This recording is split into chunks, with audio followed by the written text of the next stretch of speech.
Everybody, I'll be on in a second. I'm actually finishing up eating my lunch breakfast thing.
Hey everybody, how's everybody doing?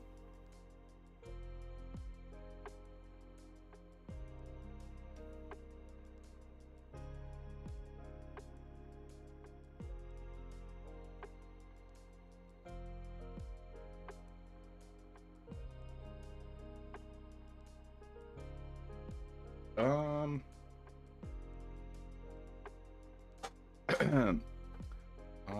how's everybody? I know I just asked that. My bad. I'm the citizen who represents a toxic man that hates dabs. Hey, Stormbreath. How you doing, Matthew? Ryan, SARS, Calper. How's everybody doing? Good afternoon to you.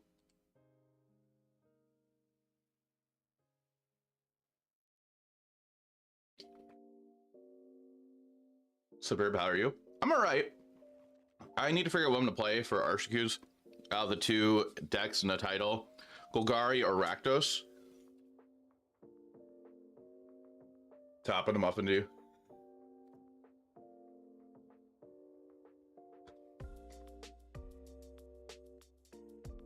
What does Rakdos look like? It'd be something along the lines of this list, I think. Like either a more aggressive plan or go more of a mid-range route. You gotta show you my Rakdos. You gotta show me your Rakdos list. I'll take a look. So it'd be like something like this. Maybe if I go the more aggressive route, so 24 lands for Archfiend, for Geological Appraiser. You're up on 3 Gix. You're playing NT in this build. The only downside of me trying to figure out what the play is, like, testing on Arena sucks unless you're doing direct challenges with somebody. Hey, MTG bot's working. Nice. Excuse me. But last night I did order all the pieces I need for this, so I can either play Rakdos or Golgari. I will be doing tests. I will have a guest on stream later today, chat. I'm going to my first RCQ with them this of next year with them. So we're gonna get some testing done. My goal before I get them on stream later tonight is to hopefully figure out which deck I'm gonna be on, or which archetype. Like the balance between the two is like you get Geological Appraiser, you get Inti, and Blood Tithe Harvester in the main. In Golgari, you get Moss of Dread Knight, Glissa, and Enchantment Hate, Artifact Hate. How does this hold up versus Domain and Esper? I'm not 100% sure. I haven't played much with this deck. Like I tried playing on ladder last night, but again, with it being ladder and not actual like a tournament or against certain decks, it's whatever, like of like what you could play against. So it's not true testing, unfortunately. We can start off with this list, I guess. That's the only downside of Arena. But just a reminder to chat, on Saturday, I am going to look into getting up heckin' early in the morning. It's still bad for Saturn. I assume it's better now that it probably is better in MTGO. I mean, like challenges definitely gonna be better. But just a reminder to Twitch chat, on Saturday I'm gonna get up super early, and I'm going to play the standard challenge at 8 o'clock. It's at 8 o'clock on Saturday morning, my time. 8 a.m. CST. So I'm gonna figure out which deck I'm gonna be on by then. And thanks for the sub. Rip off. Play. Hey, Jaffer, thanks for the sub for 29 months. I appreciate that. Yeah, I'll be playing early that day. Also, chat, just a reminder. From today to the 2nd of next month, Twitch subs are 25% off. Standard events in Arena. I did, and it's worse than ladder. Or no, we're playing the Unga Booga format. Unga Booga.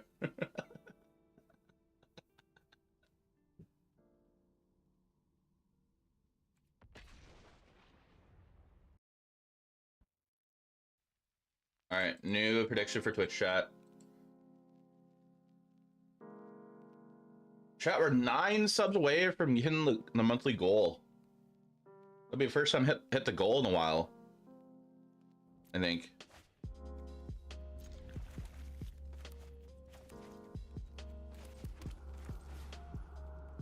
Saturn events are where for to play, go to get cards. Yeah, it's terrible over there.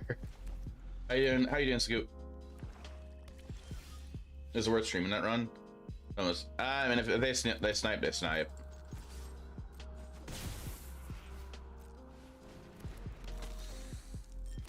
I mean, if they snipe and I catch them, I'm banning them.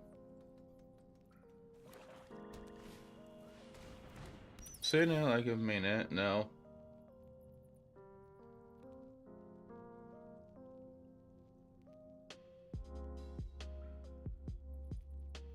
How's everybody doing though?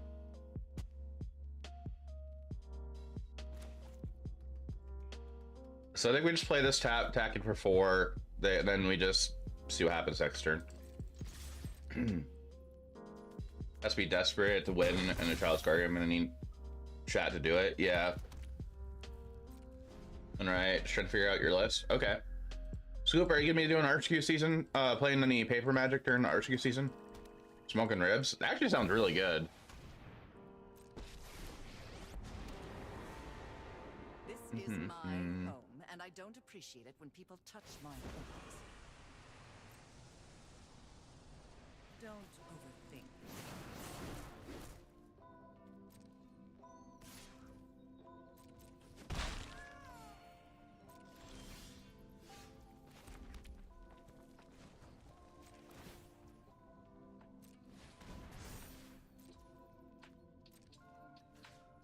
4 and 2.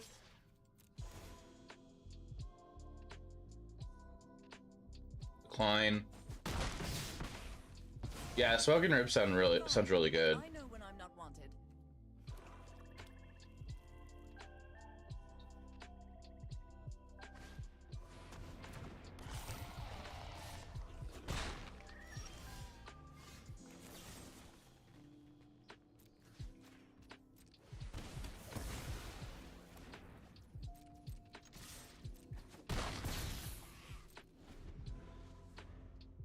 There's a picture up soon? Okay.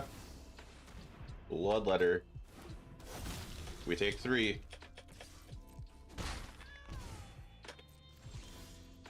Alright, we're gonna hope we hit a kill spell or a second harvester.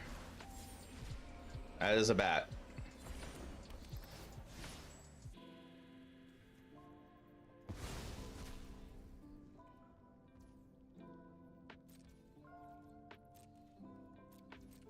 And turn. Does it involve the graveyard? Oh, okay. Never mind. My bad. I misheard.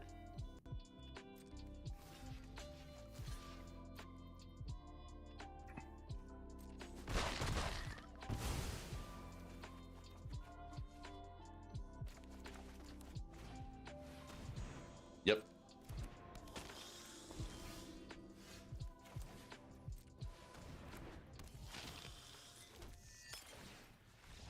Oh, okay. They just scoop it up. Yeah, just a reminder, everybody in chat, if you ever want to share any like things you're doing, like IRL, in the Discord server, I do have like a channel for food, other games.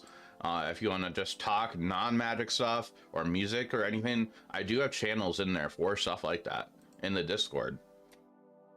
There's a link in the Twitch chat for the Discord right now. You can feel free to join if you haven't yet. Over on the YouTube chat, I don't know if I have a command for that. I forgot if I set that up.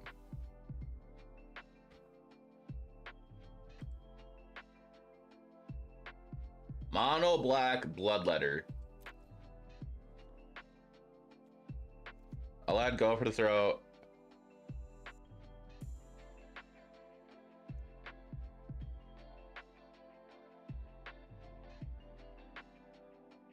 And I kind of just want go for the throw and added, and that's it.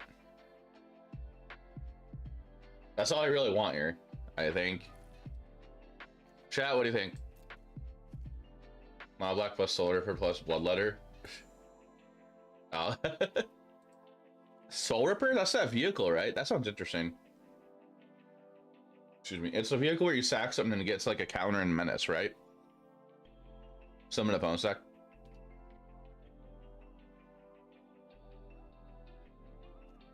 I'm gonna trim a Dream Thief and a Gix and add in, like, I kind of want cut down sort of, but like they don't really have enough things for cut down, it looks like so far.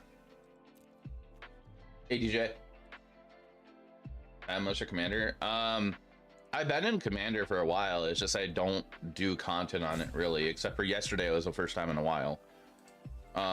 Timeless, I have played here and there, but I mean very strict timeless. If you want me to play certain timeless decks, you're gonna have to do a deck donation.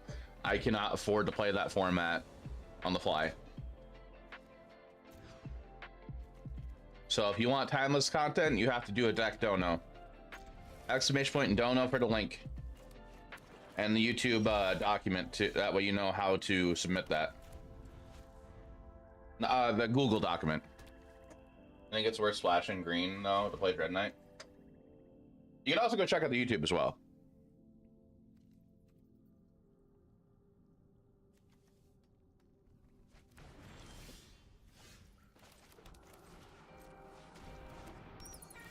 We're splashing green to play Dread Knight. I should have took the go for the throw, actually. But we forced them to take a whole turn to kill this, and then we killed their thing, I guess.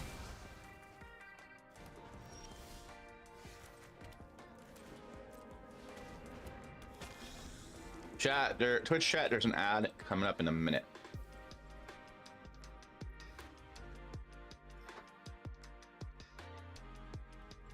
But yeah, about the format Timeless, I can't play in paper, so I don't really have much of an interest in playing it on Arena. That's why I'm being so strict with that.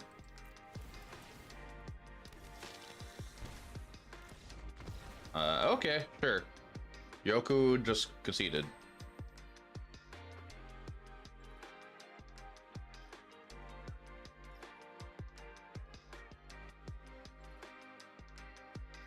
Yeah, go.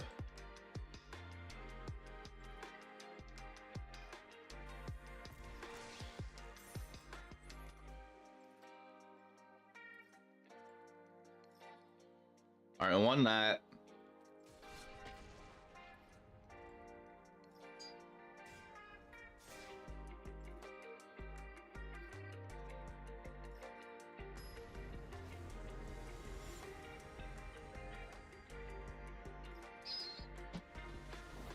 Promote your content. Would you like to promote?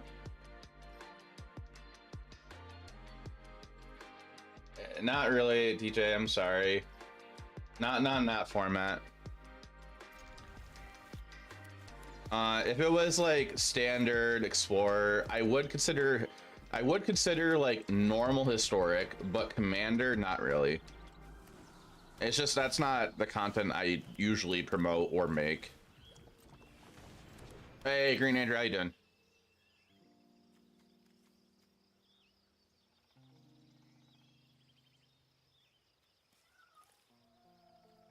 We'll take that. And fantastic. Glad to hear that.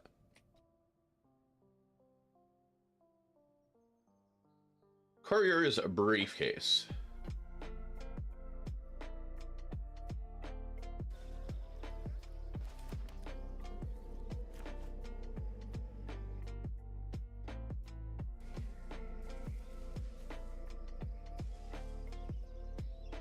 Hey, Bob, how you doing? We're gonna attack in. I'll play Preacher second main phase.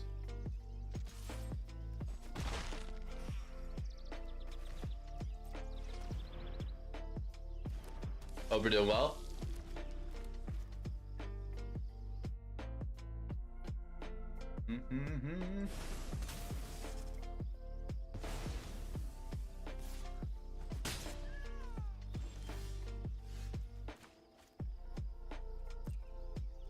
As fine as you can get. Nice.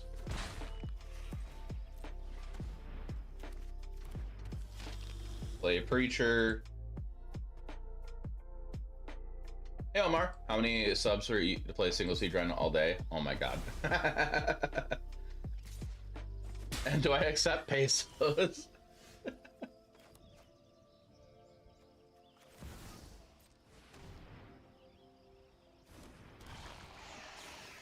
Oh my god, ley line number 3.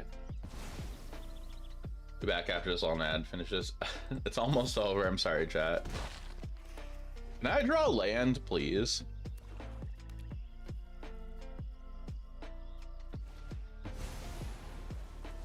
I hate this.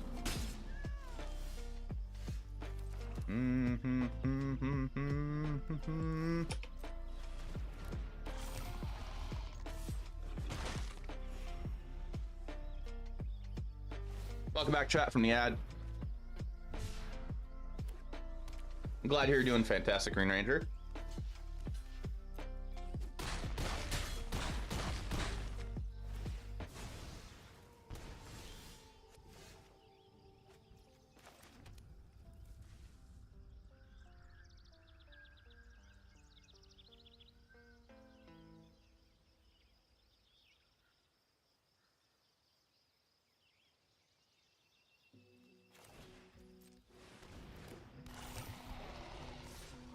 Might be taking a work trip to Japan within 3 months. That's exciting. Possibly going Saturday, playing around Boros in the sideboard. Okay.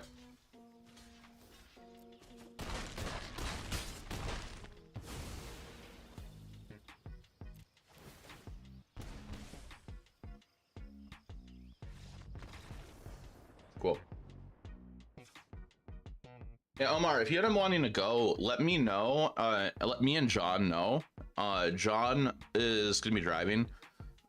You might be able to tackle onto both of us that day. But you got your passport, Hermetic Flame.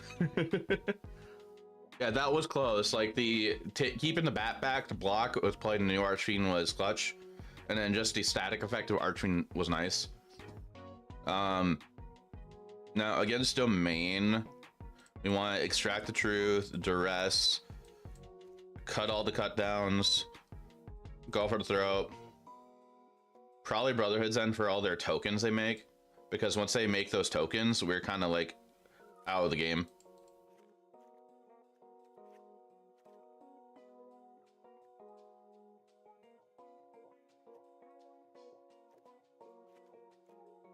Um,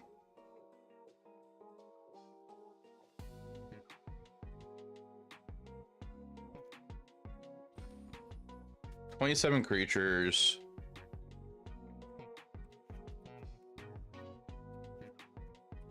Trimming a lot of creatures here.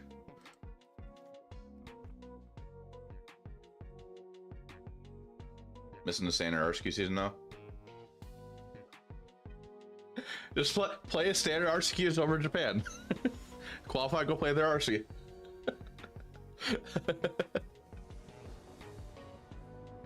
Twitch chat, just a reminder, later in the stream today, about 6:30 my time, to 7 o'clock, around that time, I will be doing a collab stream at that point.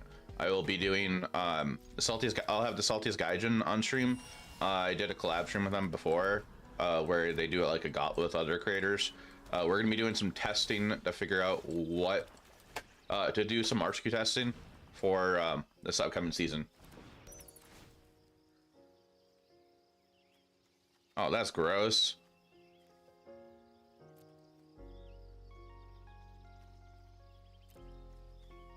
RCQ Gauntlet. I'm not 100% sure how we're gonna be doing testing.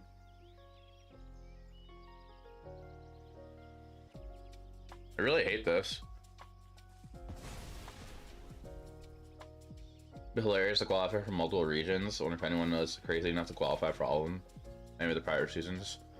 I'm sure that some people qualify for different, like maybe 2 at the most.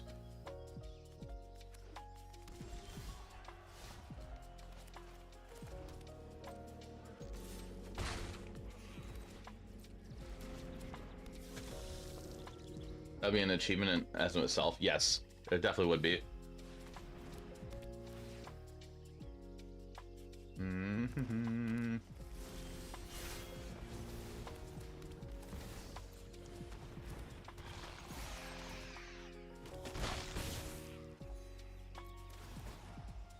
What, 4 total? I think there's 4.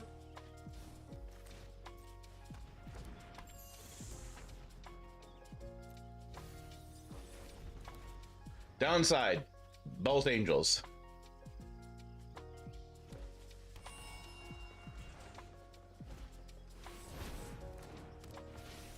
There goes Gex.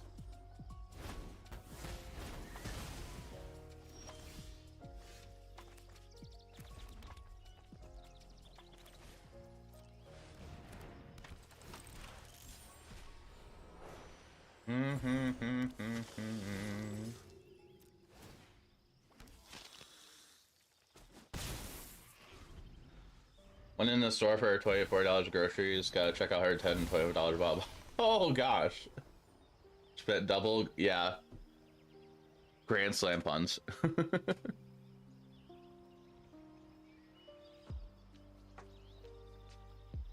I don't get why people bring Jason against mid-range decks. I mean, I guess the uptick, but like that's it. That doesn't seem like it's worth it.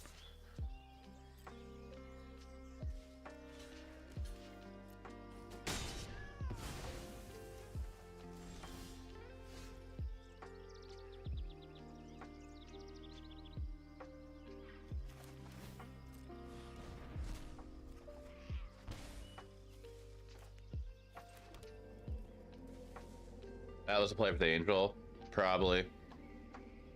Yeah, I got greedy there, I think. I think we're just dead here. Attack both of these, you're gonna let them hit you. And I play this after.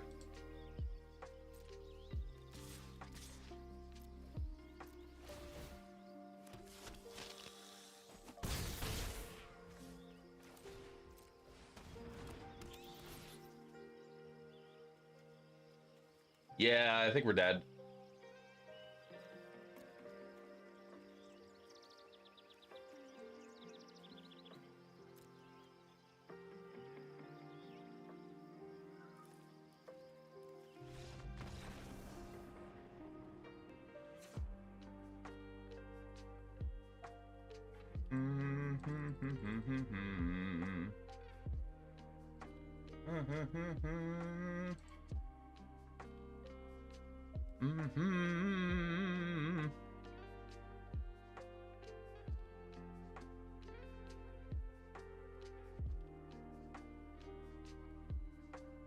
I'm gonna leave it the same.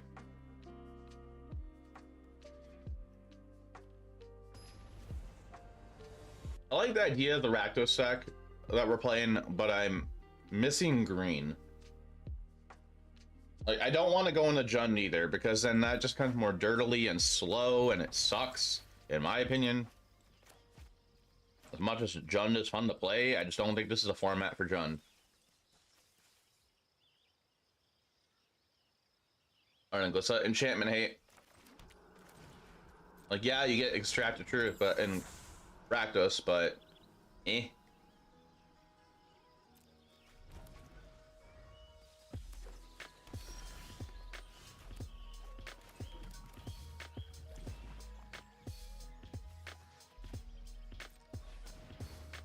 No format's correct to play Jund.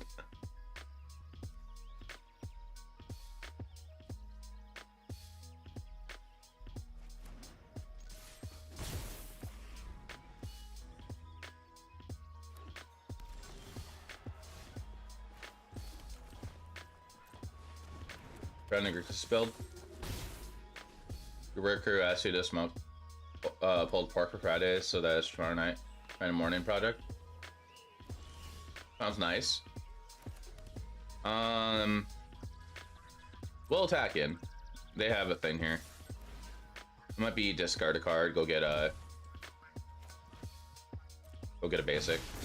No, it's Leyline. What am I talking?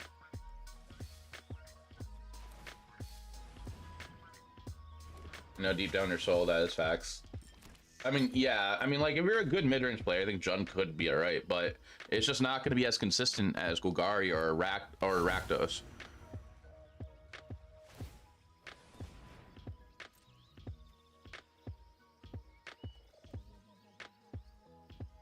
Next, if we're not playing more creatures, we're going to attack with the land.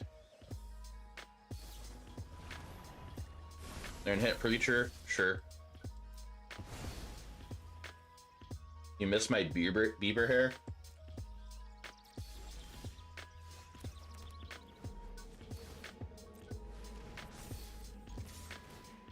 Discard this, draw a new card, it's a land.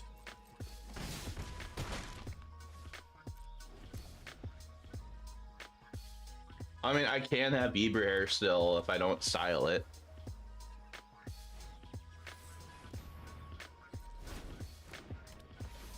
There goes this.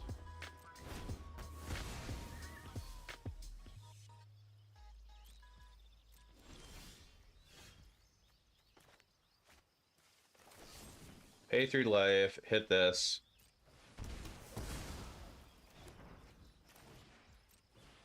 Simpler time before Sunfall came into our lives. Speaking of Sunfall.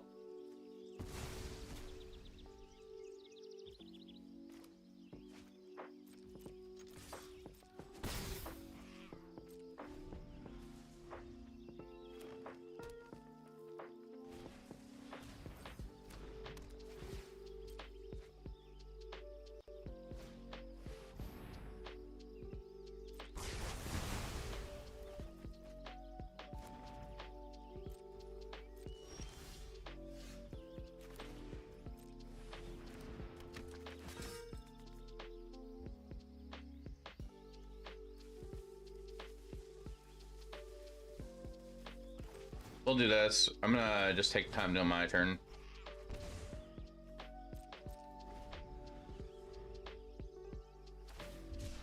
When I blood the land, I want to hang on to it to discard Inti now, or the rest of events.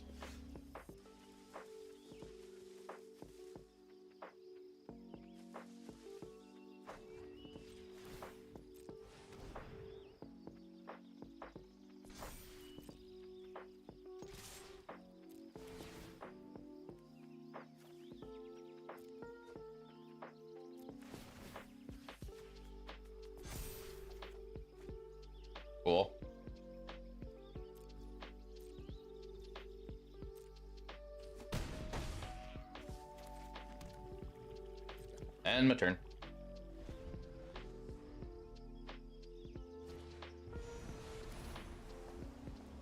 Brother and Zen off the top, be cool.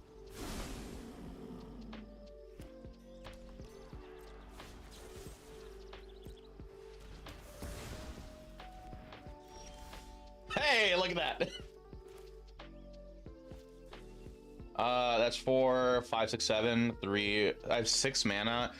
Oh, that'd been so perfect if we had 7 mana. Because that would have been 2, 4, 6, 8 life. They would lose lethal.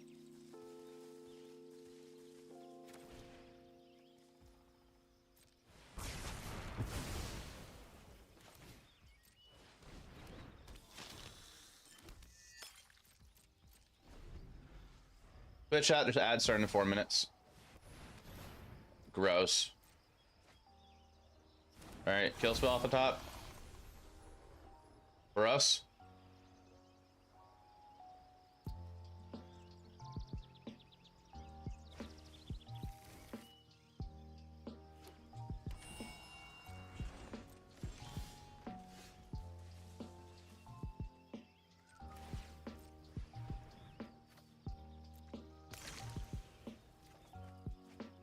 Maybe I should have kept NT.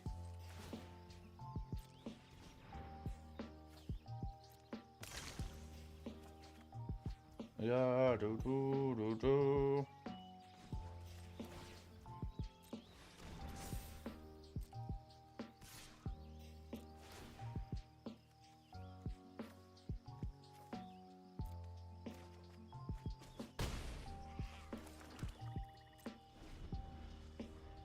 They're gonna gain 7 life, which is way too much.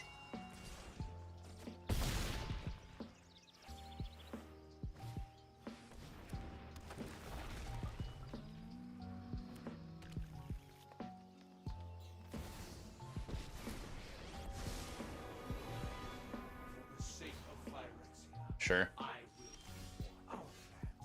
That is not a kill spell.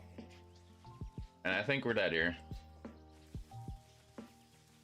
Activate, attack in, discard this, hope we find a kill spell. Would you like the ramp deck? I am not a fan. It's attracts that I really do not like. Why do people main deck Jace? Is it for the mirror match? I just don't understand why the main deck with Jace, or why play Jace. In the mirror match, I understand for milling. That I understand.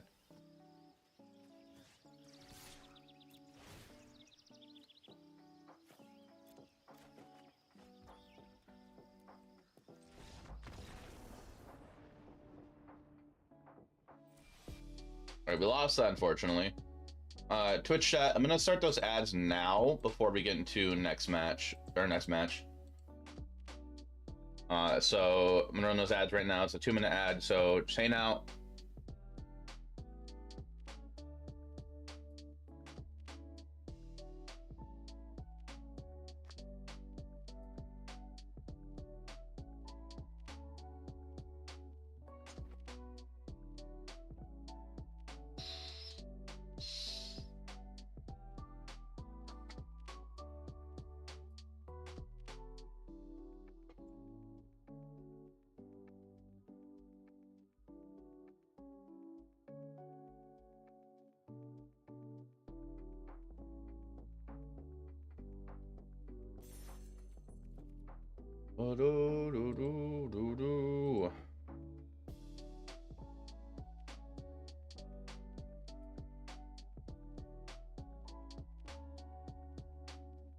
You can like a mill, as control elements, draw 1 cards in it.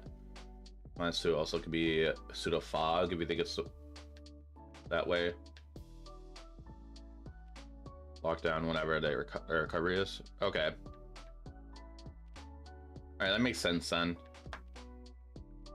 I just didn't understand it with just looking at the card.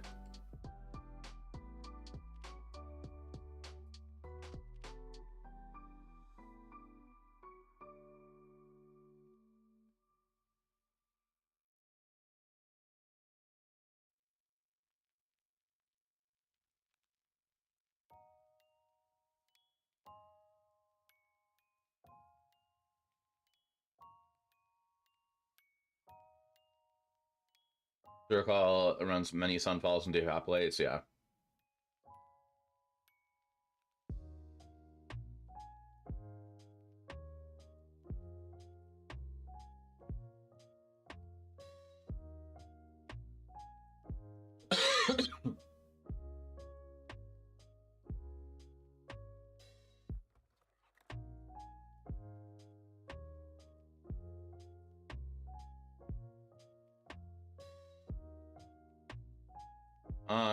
Okay, so I see the ads are over, chat.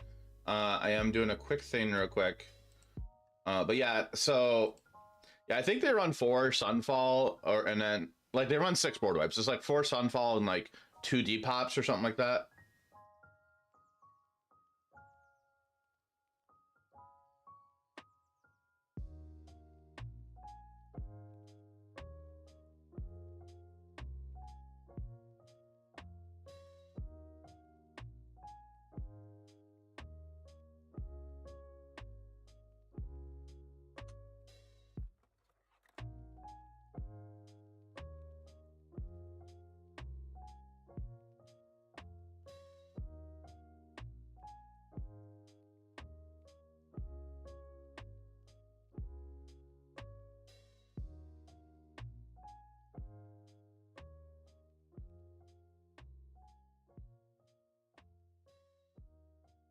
Decked once with it last season. Oh boy. I know, like in mid-range decks and like red black or Golgari decks, I like running a one-up breach to multiverse in the sideboard for against domain. If I'm on 25 to 26 lands, in this version I pulled, this person got top 24, top 4, in the standard challenge like right before Christmas, and I liked how their list looks, but they're on 24 lands, so they're more of an aggressive deck. Like they're more lower to the ground, they're playing NT, so I don't see the benefit of running a 5-drop in the sideboard.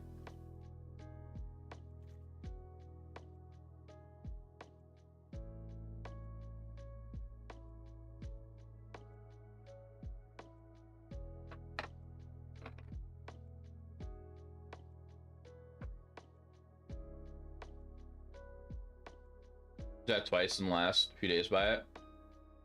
Well, I was thinking of the Sleep Token track. I didn't listen to it. Let me pull it up. I forgot. I was like, I just like, oh, I've heard that one, but I've heard the name of that one before.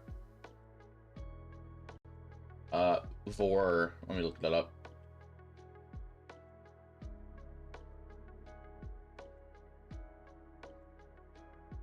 All right, I'm in the queue.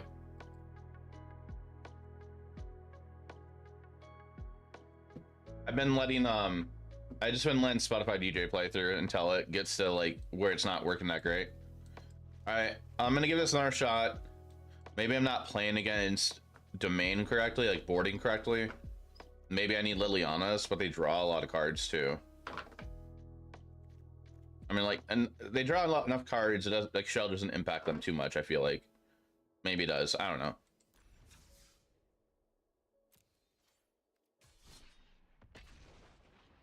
Is it crazy that Shelter doesn't feel like a good main board card anymore? In my opinion, it feels that way. Rupees or Roops. Rupus. Had opponent cast one. Hold it and then cast another. Ooh, that sounds gross. Chat, there's a new prediction up.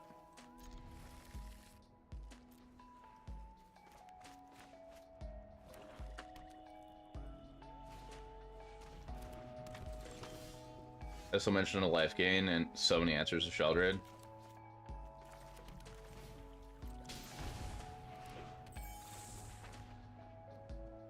I mean, this deck, it can beat Domain. I have beaten Domain last night.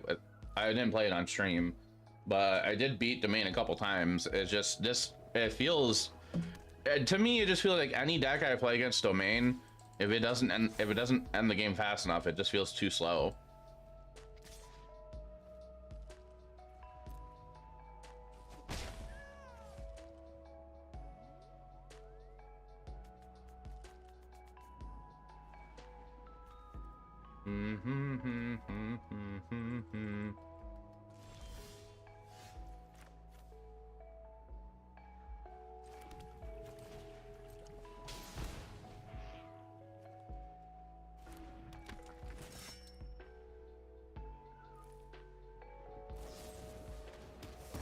Yep. I had to order these because nobody in my area has them at their store. I had to order. I needed 2 more. That card doesn't see play anywhere anymore.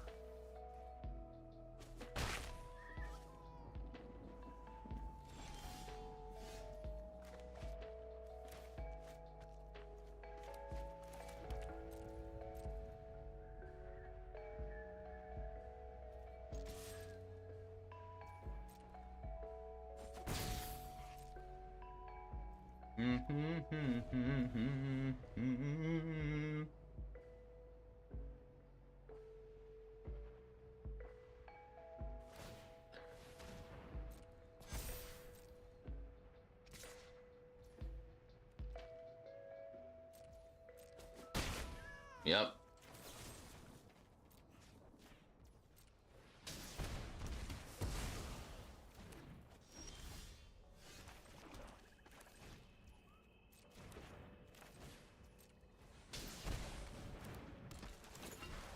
Play Appraiser.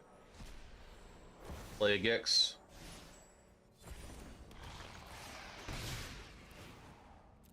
Draw a card. Get another Restless Events. Probably not going to draw any more cards now.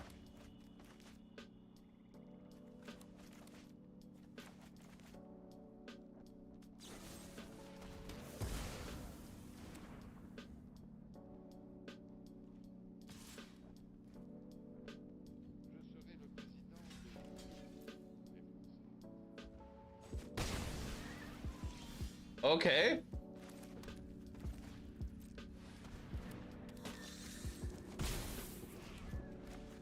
Yeah, Sleeper's like killing her butt.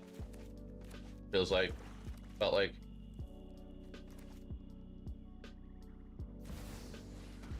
Yeah, that's a Sheldred.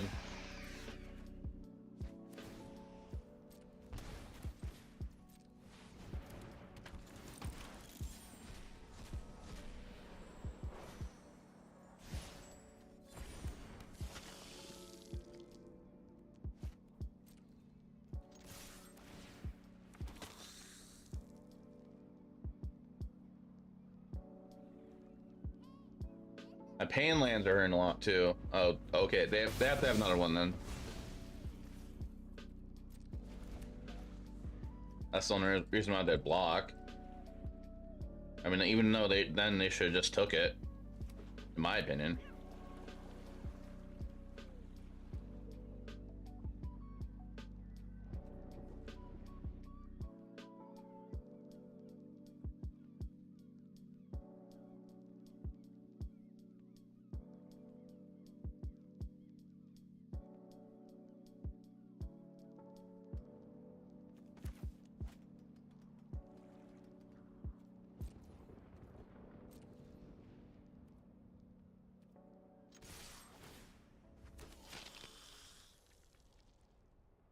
Well, we go to 3 here.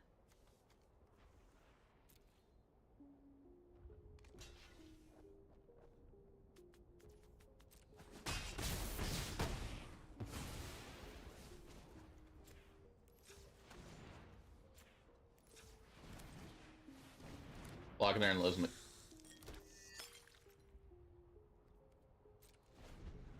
Wait, are you talking about me? Or Oppo? Sorry. Like I figure like if they blocked the Sheldred. Oh, okay. Well, welcome to the stream. I figured like if they block with Sheldred, they probably have another one, but like that made no sense. Okay, they make us sacrifice a thing? Finished before brunch. Yeah, I don't get why they threw. I've always hated crowds. Excited to get your equipment and start working. Nice, Match Riders. Underdog.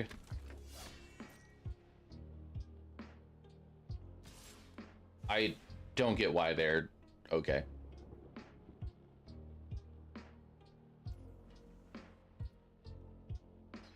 Three, 4, 5, 6, 7, 8, 9, 10, 11. Okay. Oh, not pay 3 life.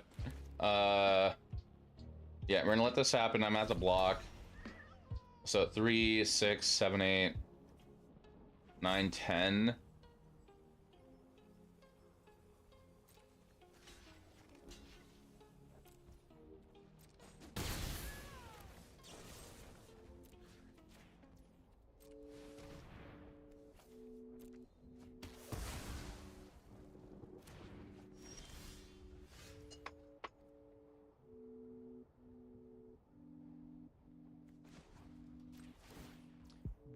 Sky to Power Lifter, thanks for the follow, appreciate that.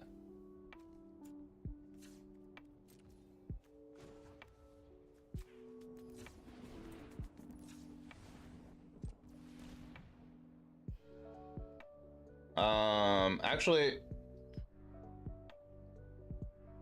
that's concerning. Kind of.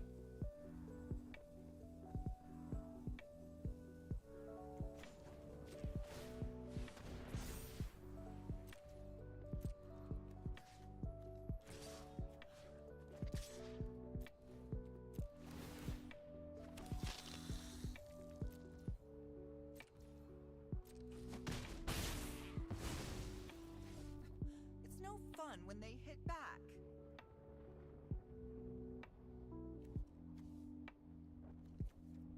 I got a 1.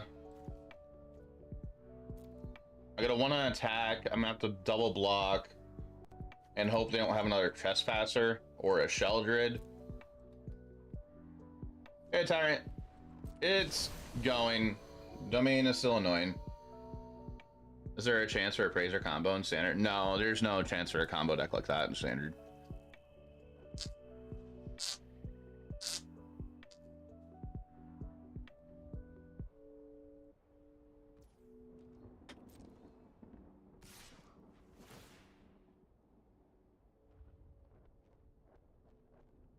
Room Winota and Timeless. How's that going?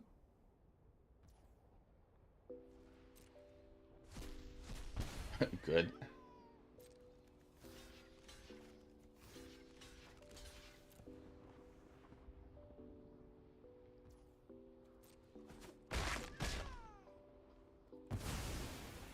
Six one, nice. Saffron did a standard combo. Really? Saying really that. Well, at least we're not dead.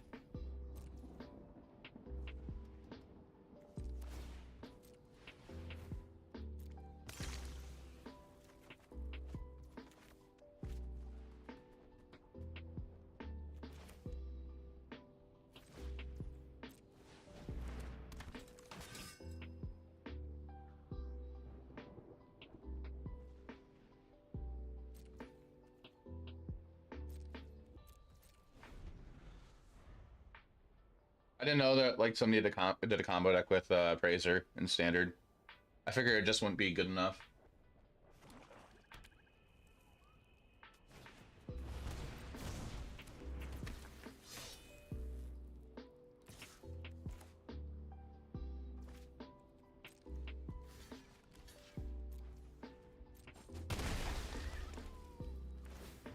I discover combo. Can't use Geo, it has to be a Carnosaur.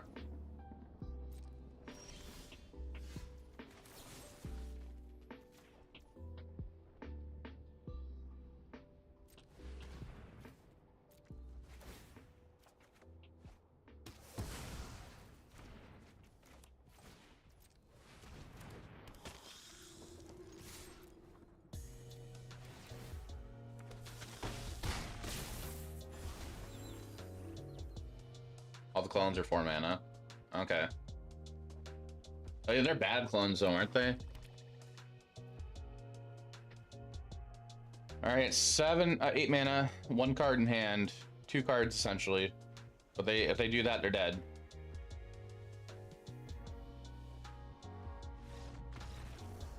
Did I hear that song yet?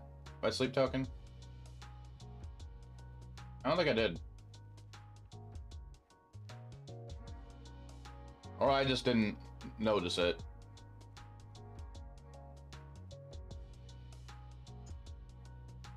Mostly bad because they're 4 mana. I can't copy walkers, so that quite doesn't work. Okay. Trap just coming up with 5 minutes. I want to say there's only 2 clones that are decent standard. Time to go. Good luck with testing. Thank you, Green Angel. Appreciate it. Hope you have a wonderful rest of your day.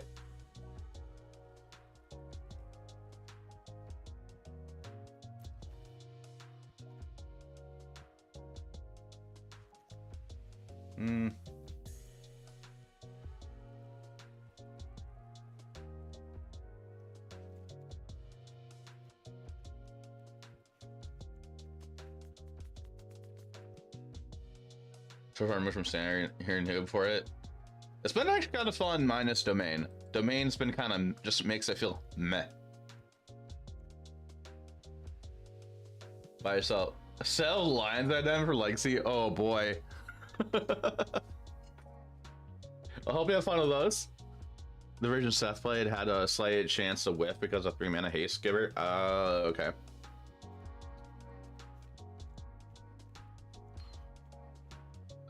I'll just cut the Dream Thief.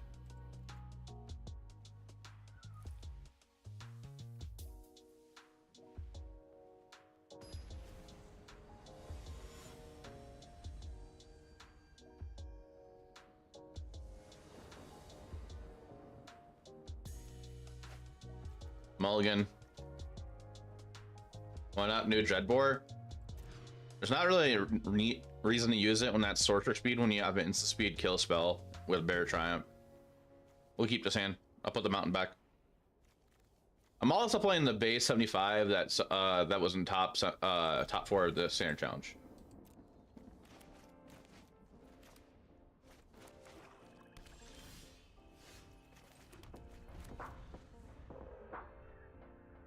Pioneer understand it's better than any format at the moment.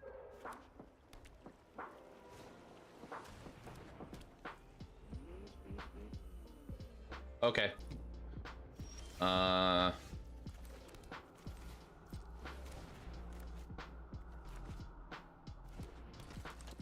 is worth it, in your opinion, to play around sweepers like Sunfall or crushing you after your combo.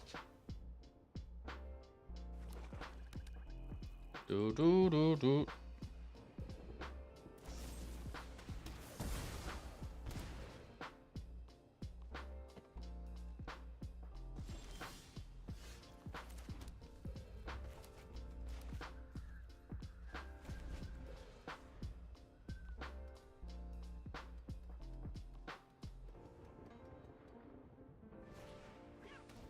Oh, okay, well, there goes Archfiend. Mushroom into the Wild West at the point. Okay. You really hate Bitter Triumph? I like it a lot.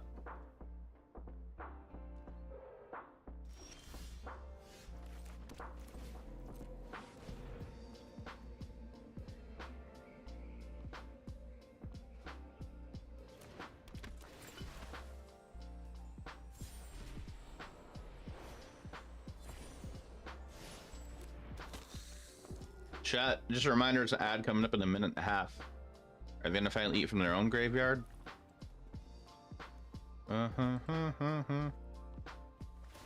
Oh, they're playing Infernal Grasp. I did not realize that.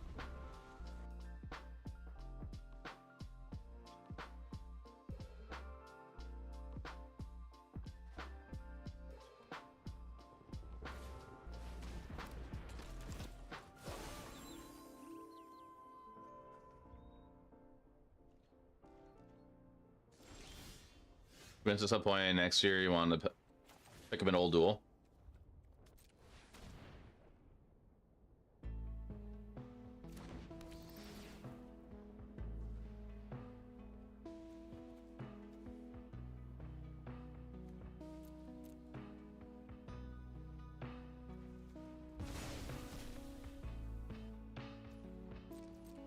Yeah, Bear Trap is a fine card, but yeah, bolting yourself does suck.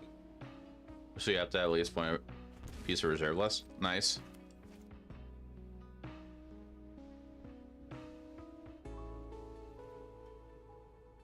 Are they gonna block? Sure, I'm okay with that.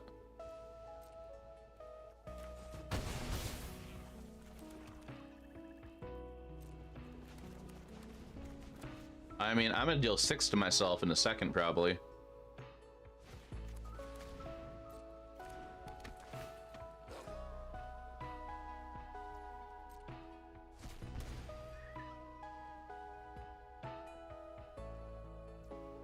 Maybe not.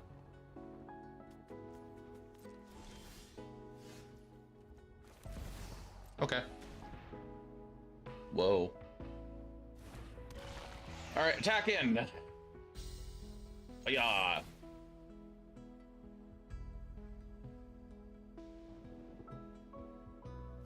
Draw a card.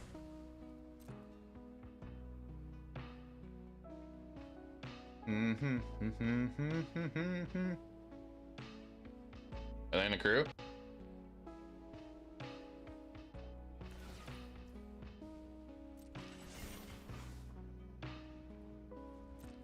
Sure, they're gonna block. Like, we're gonna just save the cut down. Like, if they go to cut down that, then they're gonna activate that. Activate Gix LMAO. Yeah, we could be.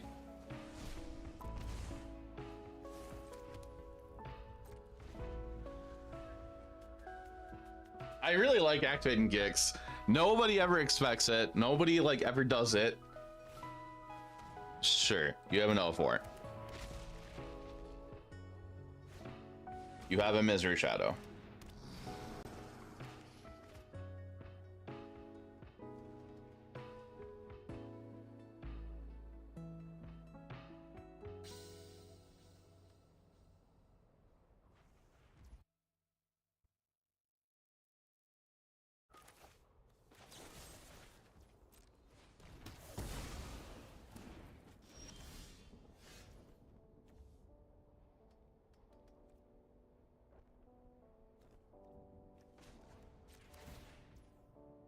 Yeah, I activated Gix once. Everybody forgets you could do it.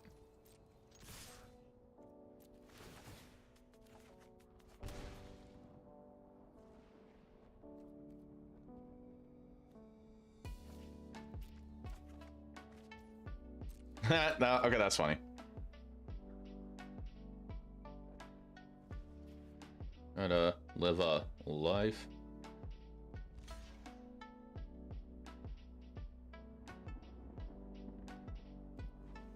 Two, 4, 5 in the air. 5, and they're gonna take. I mean, I kind of want to keep Gix.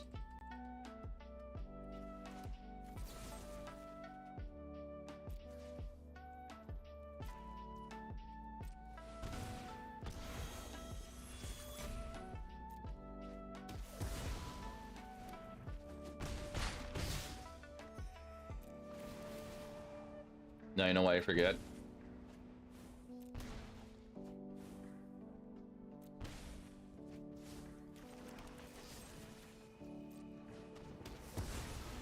Cost 7 mana to activate.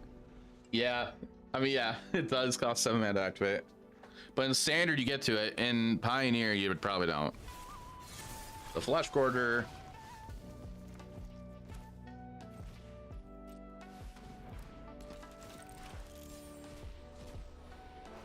Cast NT.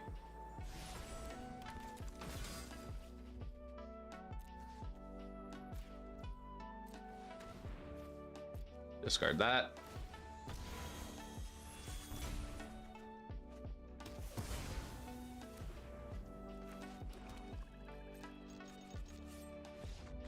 Oh, okay. Or they just concede.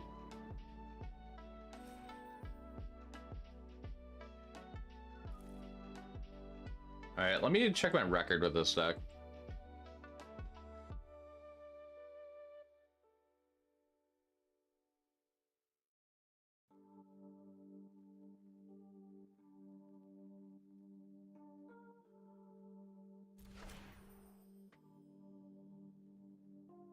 I am 3-2 with this build.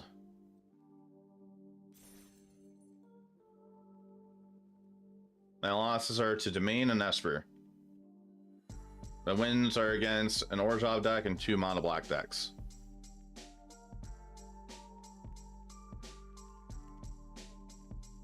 Like, I'm not sure still of what I would want to be on.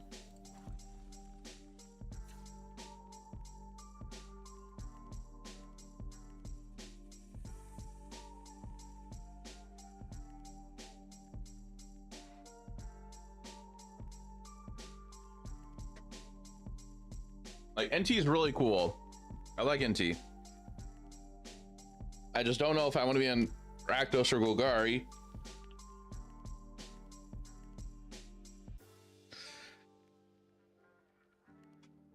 If I go Golgari, it'll be more of a traditional mid-range Golgari pile.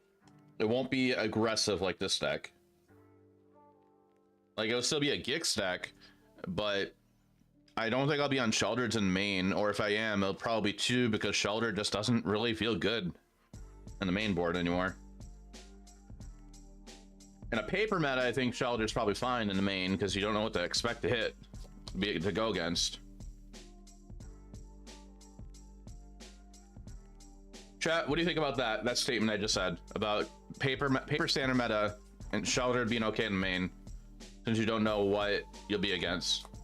Klono's your buddy pulled me out from like 3 packs. Oh, that's neat.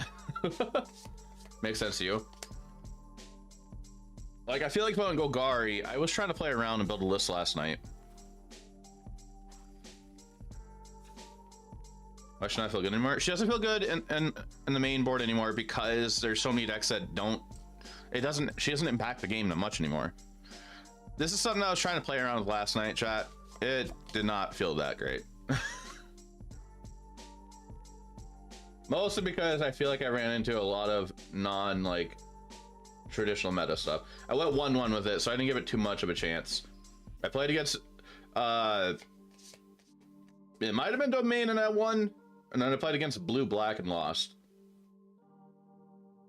Like, I'm seeing I played against Bant. It could have been Domain.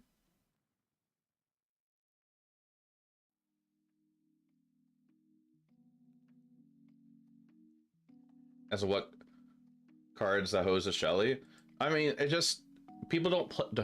Oh no, it was Bant like Toxic. No, so like Shelly doesn't feel that great in the main board of decks anymore because like there's enough removal for Sheldred. She doesn't impact the game that much. Like, yeah, you lose 2 life, cool. They lost 2 life and they kill Sheldred. That's all she really does. She's amazing against Esper when there's a Rafine on the board. But usually they're gonna have an answer before they attack with Rafine or anything with a Rafine on the board.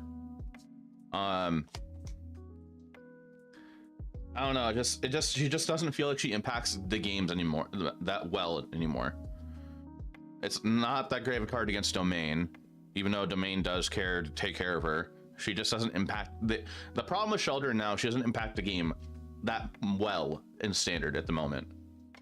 My main concern with Shelly is that players have started to outplay a 4-drop that effectively does what Fate Unraveler does. I forgot what Fate Unraveler does. Hard Fate Unraveler. 3 in a blue black enchantment creature, hag 3/4. When an opponent draws a card, it deals 1 damage to that player. Oh, okay. So Shelly's like better Fate Unraveler. The harder to cast. Was it a Fate Unraveler from Theros? The Theros block? Original Theros block? But if I were to play Golgari, it's going to be something like this. Like 25 lands. I'm thinking about doing 2 Besejus because Besejus is just really good. From Born from the Gods. Okay, thank you. Also, hi.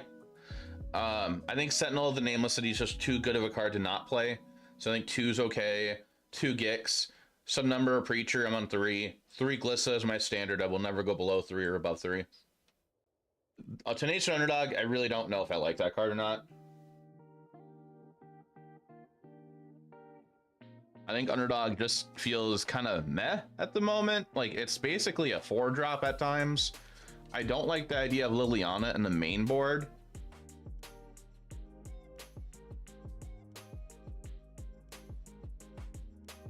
That card was cool. Did Fate Unraveler see play when it was in standard? I don't remember if it did or not. And I feel like Duress in the main is probably pretty good too. Yeah, like this version has 6 hand hate spells in the main. It didn't? Okay. Don't believe it was reprinted yet? Okay.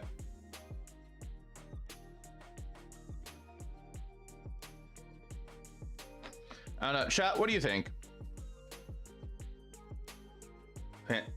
Comparing Shelly to Faint Realm was like comparing Porsche Kia. I mean, yeah, true. Never understood why Shelter got off from day one. Dupe for Golgari to Rakdos. I don't know. That's the problem. Like, I can go with Golgari. I want to be something like this build here. If I go Rakdos, I want to be either the aggressive build or a build similar to what you see in the screen right now. Geological Appraiser just sounds really good too. If I were to try this one again, I think I'd want to switch out Tenacious Underdog for something else. I like the card, but it feels like a 4-drop at times. Wide Dress main. Who hurts? Who hurts? Standard in Golgari, I feel like you have to have main. You have to. I feel like in addition to Bat, if I play Golgari, I need to have some number of duresses for against Domain and Esper because they have so many enchantments that really hurt us a lot, like Leyline Binding, Virtue, the White Virtue. Once that hits the field, then if we can't deal with it, that really sucks. Getting rid of like Planeswalkers, the card that makes a 5/3/3s in Domain. Those are all cards that are like really good that need to get answered.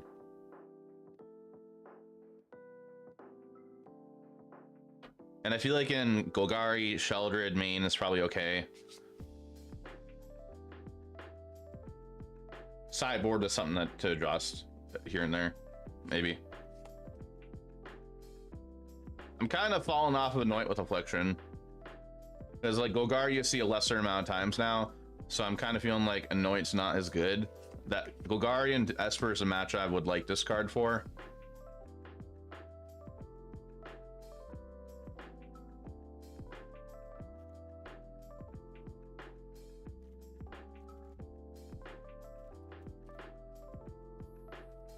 Like, say if we want a 2-drop creature. What other creatures are there that we're place Underdog with? Yara's Oathsworn, I guess. That was okay. Like, Menace is pretty decent. I don't think Misery Shadow is really needed in the format right now.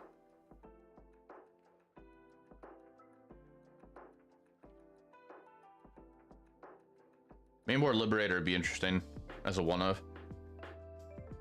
I don't like Canker Bloom. I don't need any mana dorks.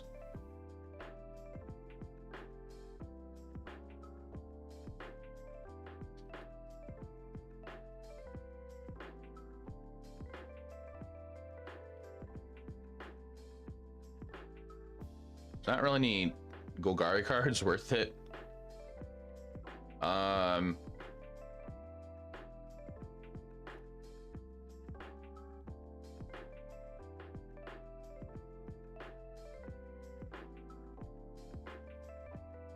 Or just a value spell, I guess.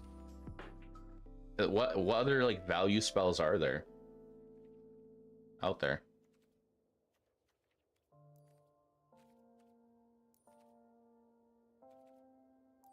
Is there any enchantments worth it 2 mana?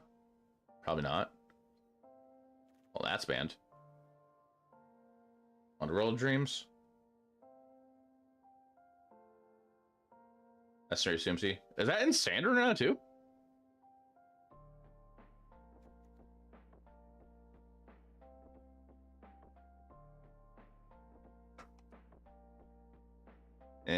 Not that. We have Gix that draws us cards. I don't like Shigekai, really. It's a lot of mana to invest into that.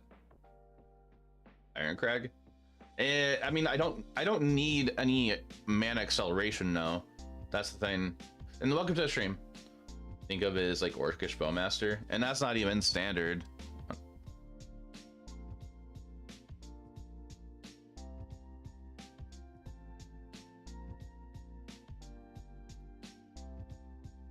Like more kill spells, I guess. Maybe Underdog is just there to be just to be there for a filler. Or I'm at 25 lands. I could play like. I could play a Gix Command in the main. I could play a Nissa in the main and be on a 1-of Underdog. It just Nissa doesn't really. She feels like she doesn't perform to me. Like it's just. I don't know. Any other Golgari players in chat had played Nissa and Golgari recently?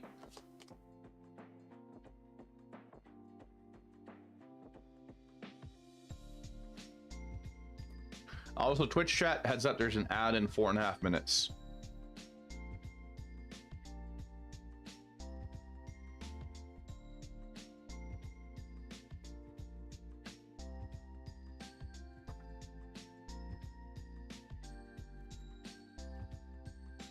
I might just give it a try, I guess.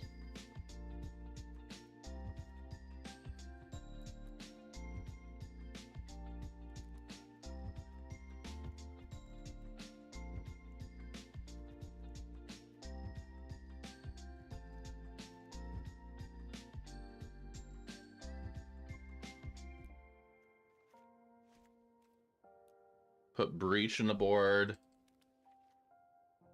The Black Virtue tends to be a removal and a top end spell. Yeah, that's one I know a lot of people tend to play, but I feel like you have to build into that a little bit. I personally just don't like that card because it's sorcery speed for the removal spell.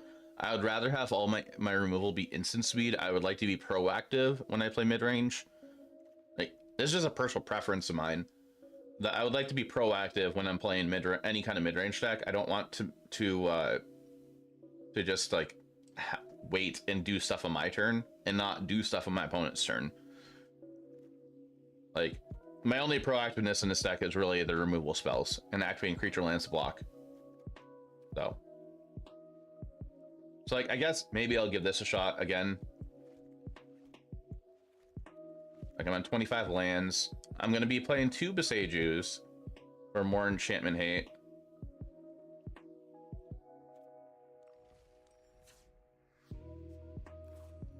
See, as a key in mid-range.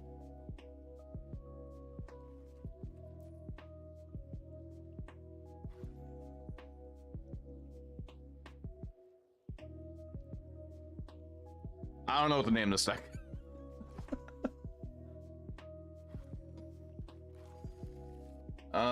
So chat, do you want to see more Rakdos or switch over to Golgari? Being proactive then reacting? Yeah.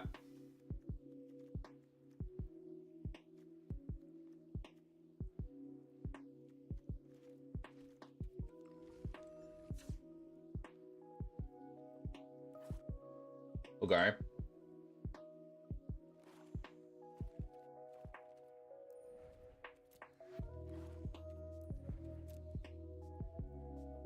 All right, let me just clean this up a little bit, and then I'll toss the deck on Moxfield.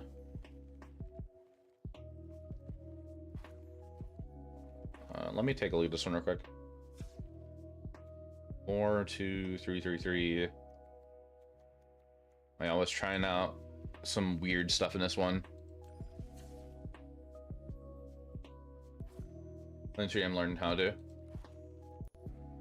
All right, Twitch chat, there's an ad starting in a minute. I'm gonna run it now, so that way it's not running when I go to start a match. So just hang out for a minute, for 2 minutes.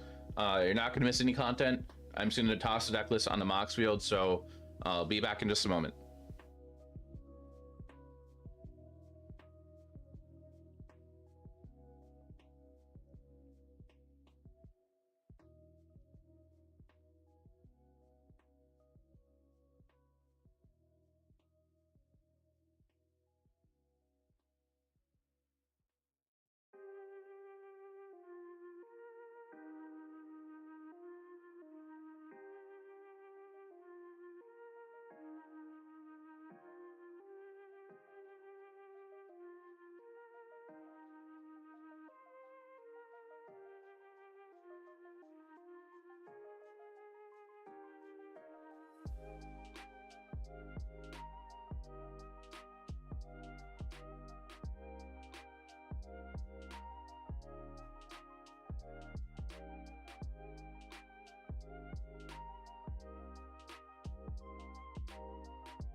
I just think last year we were saying about switching. How's it going?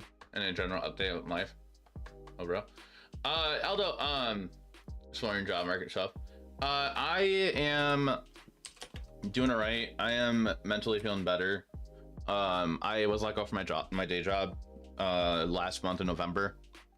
I'm feeling better though now compared to when I was working there, and I'm doing full-time content creation at the moment.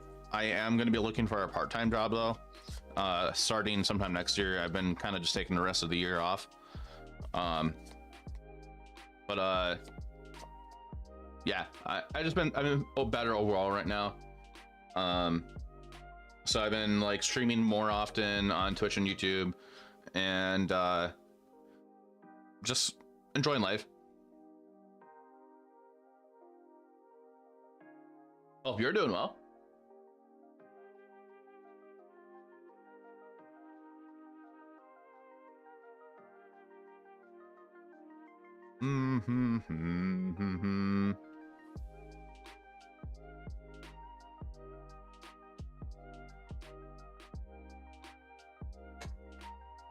All right, Twitch chat. The ad is over. We're gonna go try out this deck. The deck is in the command now.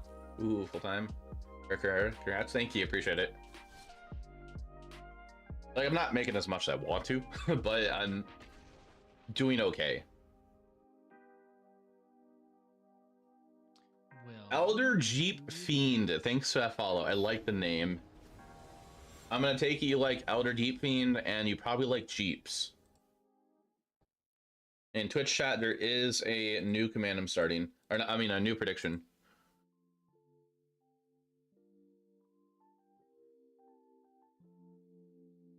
No extra forest. Help with this alt. Well, paired out with the alts for Arnissa is just more for to give everything trample, to be able to trample over everything. You don't need forest to give trample. We'll keep this.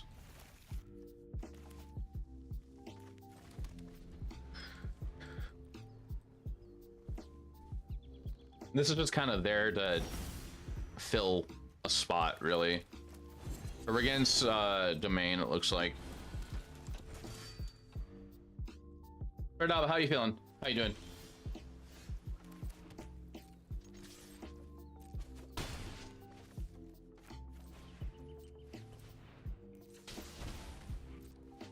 Play Glissa.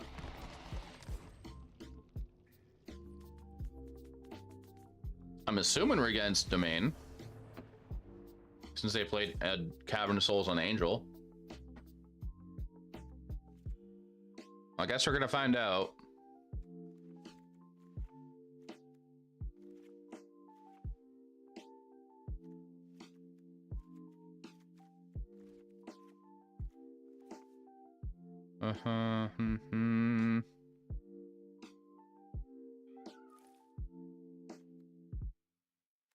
I guess we keep Gixen. Maybe bring both Lilianas in. I just don't feel like Nissa's gonna help out too much here. Like, I'd rather have Breach instead of Nissa.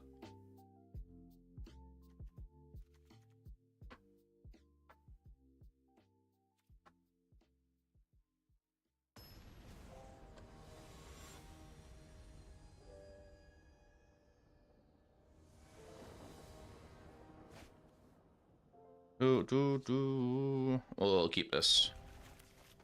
We got a turn 2 bat. And another bat.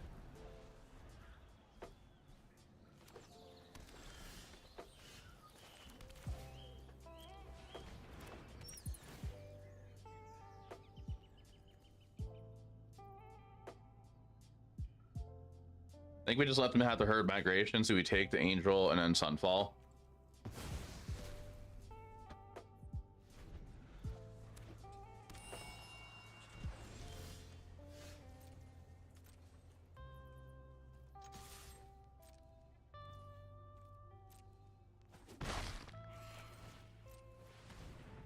And then depending what else they have in hand, we might go untap land duress.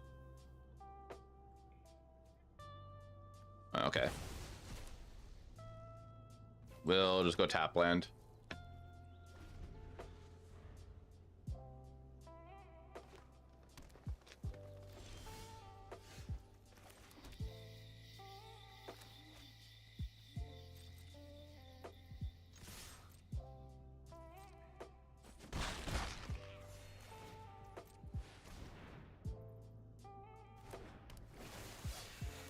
am definitely doing this out of order. I should be going to rest first.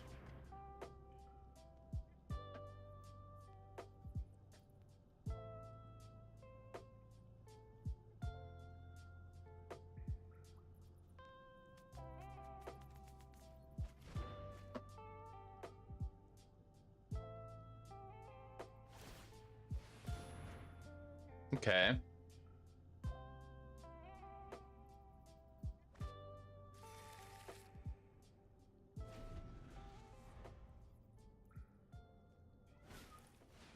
Up the beanstalk. They draw a card.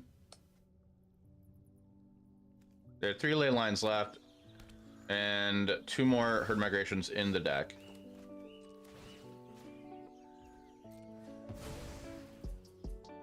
Priority from herd migration.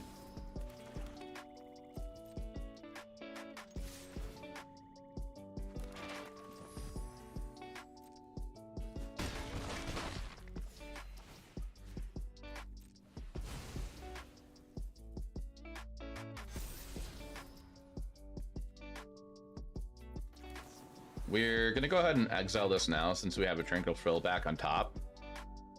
So that way they can't take advantage of drawing cards.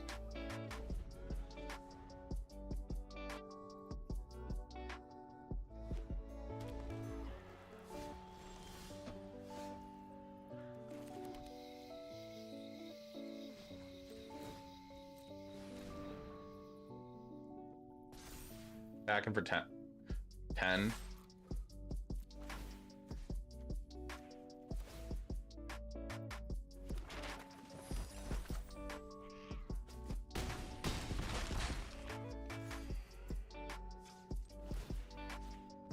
Explore on our creature land. Leave the bat on top. Okay, so they're not going to go herd migration to make a bunch of 3/3s. They might have a board wipe then.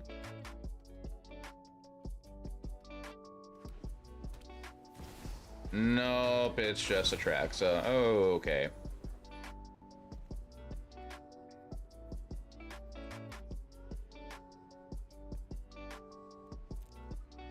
That sucks.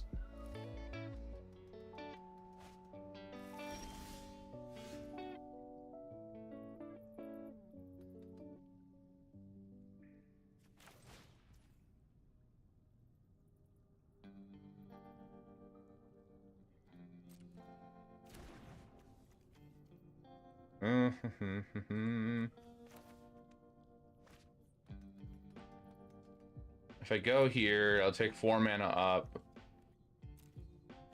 If we find Liliana, we can't cast Liliana at the same turn. That kind of sucks.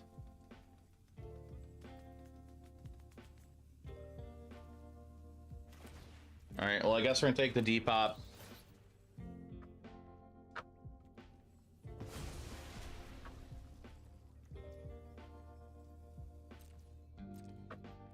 And just pass and hope we get to keep our whole entire board. Mid-decks will just have a mid-range. Yeah, they do. It really sucks. Like, there's a chance, we have a chance as a mid-range deck, but like the window feels so small. Like once Atraxa hits the field, it just feels like it's over.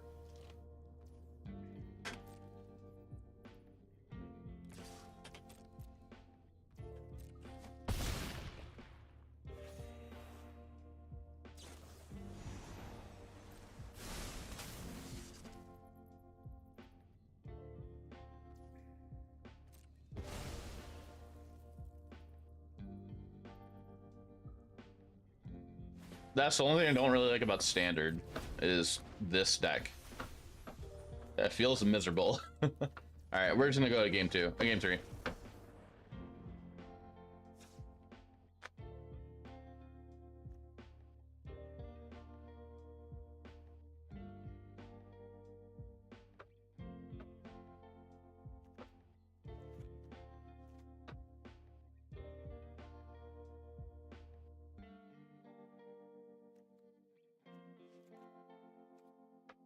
We'll do that. And that matchup is why I play main board duress.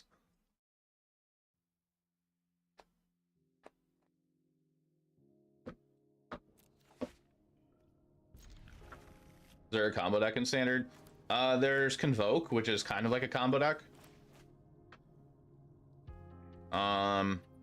There is a Cauldron combo deck, like Agatha's Cauldron, that people try to play. It's kind of like a mid-range-ish deck, I think, that has like a combo in it. I don't know if it's exactly a combo. Jeez.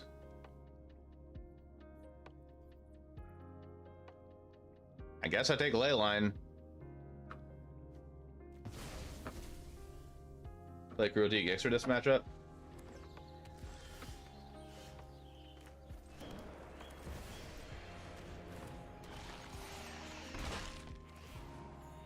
Cruelty Gix for the for a 5-mana Edict effect.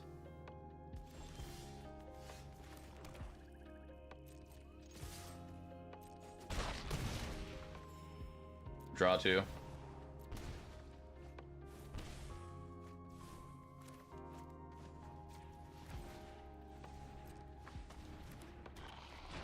Oh, Cruelty Gix. My bad. Okay, not Gix's command.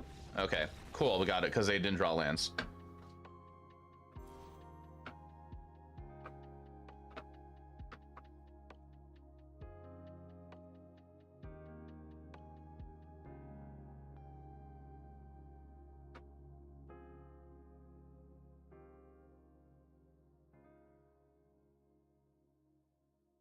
Well, we're 1-0 with this build so far.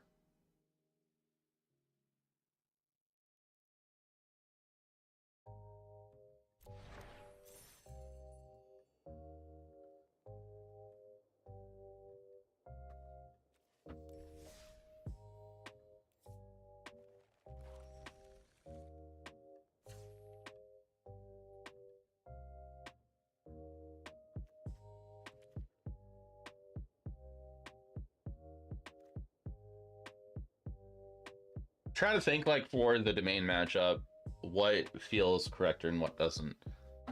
Liliana the Veil kind of felt weird there, like bringing her in, because like, even though we didn't get to cast her, we didn't draw her.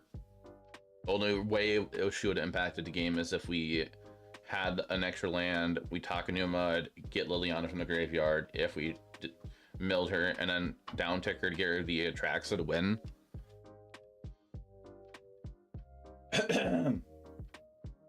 I like Preacher of the Schism.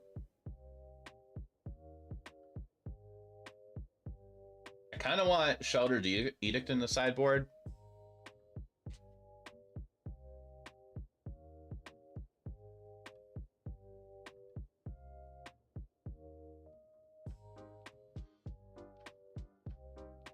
Like, I kind of like the idea of Sheltered Edict over Liliana.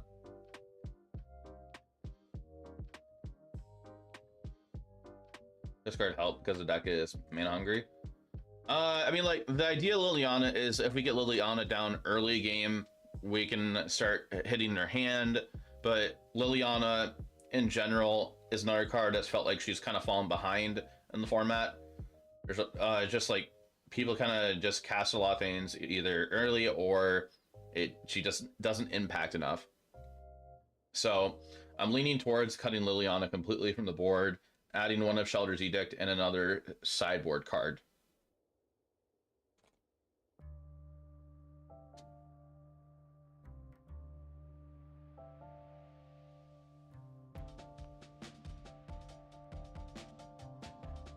Just like what else to from the board though. I do not want to second this. This is just a flex slot in the main, because I don't know what else to play. So I think I'm gonna add Edict to the board. I don't know if I like Cruelty of Gix.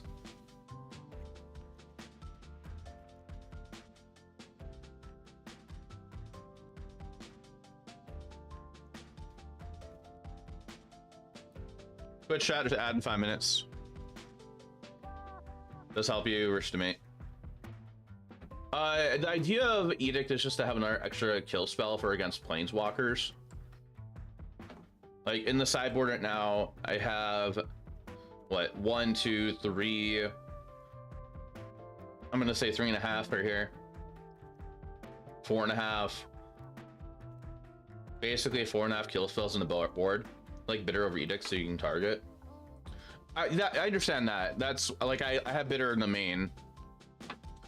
I've been forgetting about when it comes to sideboards. I keep forgetting about bitter.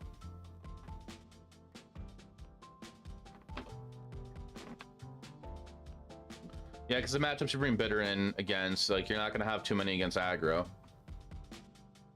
Like I kind of like the idea of bitter in the side as well over edict for your targeting. The only downside is like you can get around. The upside about edict is you can get around ward and protection. But like, how many decks are playing protection? The only ward stuff you're gonna see is Rafine and Graver Trespasser.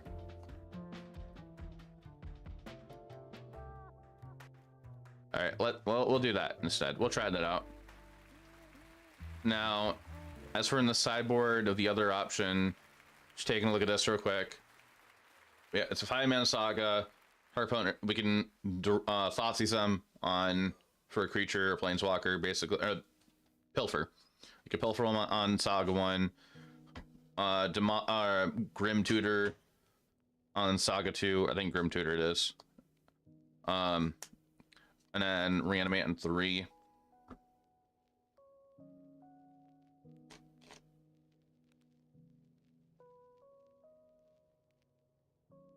I don't know, I feel like it's slow. That's the only thing I don't like.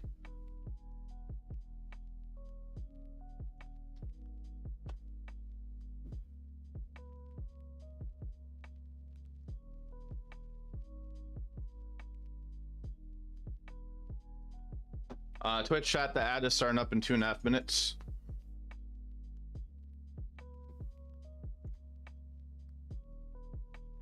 Graveyard Hate I don't really need in this format too much, right? Like, we have Tranquil Throwback for that.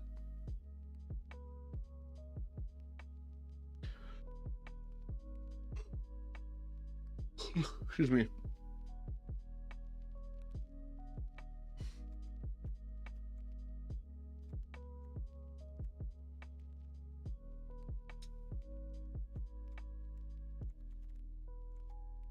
I don't think we need a third Sheldred.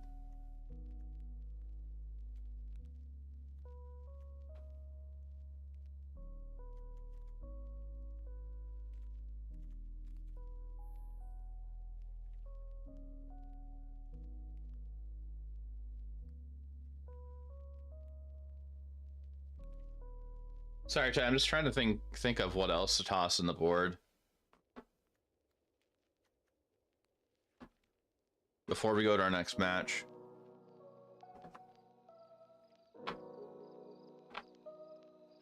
We have enough removal, in my opinion.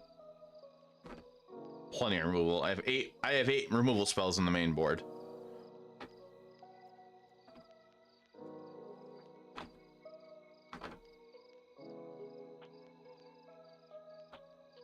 Third Path of Peril does not sound ideal at all. Like, I think that's too many then. Obliterator or mono red. That'd be kind of funny. The end sounds slow. You don't want Atraxa in the field. We could play a Pilfer. A single Pilfer. For what that'd be 4, 5, 6, 7. That'd be 8. That'll be 8 hand removal, hand hate pieces. That's also a lot.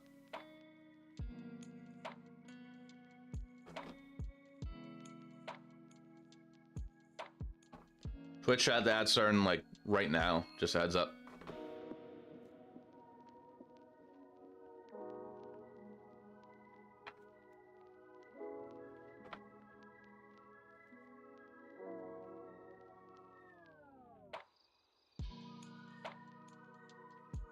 Do we play like a 1-up Tameo safekeeping?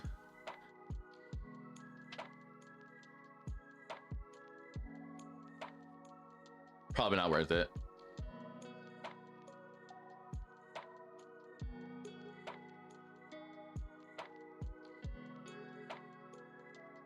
How good is Ren and Realm Breaker?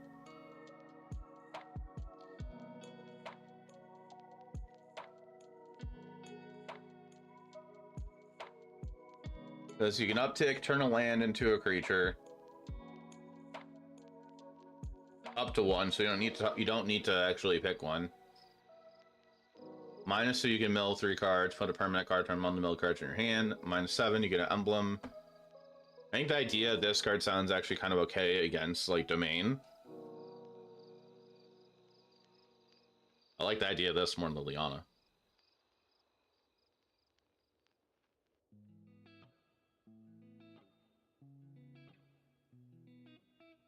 Maybe we give this a shot.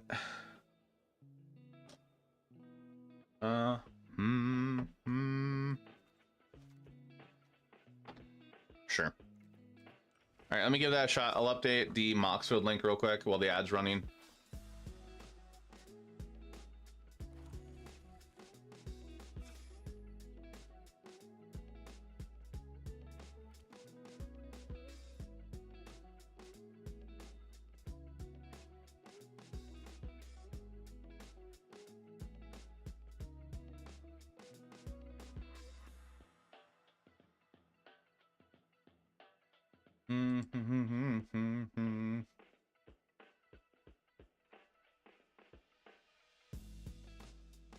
Remove all the Lianas.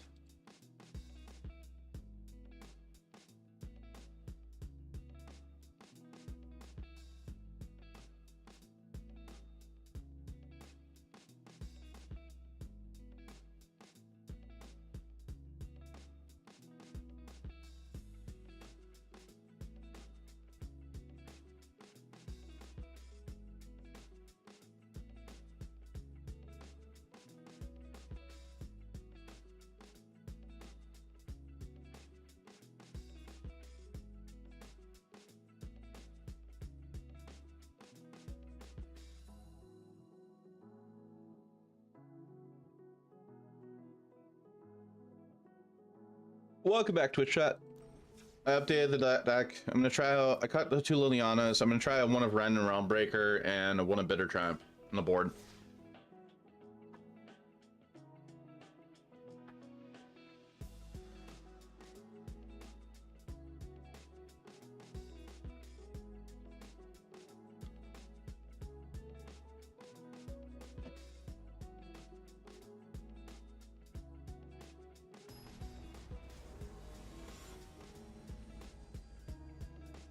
Hey, Exile, how you doing? How was that game you tried last night? It looked interesting. Like, it looked actually kind of fun.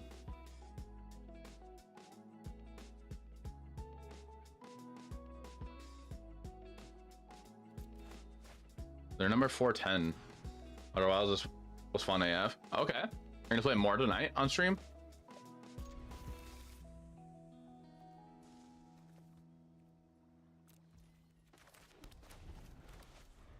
I'm gonna assume domain. Maybe. Okay. They're not domain. We'll decide later. Okay.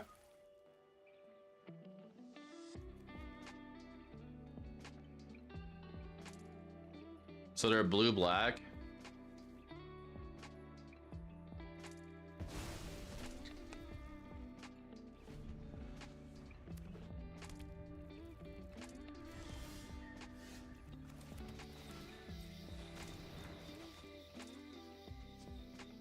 Did they top deck and make disappear?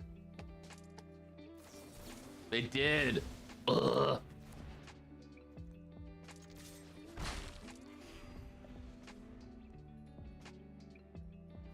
Well, that's annoying.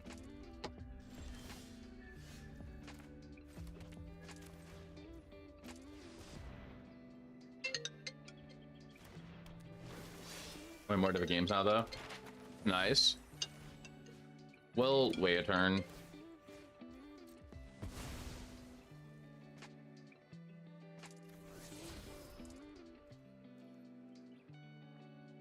Hello?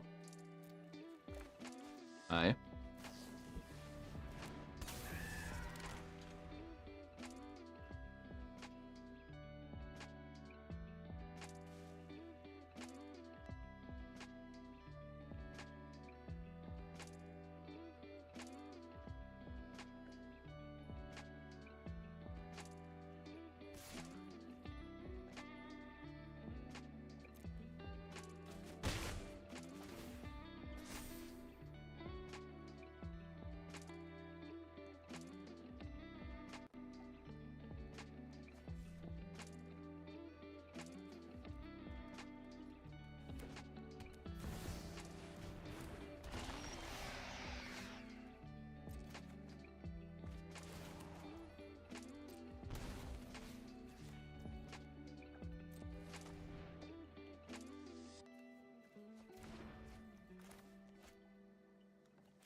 Sorry, chat.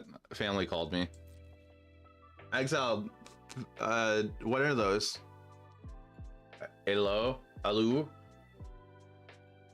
I don't know what those are from. Yep, they're gonna bitter triumph that. Or a bitter triumph probably Gix. I think we're actually dead at this point.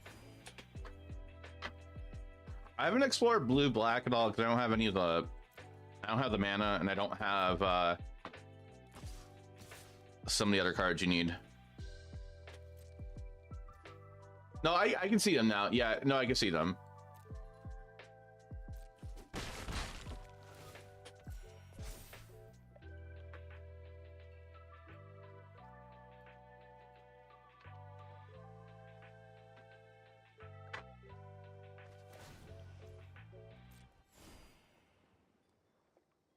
Is it on the, oh, it's on the phone. They're on the phone. Now I see that. Okay. I should have played this. Oh no, they bounced it. That's what happened. Okay. Hey, Rod, how you doing?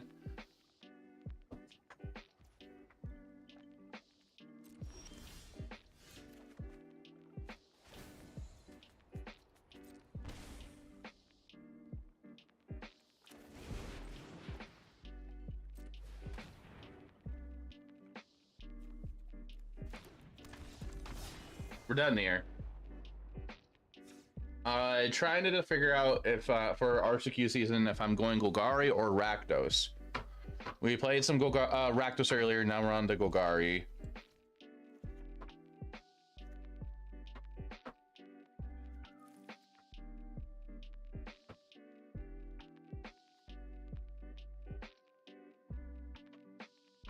How did Rakdos feel? It felt okay. It felt okay. I let chat decide when to switch over. Twitch chat, just a reminder, in about 50 minutes from now, I'm gonna have a guest on stream. They're my friends in IRL and that we go RCQing with. So we're gonna be doing some testing together.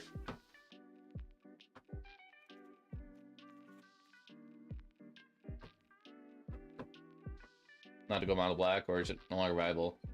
The reason not to go mono black is because in green you get enchantment removal without Liberator, Tranquil Throwback, Tear Sunders. You get Glissa, which is just a really good card. Sentinel, which is really good against like white decks. And then in red you get like Geological Appraiser, you get Blood Tithe Harvester. Like creature lands also are the reason why to splash colors. Those are just really good too. Thinking out loud, with a splash in blue for counter spells with the help versus domain. Although I tried that, it felt okay. It felt okay, but I can't build it in paper. That's the other reason why I'm not doing that.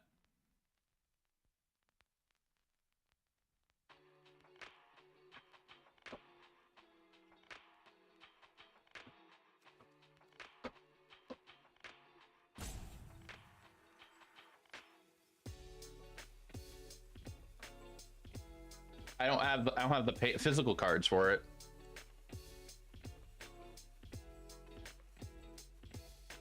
So you're from? Yes, I'm traveling to my swing in RCQ. I'm in Wisconsin.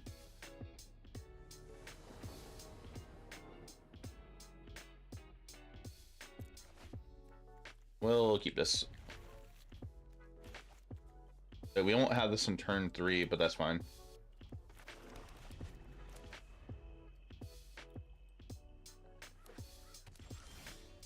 A monocolored deck, see if that red deck wins. Red deck wins is out there, it's just not as common.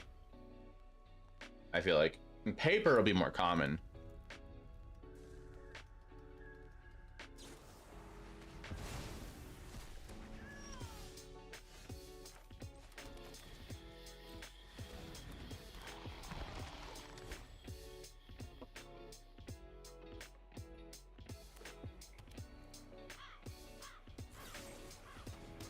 All right.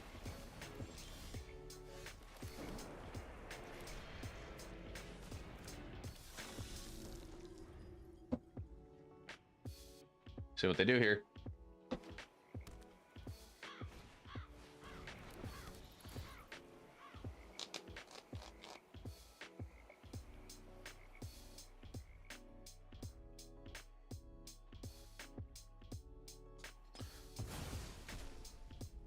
A card yet, so you're assuming that many good around red cards got released.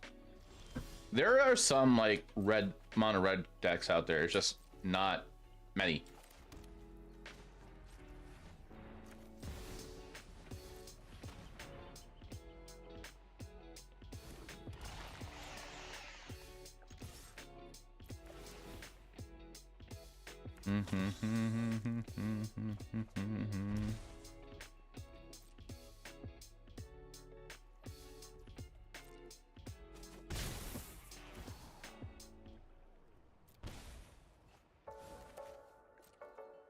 Okay.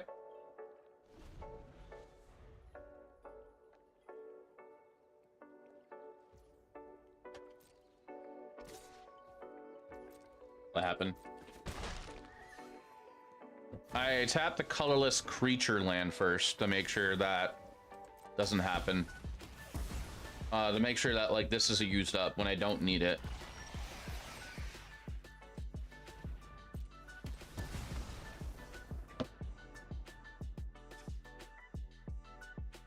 It's like, for example, if you have Mutavault, for example, or this Mistress Foundry, the auto tapper is going to prioritize leaving that open for you to activate.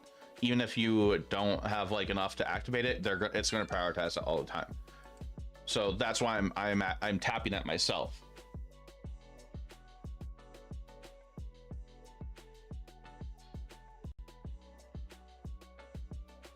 I think I'll leave it the same. Okay, yeah. Twitch shot to add in 5 minutes.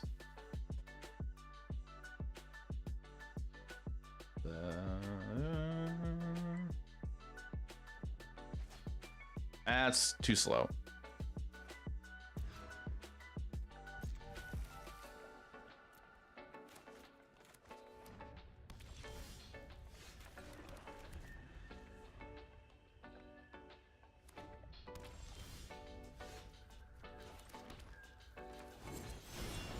We're gonna go ahead and just play it as a creature. They have a removal spell here. Is it Anoint?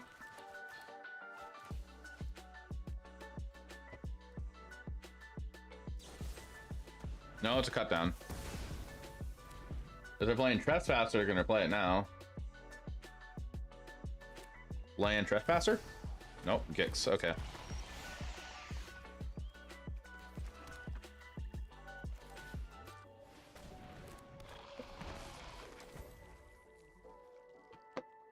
DLC in my spare time. I haven't played too much of it. The Pokemon DLC has actually been pretty fun so far. I still only done one Elite Four member so far. As someone who didn't play MTG for a while now, what happens to Grixis Vampires? Is it too slow for the meta? Yeah, it just doesn't really do much in the meta at the moment. It's not consistent enough, it's not fast enough, things like that. Maybe I should have drawn a card. Kill spell again. All right, well that's one go for the throat, one Anoint, and one cut down.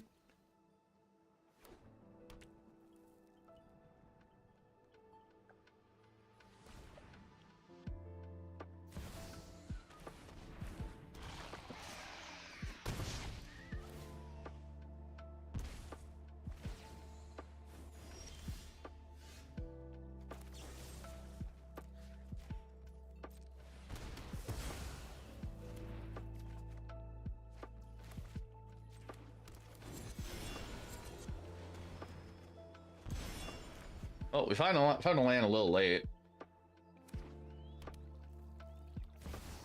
Another Sheldred. Oh my god. Like the Cyber stuff like that runs Schooner and such.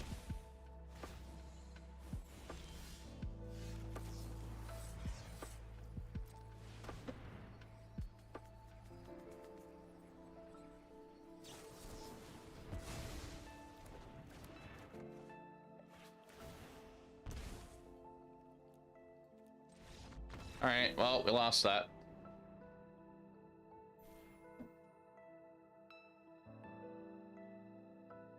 Maybe if I had the blue black stuff, I think I'd run blue black. Maybe access to counter spells just sounds really good.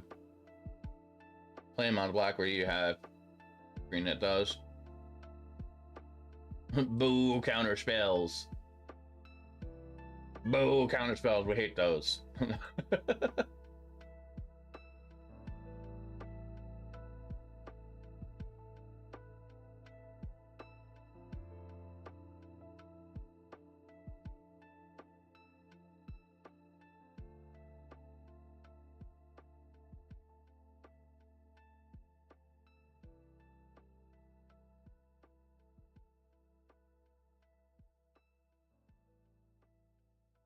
All right. Twitch chat, I'm gonna run that ad. That's gonna about to start in a minute. I'm gonna run it now. I'm just gonna go check on a quick thing. I'll leave the list up for everybody to look at. Let me know what your thoughts are on the list too. If you want the deck list in Twitch chat, !deck to get you the link from MTG bot. I just gotta step away for a brief second. So BRB.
Tiberius, hi kitty. Hi buddy. 3, 6. Tiberius is at my feet, meowing at me. Give me attention. Meow.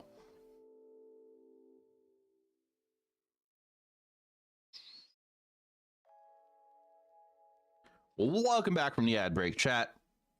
I hope everybody got up and took a break or something. I have a cat here that's like yelling at me, give me attention. He's watching me move cards around also.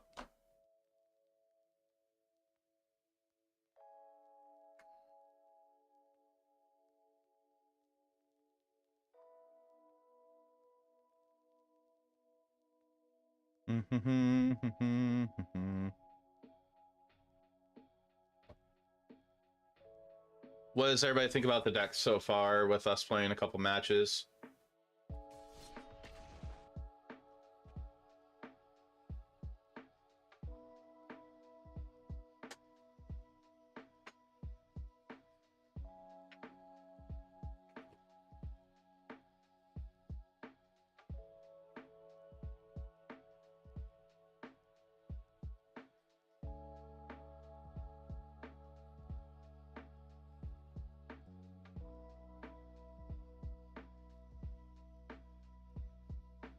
We're waiting on a pairing.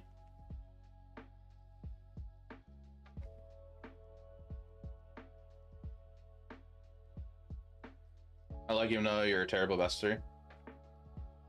You get better at practice with practice.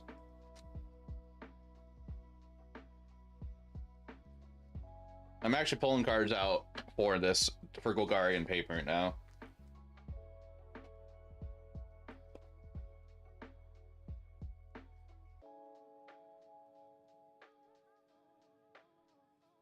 So I'll need to have it proxied up for practice on Friday.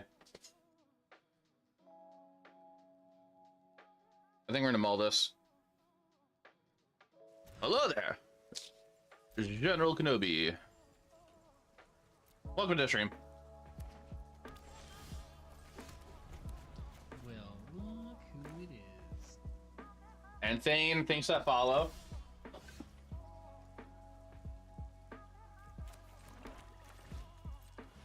I don't know what the heck I'm listening to. They have a cut down.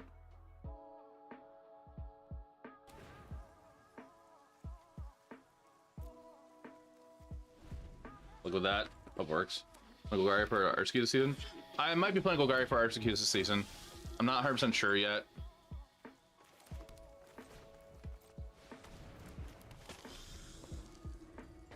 I'm deciding between Golgari or Rakdos mid-range.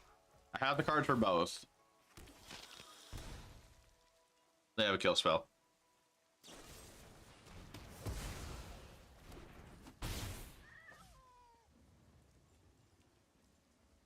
Sick. Yeah, so I'm trying out this the Golgari version I made a little bit ago.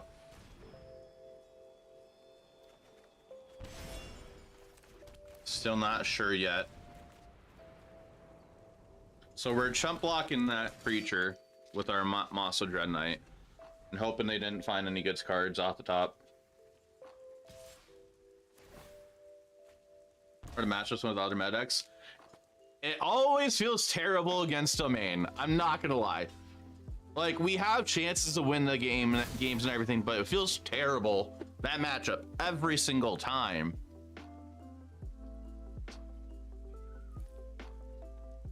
Would rather tell you the truth than set a line about that.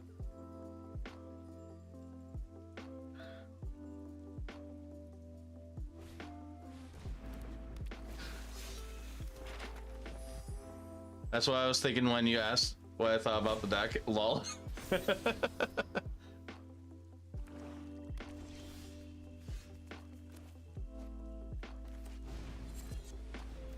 The Domain beats everything. It feels that way, and I hate it.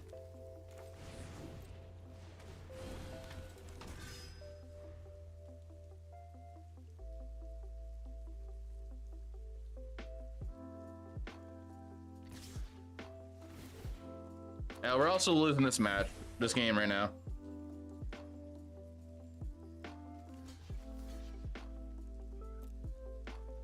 Feels like a bad match for everything. Honestly, I think they should ban Atrax personally. I agree with Jim Davis on this. Jim Davis mentioned this before, that Atraxa allows I think it was something along the lines of Atraxa allows terrible game patterns or play patterns, something like that, and it just feels that way. Like, you slap Atraxa down, you refill your hand. It doesn't usually matter what cards you pick, it feels like, because you pick the good cards, but most time, and then it just, you lose to like a lot of stuff there.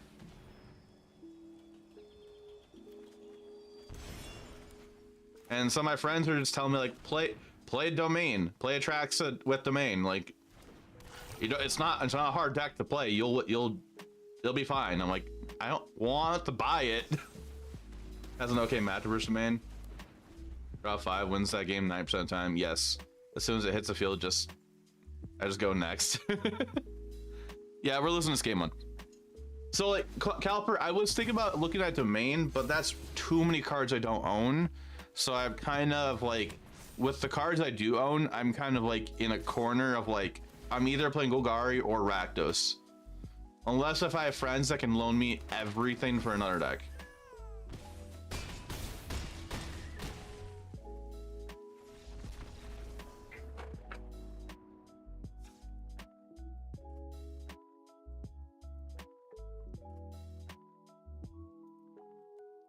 Domain's expensive on its own too. Oh yeah, I'd imagine. Mirror match ish. They're on the outdated list. They're playing the turtle. I personally think turtle is too slow now in the format.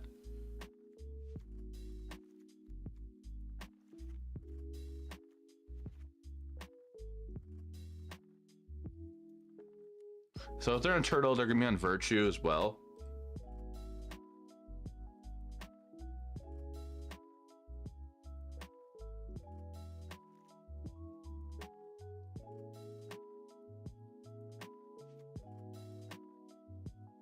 I have the black cards for Demir. I don't have all the mana in the paper.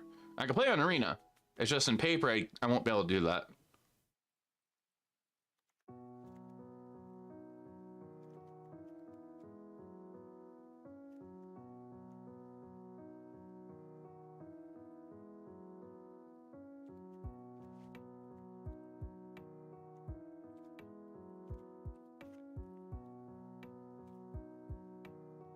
I own 2 Tashanas. I pulled 2 of those.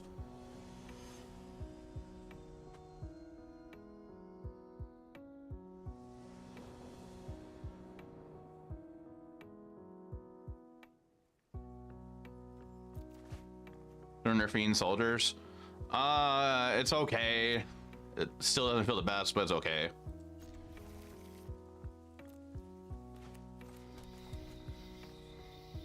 Too expensive aside from slow lands, right? Schooner's pretty cheap still. It's like $1 or $2.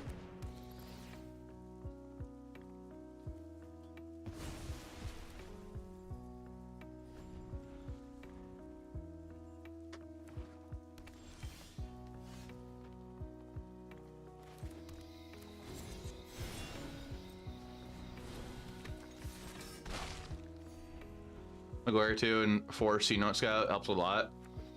Ever try it? Hey, welcome to the stream, Sandy. I have never actually thought about trying that personally.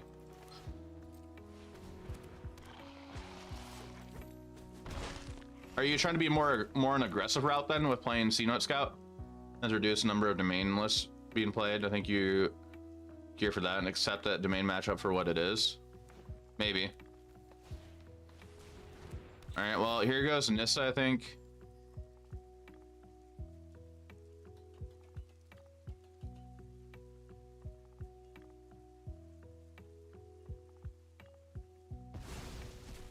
No, okay. I guess that was kind of a little bit of hard decision for them, depending on what's their hand.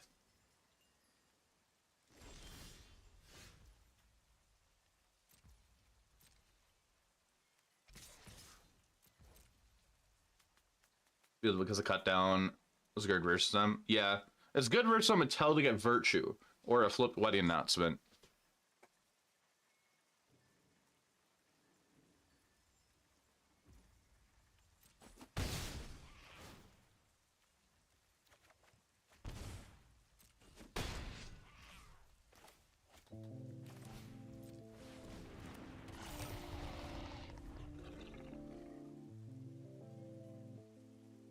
Favored into domain, I feel like Caverns kind of made it. I feel like Esper, out of all the decks out there, Esper and blue-black probably the best chance against domain because of counter spells. Like, yeah, you won't be able to counter attacks so reliably because of Cavern Souls, but that's fine.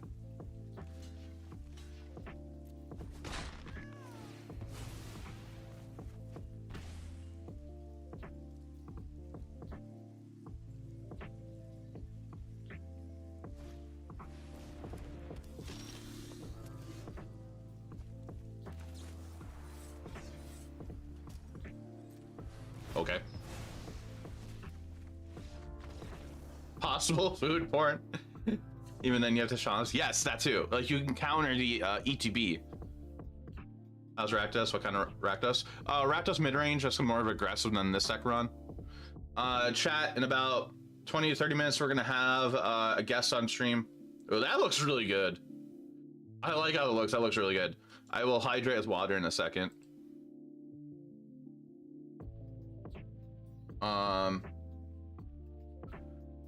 On the draw,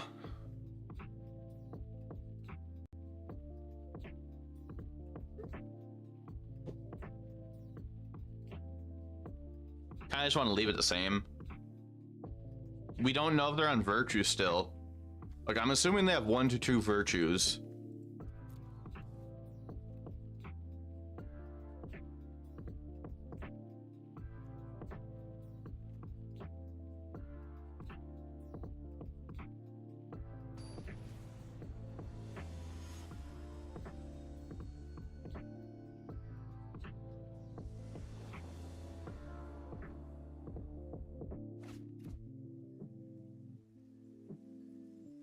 Mulligan.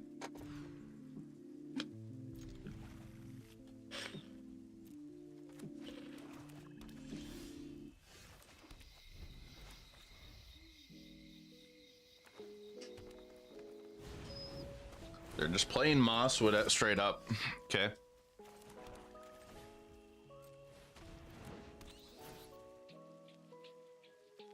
Okay, they are playing Virtue.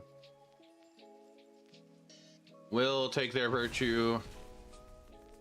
Next time we can kill their Glissa with Bitter Triumph.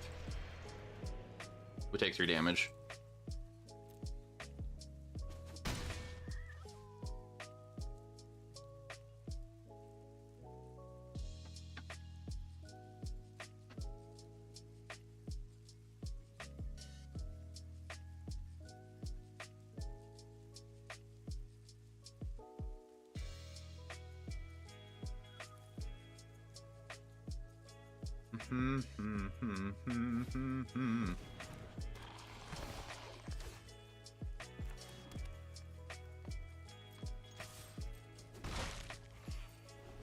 Okay, but when they go to combat, before they deal damage, we're gonna kill the Glissa, kill Mosswood.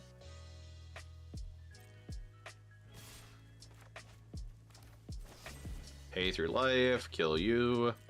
Chat, there's an ad coming up in 5 minutes.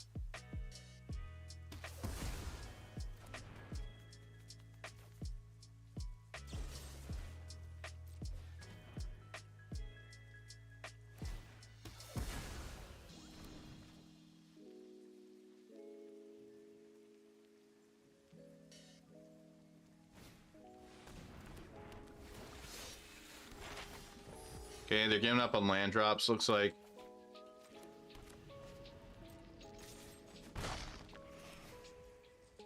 Or not really, because, well, I mean, like, they're missing a land drop per turn. They have until the end of their next turn to play that. They can at least go ahead and explore here. We have a good blocker, unless they have a kill spell in hand.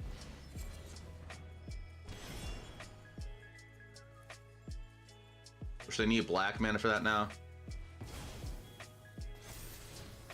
As a preacher, they're gonna put in the bin probably. They miss another land drop.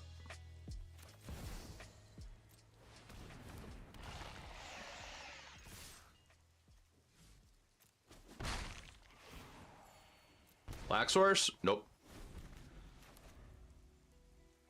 A black source off the top would have been great there.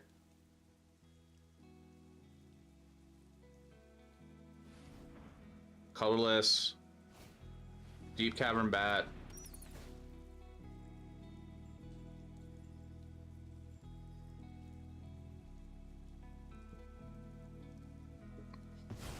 Okay, they take our bat. They're missing a land drop still. Go to combat. Swing these two.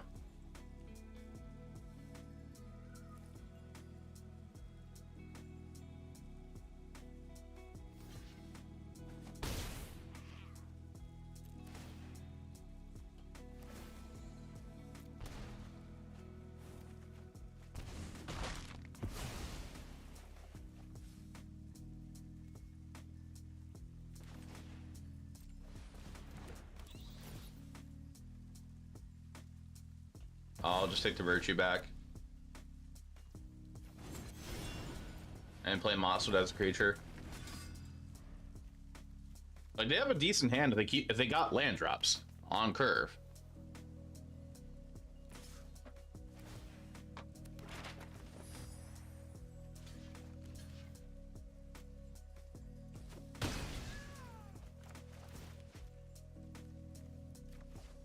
We're gonna just play an Archfiend probably.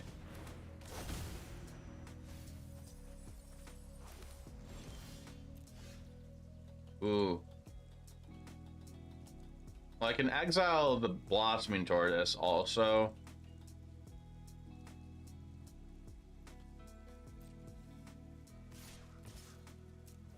We'll do this.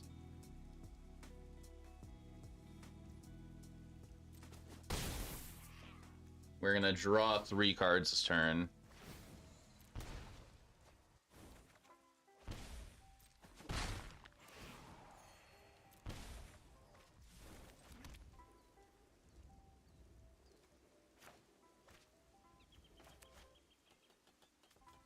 So much value, WTF.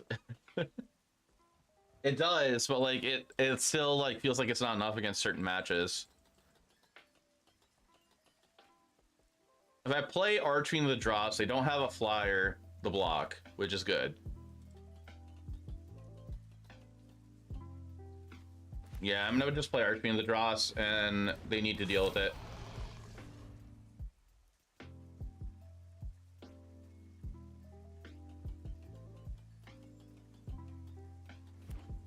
Yeah, they drew a land for turn.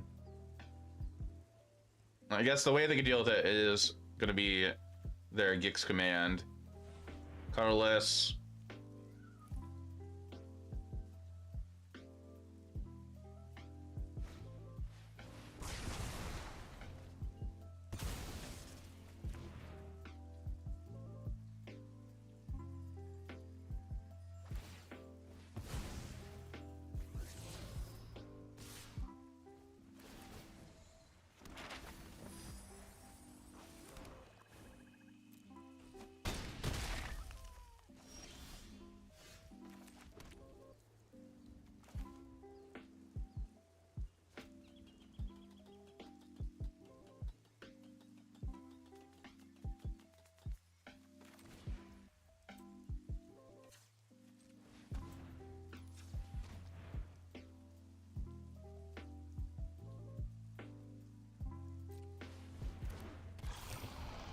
Yeah, we'll play that, pass.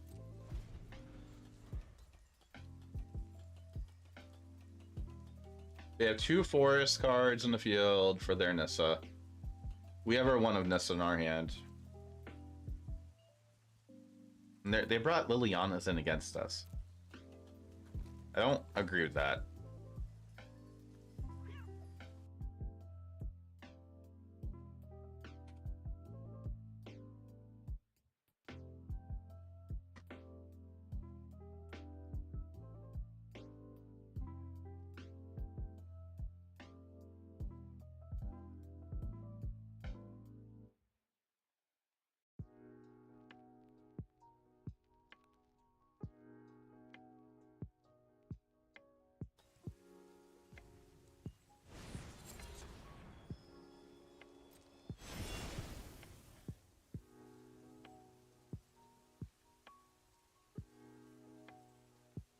I could be dead here, depends what they do.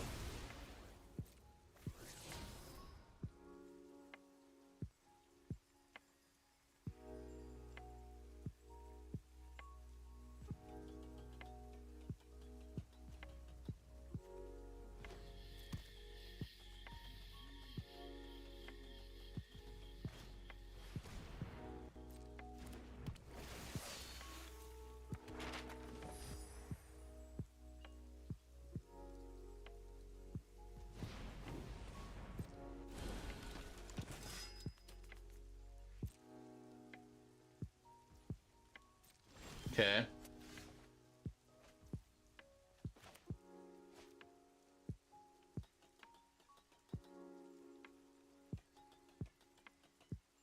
Attack for 6 in the air. Problem is they have creature lands at 2, and they have 5 attackers. I do have 2 removal spells. I can play some blockers out.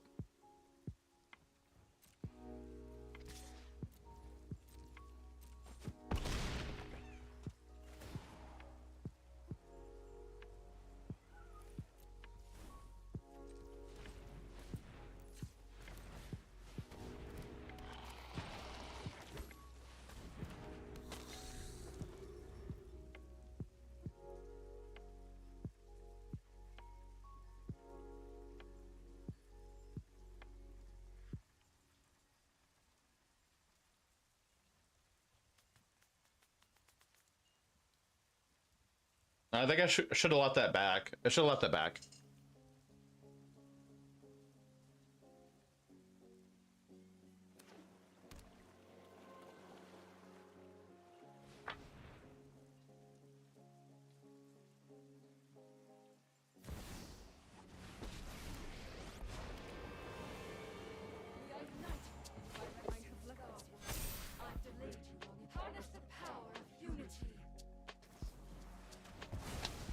Yep. Yeah, we're dead. We are dead.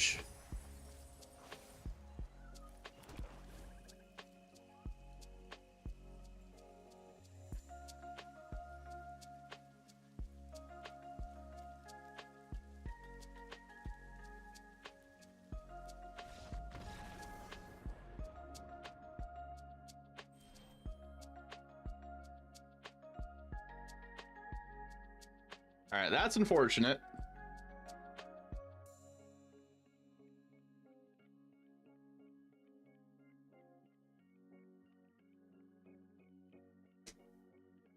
Do. Aldo, if you're still in chat, I'll pull up that Rakdos list so you can look at it.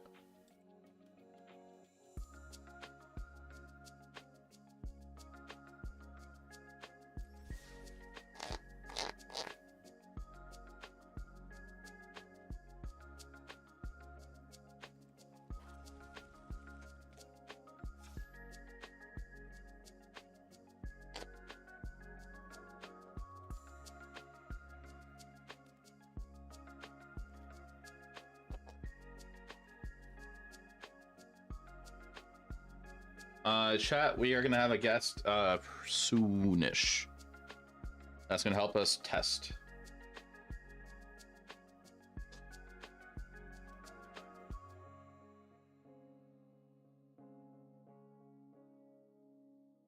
You're still in chat? All right, I'll pull up that Rakdos list for you to look at. Are you looking at Rakdos list? Well, I was waiting to see if Aldo was in Twitch on YouTube chat. That's what I was mentioning. This is the Rakdos list.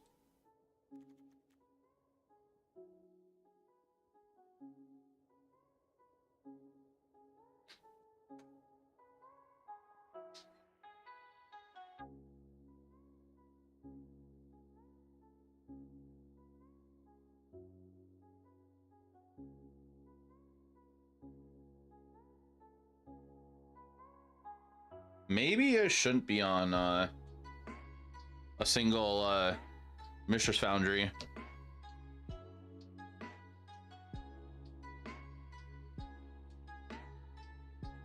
Chat, what do you think?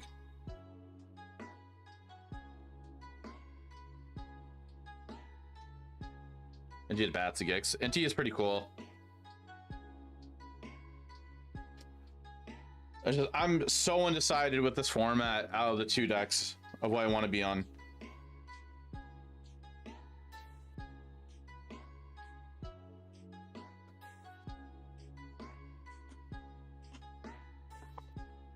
How does it fare against Domain? Is Domain a big part of the meta? Domain is a big part of the meta for sure. How does it fare against Domain?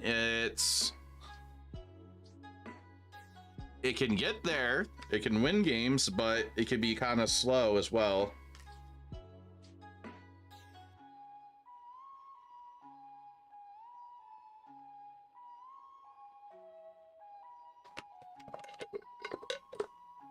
Thinking Turtle lose Factory, 1-1 field so you can get back, but for Golgari. The thing about Turtle also though, it just feels too slow against a lot of matches. Faster than Golgari. This list is faster than Golgari for sure. But the Golgari one's meant to have more answers for matches.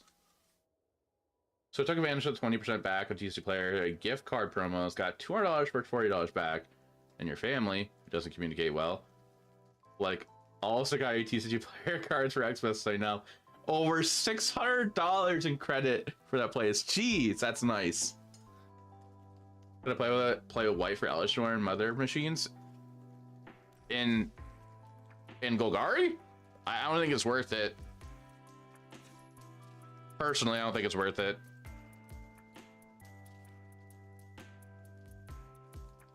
It is, but you're going for Nissa top end, helps your ramp through there. True. I'm more into Archfiend of Dross over any other 4-drop at the moment. So what I gonna buy now? Yeah. You get for like 5 shelters now. How many shelters do you need? That's really awesome though, what you got. I really want to get this Duress in paper now. My go-to Duress in paper is the Urza Saga Duress. That's to say, how you doing? You're saying for one of the 2 decks. Okay.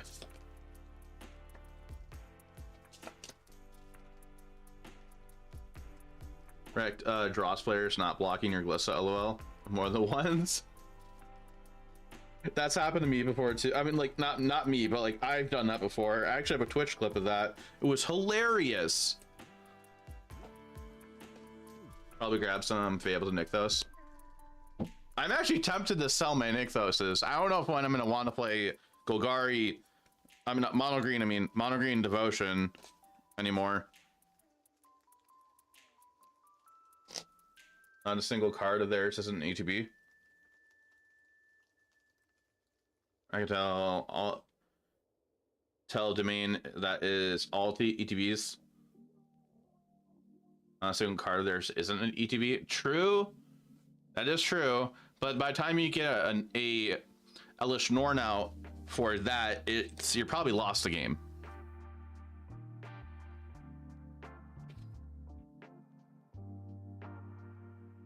That's my thought with it. I feel like you probably lost the game at that point if you get Elish Norn on the field. Because like their leyline bindings get discounted by so much, and a bunch of other stuff gets discounted by a ton too. Wish that one mythic was not 60 70 for the set. So 40 and the vendor changed the price. Which mythic is it? Sunfall is a big part of their game plan thing, so you have to be under them or over them with counterspells. Yeah, I agree.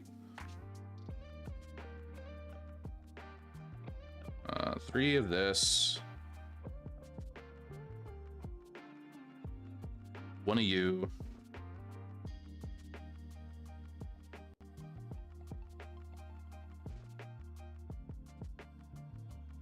Three, 2.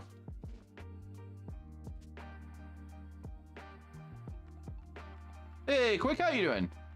Alex, Carnes Alex. Too slow. Enter tapped.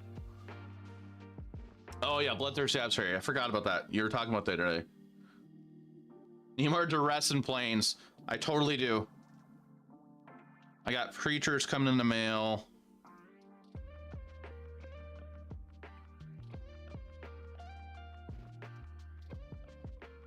I got my Drosses coming in the mail.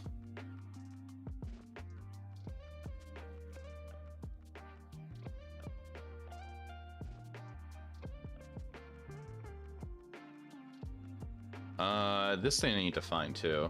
It's spiking another like 15 to 20 each. Ugh. Why? Price.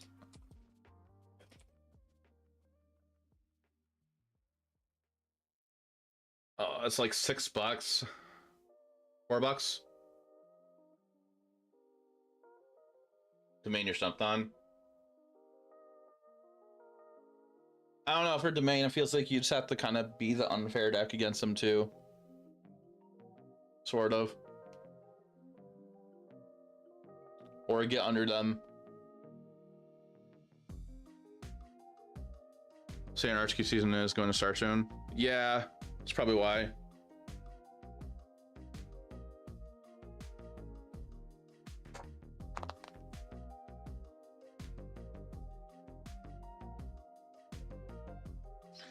I'm tempted to cut the Foundry for a 4th Forest if we're going to play Nissa, but I feel like we don't need to. I get the talk of the Tortoise, but like, eh. Does really well on.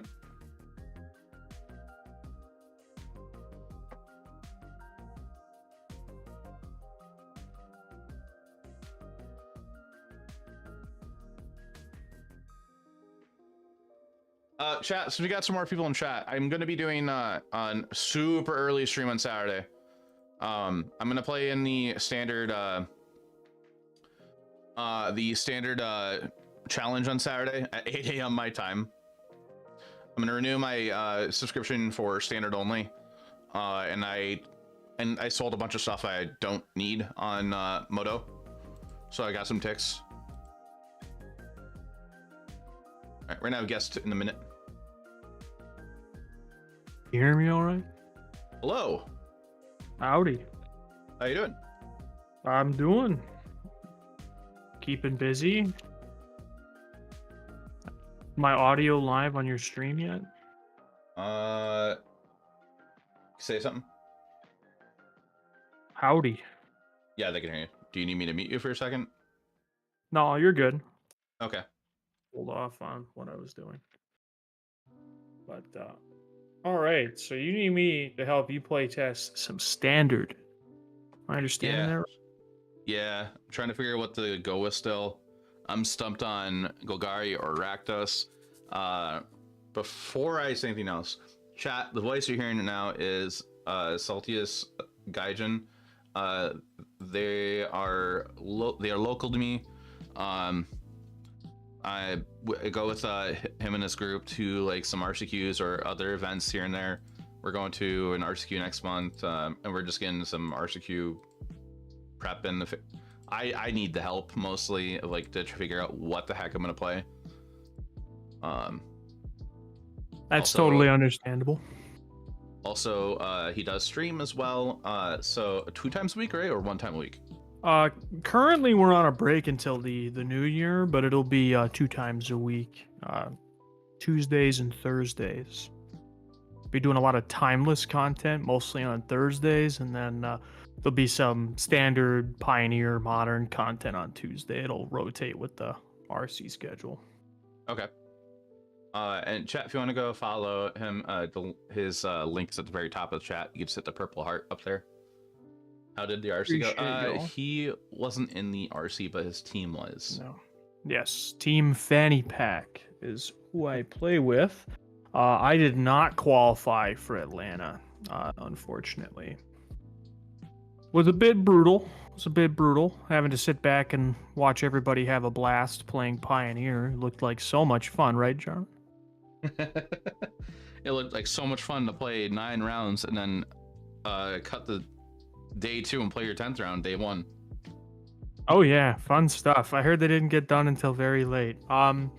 But speaking of fun formats, we're focusing on standard tonight, and I'll be honest with you, Jaffer, I didn't play a lot of standard. I played here and there, just to have some, kind of like a break from the other formats, but this format has been a blast since I started playing it more, about 2 weeks ago. I agree for the most part, minus Domain. Domain just feels miserable to play against. That's so funny that you say that. I have a Domain deck in this deck box on my table in front of me.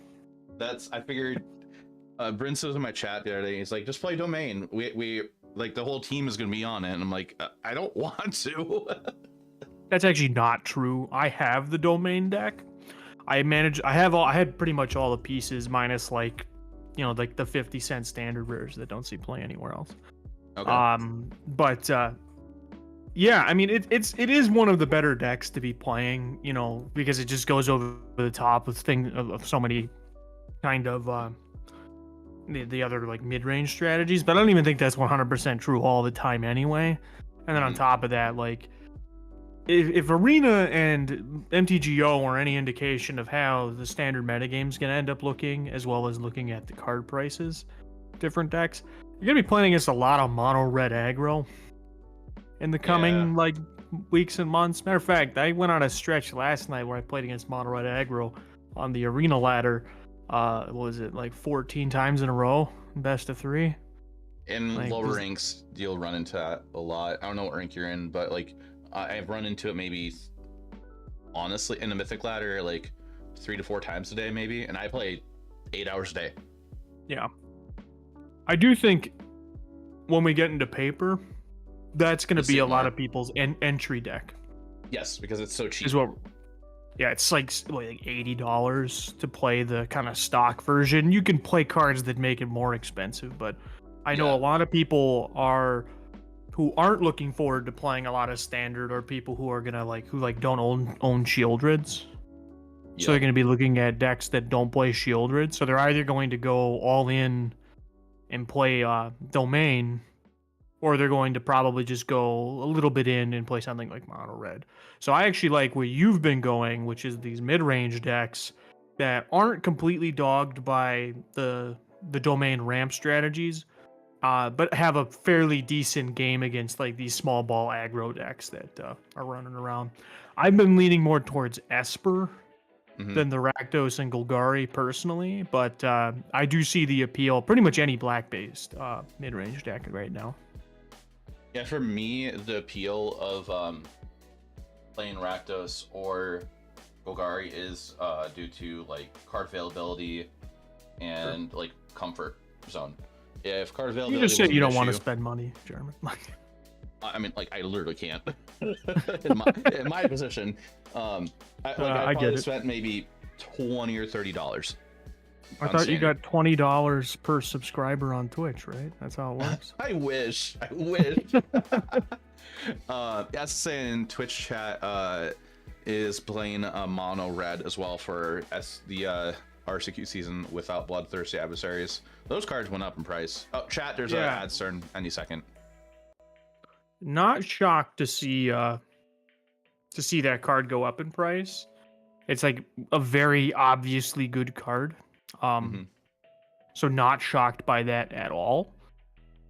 To see it go up, it's one of those cards that a lot of people thought would be good,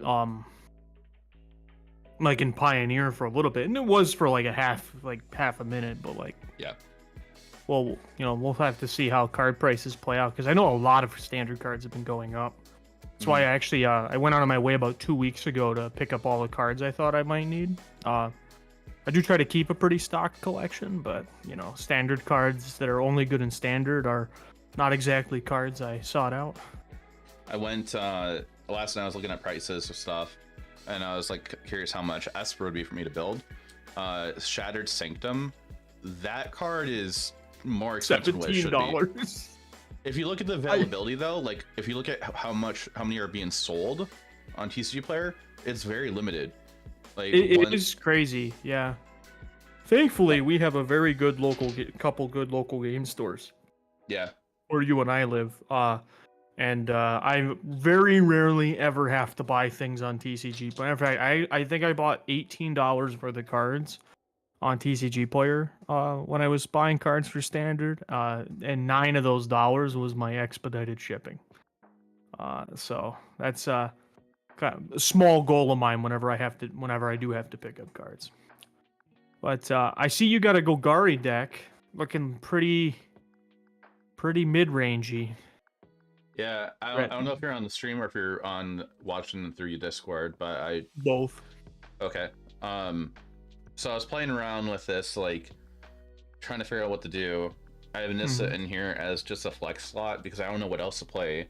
I'm not a fan of the Tortoise right now because I think Tortoise is too slow in the meta, and right now. Oh. That's why I'm like Nissa's a fast card, like. I don't know what else to put in it. I had 2 Underdog at first, and I felt like this card feels like a 4-drop, 2-drop worse. I don't know, like. Sure. Kind of a little lost at the moment. No, that's totally understandable. Because I agree, like Tortoise is a bit slow right now.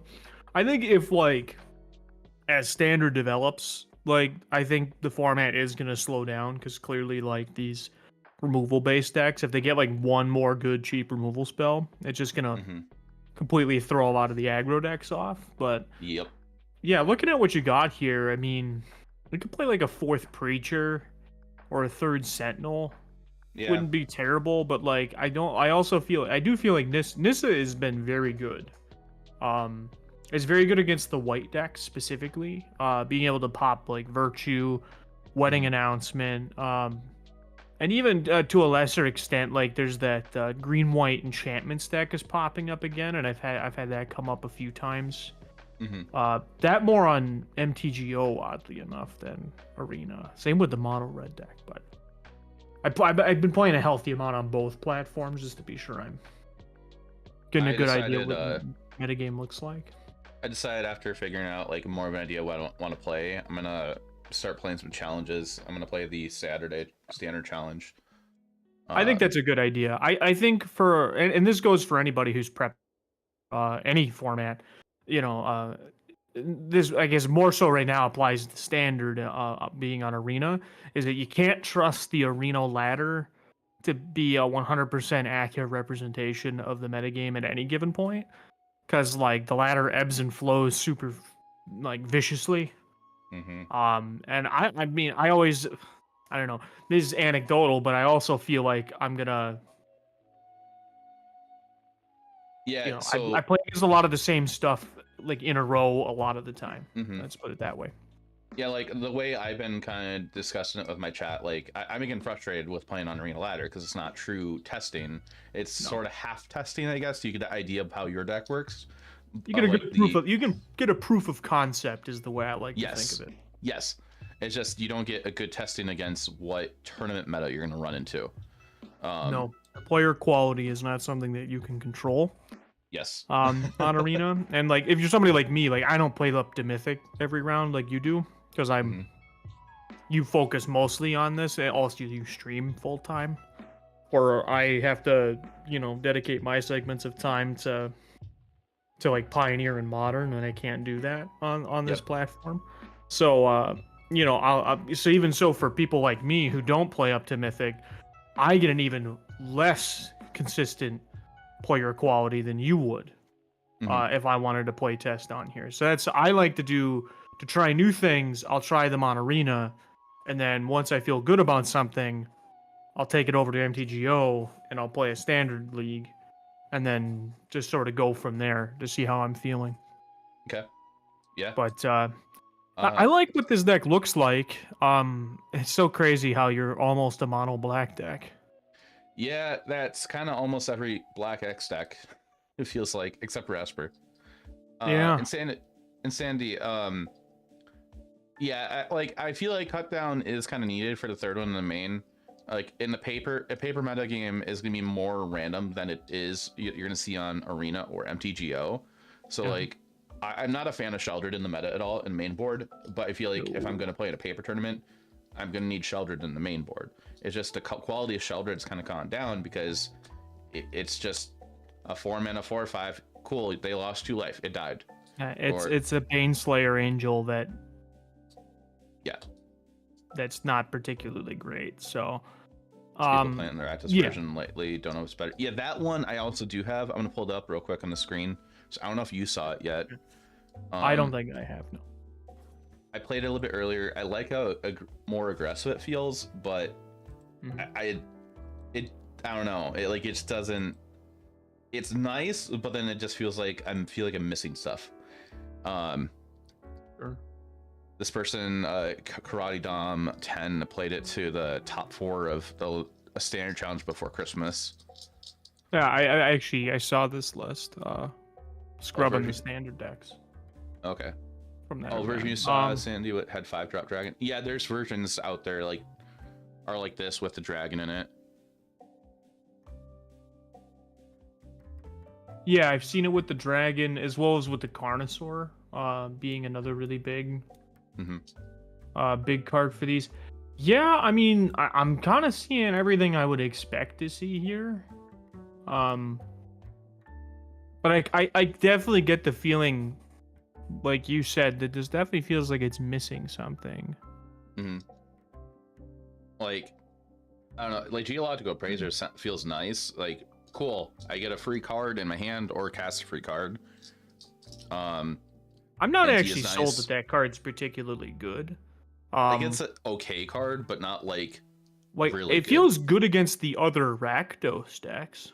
Yes. Like, I'm not even sure how good it is against the Golgari deck. Like, just like wow, you appraisered into like a Preacher of the Schism, and like neither of them can attack the Reglissa.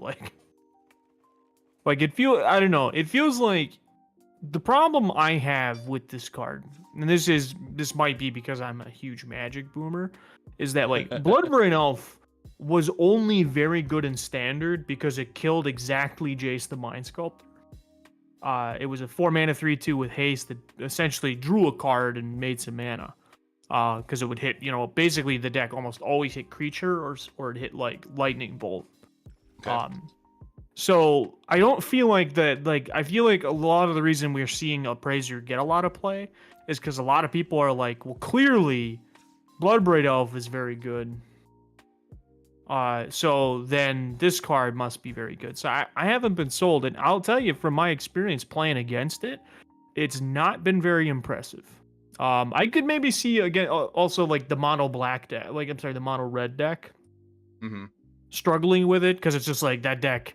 If your life total's not super low, and so like Appraiser is gonna let you stabilize, so maybe that's a benefit where it's just 2 pieces of cardboard for the cost of 1 in your hand. So there's something like that, I guess. But I do think that like it might be. I'm not sold that card is 100% the correct thing to be playing a 4 of. I see we got another version of Rakdos up here. Yeah, and Sandy sent over. This one I've seen versions of this before, like discarding Carnosaur and reanimating it. Yeah. Boner Dragon. And maybe even hitting another cruelty off of it. Yeah. And Boner Dragon just really good too. I don't know, like Cavern. I don't agree with anybody with Cavern Souls in these mid-range decks. I get it for like why it's on here, but I don't agree with like having double pip Phyrexians, double pip dinosaurs. That just. Well, I can pass the Carnosaur part because it's like that's 6 mana. So like by the time you have like 1 cavern naming say Phyrexian, the chances of you having 2 red producing lands are pretty high. But when the other parts of your deck, like this is like I guess you only have the 2 cast downs in the main, but post board you have up to 4 and then like up to 3 duresses. And that card doesn't cast any of those things. Yeah. As well as then you have even Brotherhood's End, Liliana of the Veil. So like, I agree with you. I get the logic is that it's good against like soldiers, just being able to like, here's my threat, you can't counter it. It is very strong, especially when you get to the part of the game where you have like Trumpeting Carnosaur coming down, where it's like I want the 7/6 is what I want. And they can still counter the other spell, but like then you got to eat a counter spell and still get a 7/6. So it's a very good place to be. I definitely I really like Trumpeting Carnosaur in these decks. So this is definitely more of my speed of what the Rakdos deck should look like. But again, I do think the Geological Appraiser is probably like the weakest card in here. But again, I can make some concessions to the fact that it's probably just good enough for mono red, which is creeping up in the metagame because I think it won one of the recent challenges, right? I think so. Yeah, I'm pretty sure it did. But a banned Infect deck snuck in the top 8, I think, because it's that person loves life. Expected it. Like, that you know what? That's one of those things where I'm like, good for them. They did it. I could never do it, but. All right, so you want to try this version, and then you want to try the green black deck as well. I'm gonna try the green black one first. So I took the Nissa and I added the Forest Preacher. So I'm gonna try this one first. I'm thinking maybe trying to think of what matches to play against, because like Domain is the one I'm you struggle with. Like most mid-range decks are struggling against, unless you're Esper. That's one I feel like I need to figure out what to do, what to probably board better or board correctly. But all right, I'm gonna do you a really big favor here, German. All right. So do you know who's current? Well, I don't know if he's leading as of today, but he was leading as of last night. One of our teammates is leading the standard leaderboard on Moto right now. It's Cool. MWiki. Oh. You know Matt. Yeah. So I'll play you with Matt's deck list Oh boy. All for right. Domain. Because he just shared it with us last night. And he's been having a lot of success with it. And to be honest, I'm pretty sure some of the stuff in here is probably what you should expect to see, especially as people sort of catch on to the format. Okay. All How right. good is Azorius I don't Soldiers? have. It's probably okay. I haven't seen much of it though lately. It's definitely tricked down in popularity, and I have a feeling it has to do with. I don't know. I think people really, really like the idea of like a blue-white flash deck. Like, I think that's just a really popular idea for a lot of people, but I'm not sure how good it actually is. Okay. This is very good. Versus 5 colors. Insanity. What does it hit against that deck? Like, I guess Leyline Binding and Up the Beanstalk would be the two cards that it hits. I'd imagine maybe the trample part too. Of like if you ult it, but like to me, thinking about it, that's 7 mana you're casting it at the most. 5 early if you're playing it early on to like just blow up an artifact or an enchantment. I'll send you the challenge, but just to clarify for you. All right. You think it brings a lot of pressure? Yeah, I can. It brings a lot of pressure. I mean, I guess it's good against specifically their sweepers, which is not nothing. Like, but any planeswalker is in reality going to be good against the sweepers.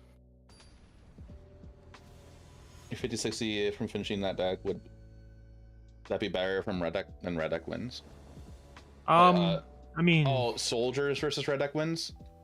I would probably just play the red deck. I think the problem I have with the blue-white soldiers deck is that it has a lot of flaws. Oh,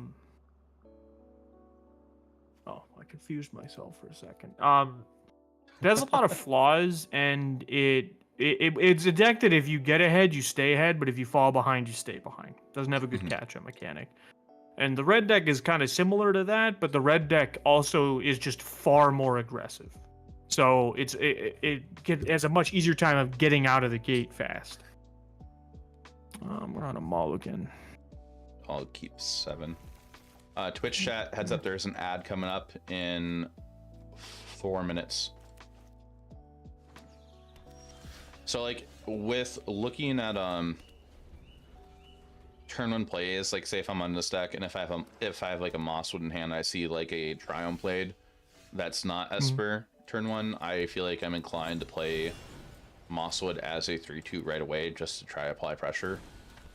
Because I need to be the aggro deck here in this matchup, it feels like. Yeah, I don't hate that logic. I will tell you that there's these decks are starting to play Rafine's Tower to make their mana work. Yeah. Because they're starting to play Virtue of Persistence. So you got to be a little mindful of that.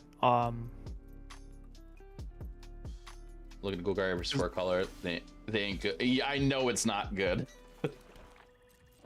That's the matchup I'm trying to figure out with Golgari. Which card's not good?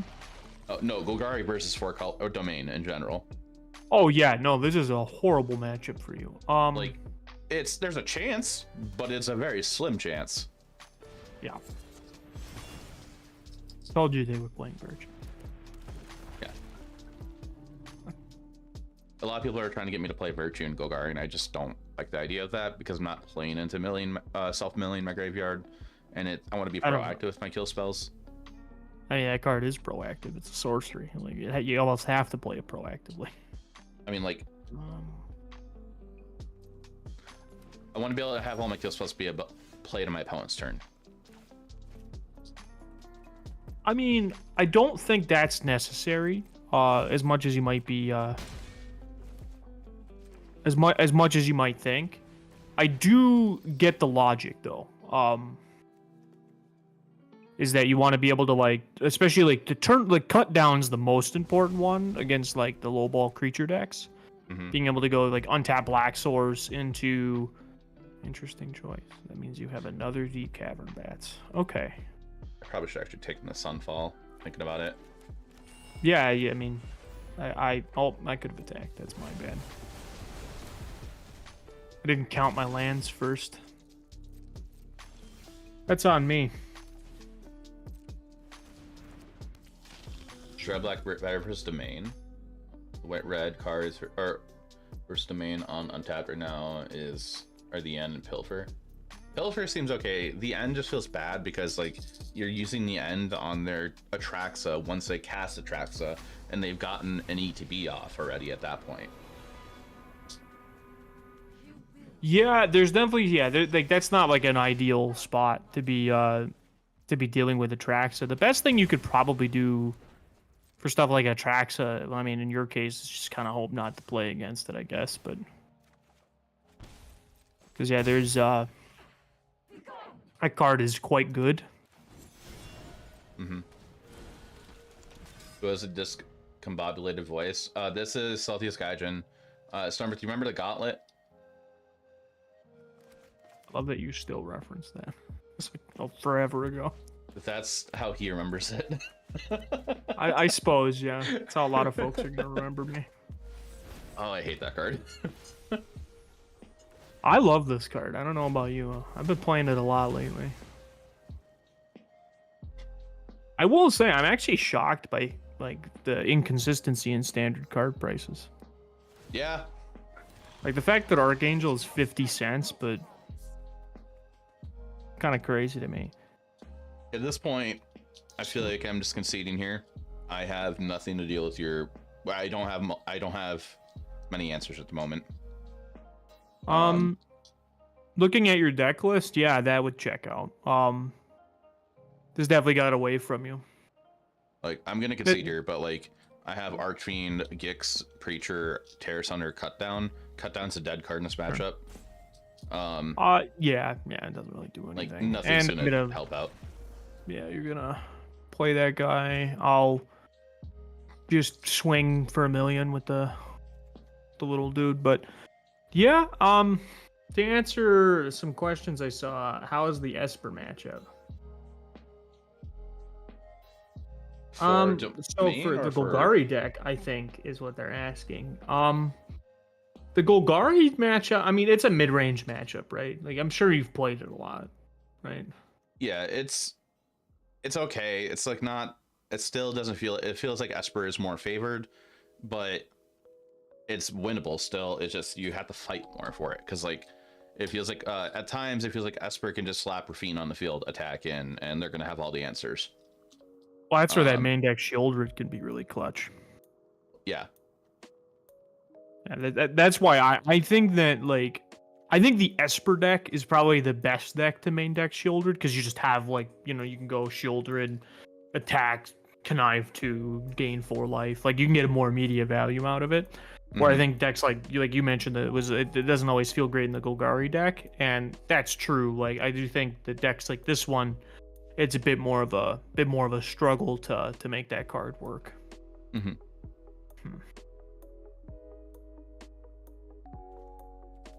Trying to remember how I'm supposed to sideboard for this matchup. Pretty sure this comes out. They need to have a decent win rate versus those 2 matchups. Probably the only reason why Soldiers is still semi-viable. Esper and 5-color in favor for Soldiers.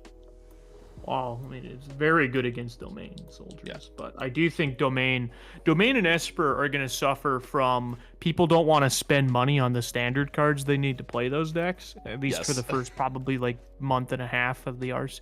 Because I am suspecting, and you might be suspecting something similar, is that there's going to be a lot of very small RCQs this round. I'm expecting the one we're going to on Saturday. Probably be barely 8 people. Well, it is down in Milwaukee, so there's a good chance there'll be a decent number of people, but you're not wrong to expect that. Like I'm expecting to probably never get past like 20. Yeah. Like I think like 16 people is like not unreasonable, given that there's enough people sort of in the overall Jeez. area who are going to want to try and qualify. But there's definitely lots of people who are not going to be interested. We're not going to get any of the people who are like, well, this is my favorite modern deck, or I really like this deck in Pioneer, which those people barely exist anyway, at least where we live and where we go to play RCQs. But I'm probably like the only one. yeah. Insanity's right. You should take the Stomper. The way you win this matchup is you got to throw off my mana development. Yeah, like that's the thought there, and I really wanted to play a creature there, but I needed to find land. Oh yeah, if you didn't have a land, you have to do it. Uh, Speaking of needing a land, all right, that was not a land. Ooh, okay, thank gosh. Deck is like 50% lands right now. So, ooh, that's a good one. Destroy target. 5 rounds. Yeah, it's probably gonna be really small. Yeah, I can't imagine these will be huge events by any stretch. I mean, there is going to be a standard NRG trial, which is going to be nice. I think that'll be the turning point for a lot of folks, but that's like the February 10th or whenever, or the 11th. This is the Sunday event. So right now in this moment, I'm feeling like you have 2 there. I feel like I need to just find answers for what's in your hand at this point. Just leave the 2 beanstalks. That's not an unreasonable take. It depends on whether or not you think I'm going to kill this Glissa on my next turn. And you have 2 unknown or if cards. you have a way of... Yeah, like, there's a chance that you want to... like, that you'd want to deal with an up the beanstalk, because, like, long-term, it's going to be rough. Well, the Outland Liberator makes that a little easier. All right, but I do have the 4th land for this to populate, so... You can have my up the beanstalk, but I'm taking away your Glissa and your Deep Cavern Bats. By the way, Deep Cavern Bat, that's probably been, like, my favorite card in Standard. Same. One of my favorite cards. Yes, and Sandy. Oh, I still hate this. Yeah, right? This feel the standard cards flow through you, Jaffer. So it shouldn't come in, right? The thing is, like, if they do get to cast this card, then how am I going to deal with it? Which card? Herd Migration. Oh, sure. Herd Migration is definitely like one of the... Like, you want to take that early and in the mid game, because it's either going to, like, develop my mana and stabilize my life total, or it's going to kill you. Because, yeah, that's like... So you having at least one answer in your deck post board for that specific card is probably a good idea. Or if you can attack all the mana development around it, then you can sort of get away with... you can get away with... just sort of like forcing me to use it as mana development versus sort of getting the freebie. All right, well. This Virtue of Persistence card is really good, Jarman. You should consider playing it. Wait, why'd you do that? So your spell doesn't resolve. Oh, I suppose, yeah, that takes that away from me. I don't get the long-term advantage of having that. Well, I am about to get the short-term advantage of casting an Atraxa, which, I don't know, if that feels like. It feels pretty good. You'll get 6 cards. I'm going to get at least 2, technically, but I'm offering the chump block. Wow. To the surprise of literally no one, he didn't take it. I love Up the Beanstalk with Atraxa. Feels like I'm wearing a hat on a hat. A hat on a hat. Nice. Feature, enchantment, planeswalker, sorcery, land. Yeah, he could whiff. It's very unlikely. I definitely could. That is technically true. I could look at 10 lands. Like at this point, I don't know how I beat you after getting all those cards in your hand. Unless I get Yeah, like I'm not. six I honestly, duresses. I really don't know what you do either. Mostly because like this Atraxa showed you another Atraxa, but also a Leyline Binding and a Sweeper and a Nissa. And you know that I have 2 other Sweepers in my hand on top of it. So it's like I don't think you're attacking around me, and I don't think you're playing through it. So this is definitely the fundamental problem with the matchup is that you don't have like Atraxa is the lights out card. Yes. Oh, my YouTube chat is saying I like this guy's commentary is fun. Well, they're like my commentary. Yeah. Gonna make yeah, you and, blush. and plus, if I play any creatures, you have 3 board wipes in hand. 3 board wipes and a Swords the Plowshare that draws a card. And can hit Yeah. any non-land permanent. I'll concede it here. Yeah, the end. I don't think the end. I think the end would make this like kind of doable, but like even that wouldn't be that great here. Because it's I like have the thought end would about- answer this Atraxa, the Atraxa in my hand. That would be a good part of it. But I also still have the Nissa, 3 board wipes, and a removal spell that draws a card. Like, so it's like dealing that like it's almost no different than Doomblading it, but it's it's not terrible. I do think that you could play one in your 75. That might just be like a necessary evil to like while they play the Atraxa, just have to hope it's a low end and then the end it. The more I think about the end against like 5-color or 4-color domain, I'm thinking like, why don't I just play Stonebrain then? So that way I could just at least play Stonebrain and activate it before you cast an Atraxa. See, it's funny you say that because a lot of decks do just play the Stonebrain for that exact reason.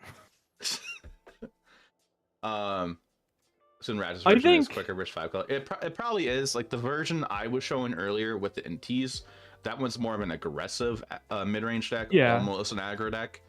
I'm not sure if it's better because like in the that biggest thing you run matchup, into is you don't have haste maybe. threats. True. Like I think haste threats are what are good against sweeper spells because they come in, Yes. they deal damage, then they go away. But if you go like turn 2 Inti and I just go turn 2 virtue the removals half of persistence, Yeah. like that's no different than if you just play Blood Tithe Harvester, which Yeah. you also play, but it's like it's not solving the problem of the matchup. Let's put it that way. Somebody came in my Cruelty chat. is very good. Somebody came in my chat last night while I was like toying around going between Rakdos and Golgari, and like, why don't you just go Jund, have best of both worlds, and you get better cards? And then my thought with that is like, I like the idea of it, but it's more dirtily, and you become a slower deck because you're mana based. I mean, I think that being 3 colors wouldn't be unreasonable. But you'd have to make concessions is the problem. Yes. Like, you couldn't play Blood Tithe Harvester and Mosswood Dread Knight in the same deck super consistently. Most of the time in like a It's deck kind like of like that. Esper is moving away from Denic. Because, like, Yeah, I saw that. you want to cast Deep Cavern Bats, which is a 1 and a black, but then you just have Denic, who's blue-white 2-drop. So it's like, it kind of invites inconsistency. And the problem is that those are the 2 best 2-drops that you could be playing. And to be fair, in either sense, you'd have to give up one of them to play, whichever 2-color combination you want to play. But, yeah, like, I agree with what SSA is saying here. I agree as well. It's just like, for me in paper Magic though, for card availability, it's basically I'm going Golgari or Rakdos, or if I really wanted to, some bad form of Jund, which I'm not going to do. I think the closest to Jund I was trying to figure out the other day was like last week. I was thinking like, well, instead of Mosswood, what if I played Questing Druid in here and just play some red green and black red lands and play Questing Druid for some card advantage. But Mosswood, Beast. yeah, but Mosswood Dread Knight is just like, it's just a really good card because how many times it reoccurs. Well, also we don't have a lot of exiling removal that's super popular. Yeah. So like, I mean, there's Leyline Binding, I should say, but like, I think I will take them Leyline Binding my 2-mana 3/2 versus like my 3-mana anything. Mhm. So I agree with you where it's like I think Questing Druid's a really good card. I just don't think it's a really good card in Standard. Like, Yes. we don't have the cheap. Like that card's really good in Legacy because of Force of Will and other free spells that trigger its counter ability. And you can pitch cast Force of Will out of the exile. Yeah. It's really weird, but you can, and so It's dumb.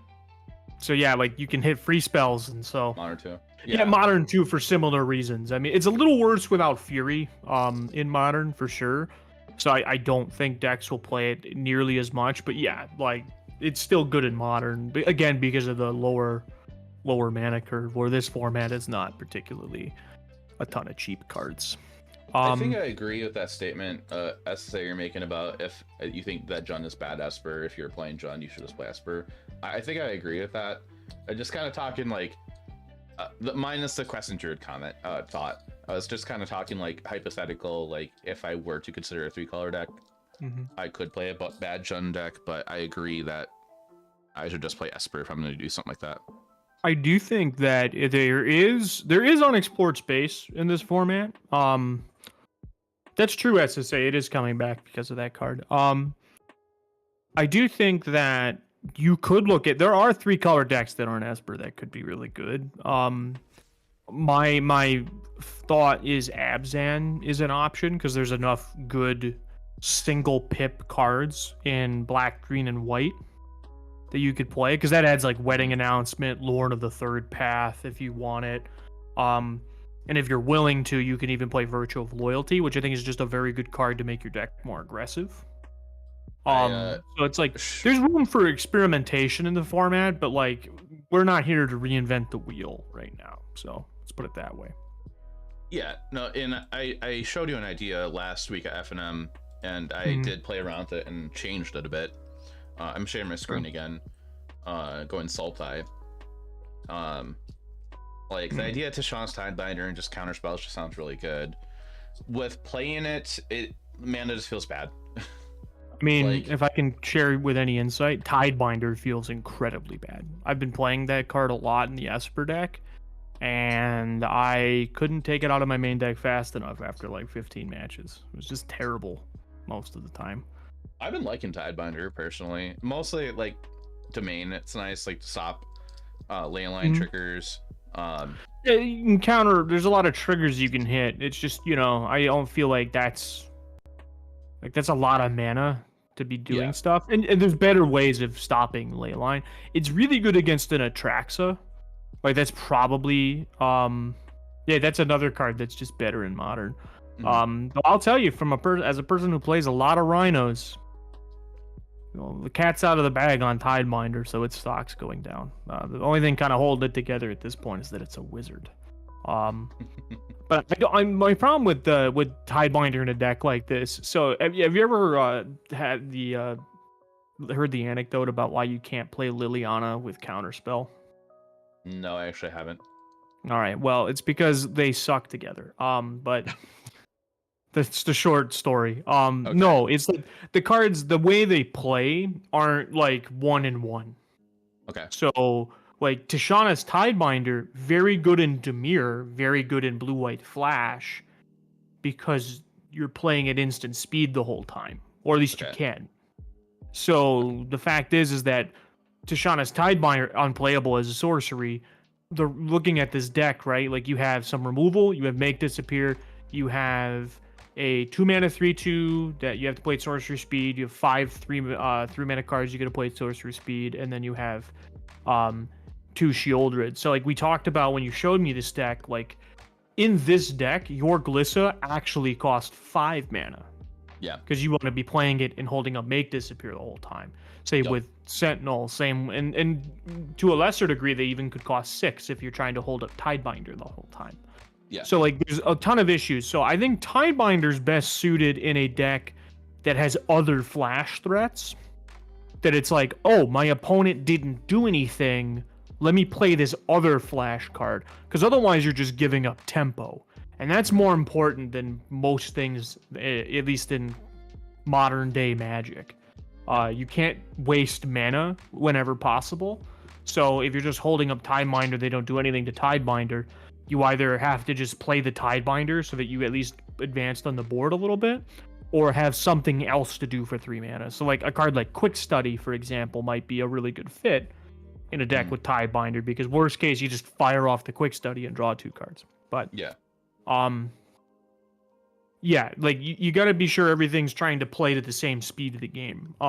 So I think the problem with this deck would ultimately be is that you're trying to play a tempo card in a mid-range deck, and that's not generally a good idea. For the comment, why not just Dimir? Moxfield Gliss is so much better than Flying Dorks and Gix. I think Dimir is probably the better option. Like better mana, better pizza top johns. Actually, no, I think Dimir probably be a better option. Like if out of like the mid-range choices, out of Golgari and Rakdos and Dimir, I think Dimir's probably. In thinking about it, I think Dimir's probably the better option because of the you get. Dimir really is the poor man's Esper, so. Yes, but out of those 3 options, out of Black X decks, a 2-color Black X decks, probably Dimir's better. Because you get counter spells, you get some flash effects as well. Or actually, no. Quick, what you're saying. Quick, what you're saying. No, that's actually the best option right there. Duress and Plains better. Yes. No. No. So close. But like for basically what I'm trying to work with myself, or what I can play in paper, I have to go between Rakdos or Golgari, because like I'm not going to shell out hundreds of dollars into this standard format to be able to play a different deck. Yeah, that really is the tricky bit, because especially the lands have gone up in price. So like just from like an economic standpoint, at least for like the first month of this season, it's probably a good idea to play what you're comfortable with at the RC level, or the RCQ level, and then also just like, play what you have. Like I had to go out of my way and buy a bunch of stuff, mostly because I just didn't have. I was missing like 15% of any given deck, because there's a lot of like, as you know, cards that are really only good in standard. So. Those of us who don't really play a lot of paper standard, which is everyone, up until now, very, very tricky.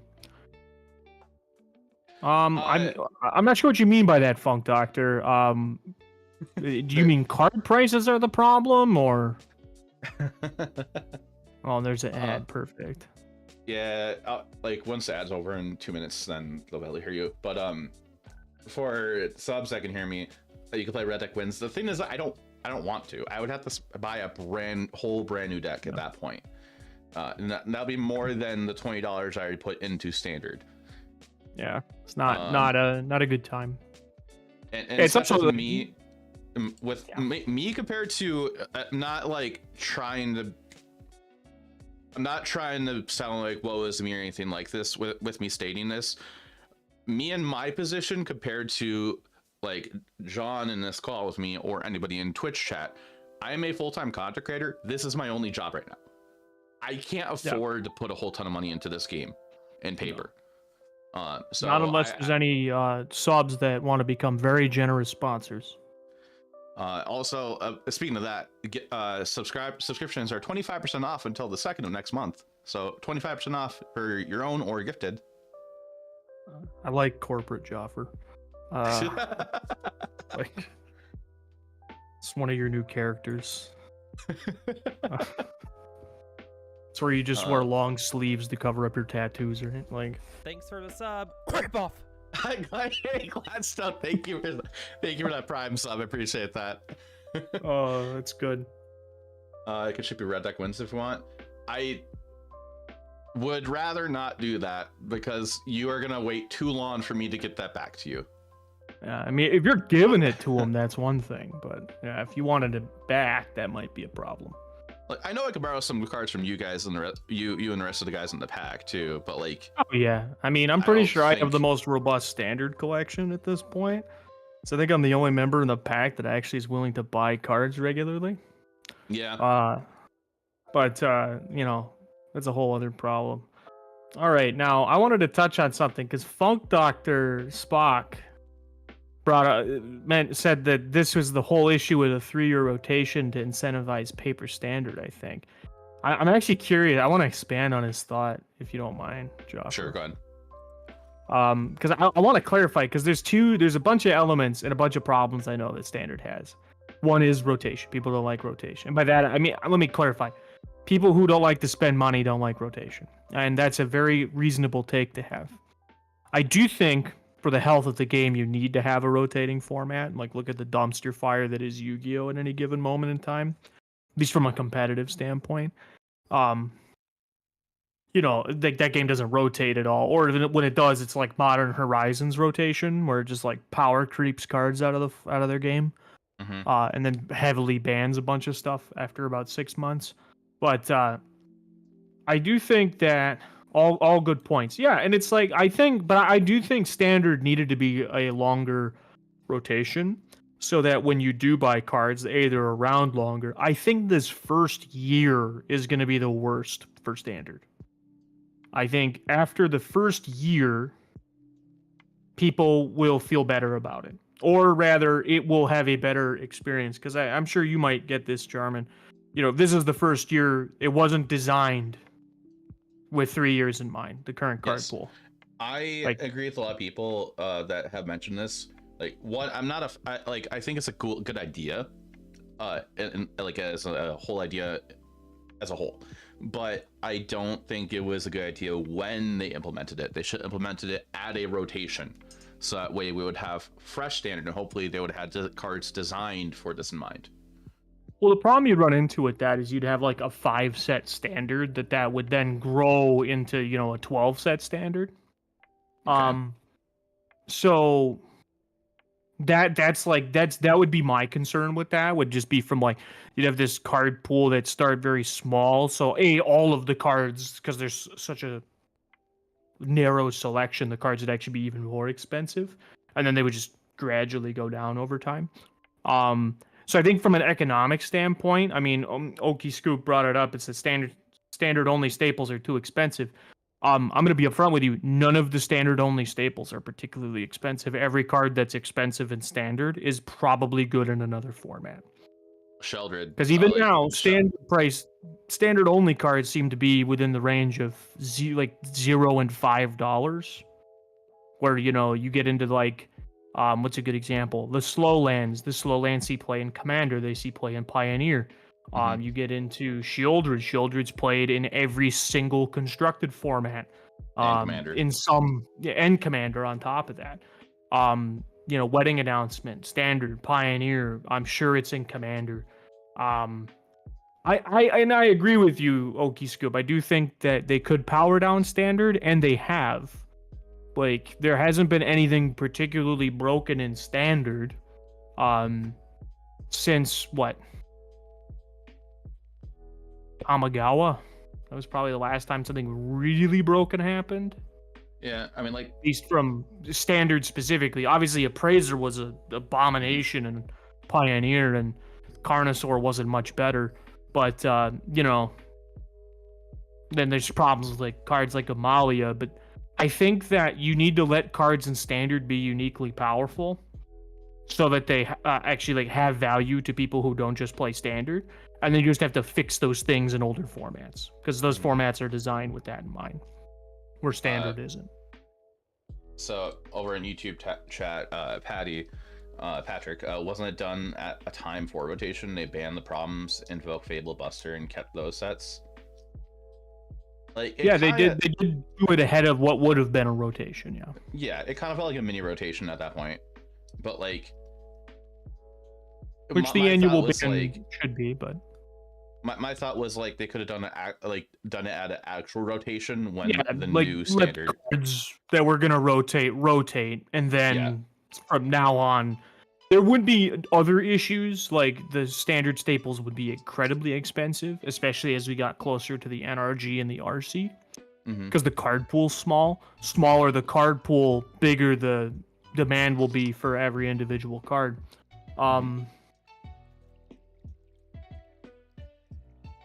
Cost you're willing to bear to solve the problem. I mean, I don't think that standard is a problem, Funk Doctor, and I don't think the problem that cards cost money is a real problem. I do agree that there is a barrier to entry to Magic in general, but I think the idea that standard staples cost money is a problem is it's tricky, because obviously you want as many people as possible to play a game, but I also want, like, I don't know, like a local game store to actually have a reason, because like Wizards of the Coast doesn't set the price of secondary cards.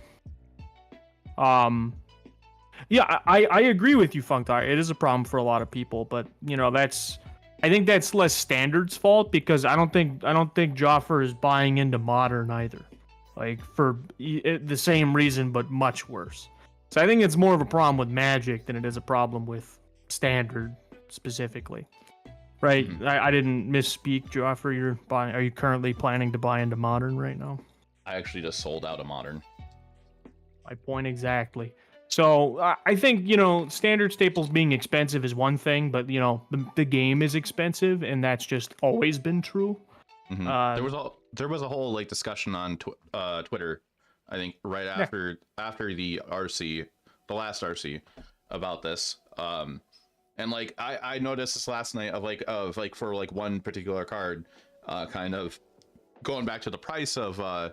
We'll move on to the next thing in a moment, chat. Like I just want to finish this thought. But like going back to like the price of like standard staples or cards in general, like the Soul Lance. If you go look on TCG Player for Shattered Sanctum, the amount of that card for sale is actually very low. So like the card availability also that ties into the cost of cards too. Like that Shattered Sanctum. How much? I think that was like almost $20 for that slow land. I think I saw on TCG Player.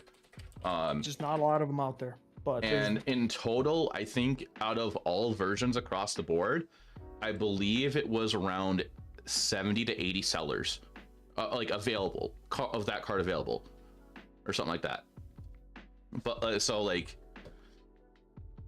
I don't know, like I'm excited to play Paper Standard, but the cost of it's not exciting as well. But hopefully things get better over time in the future. Mm-hmm.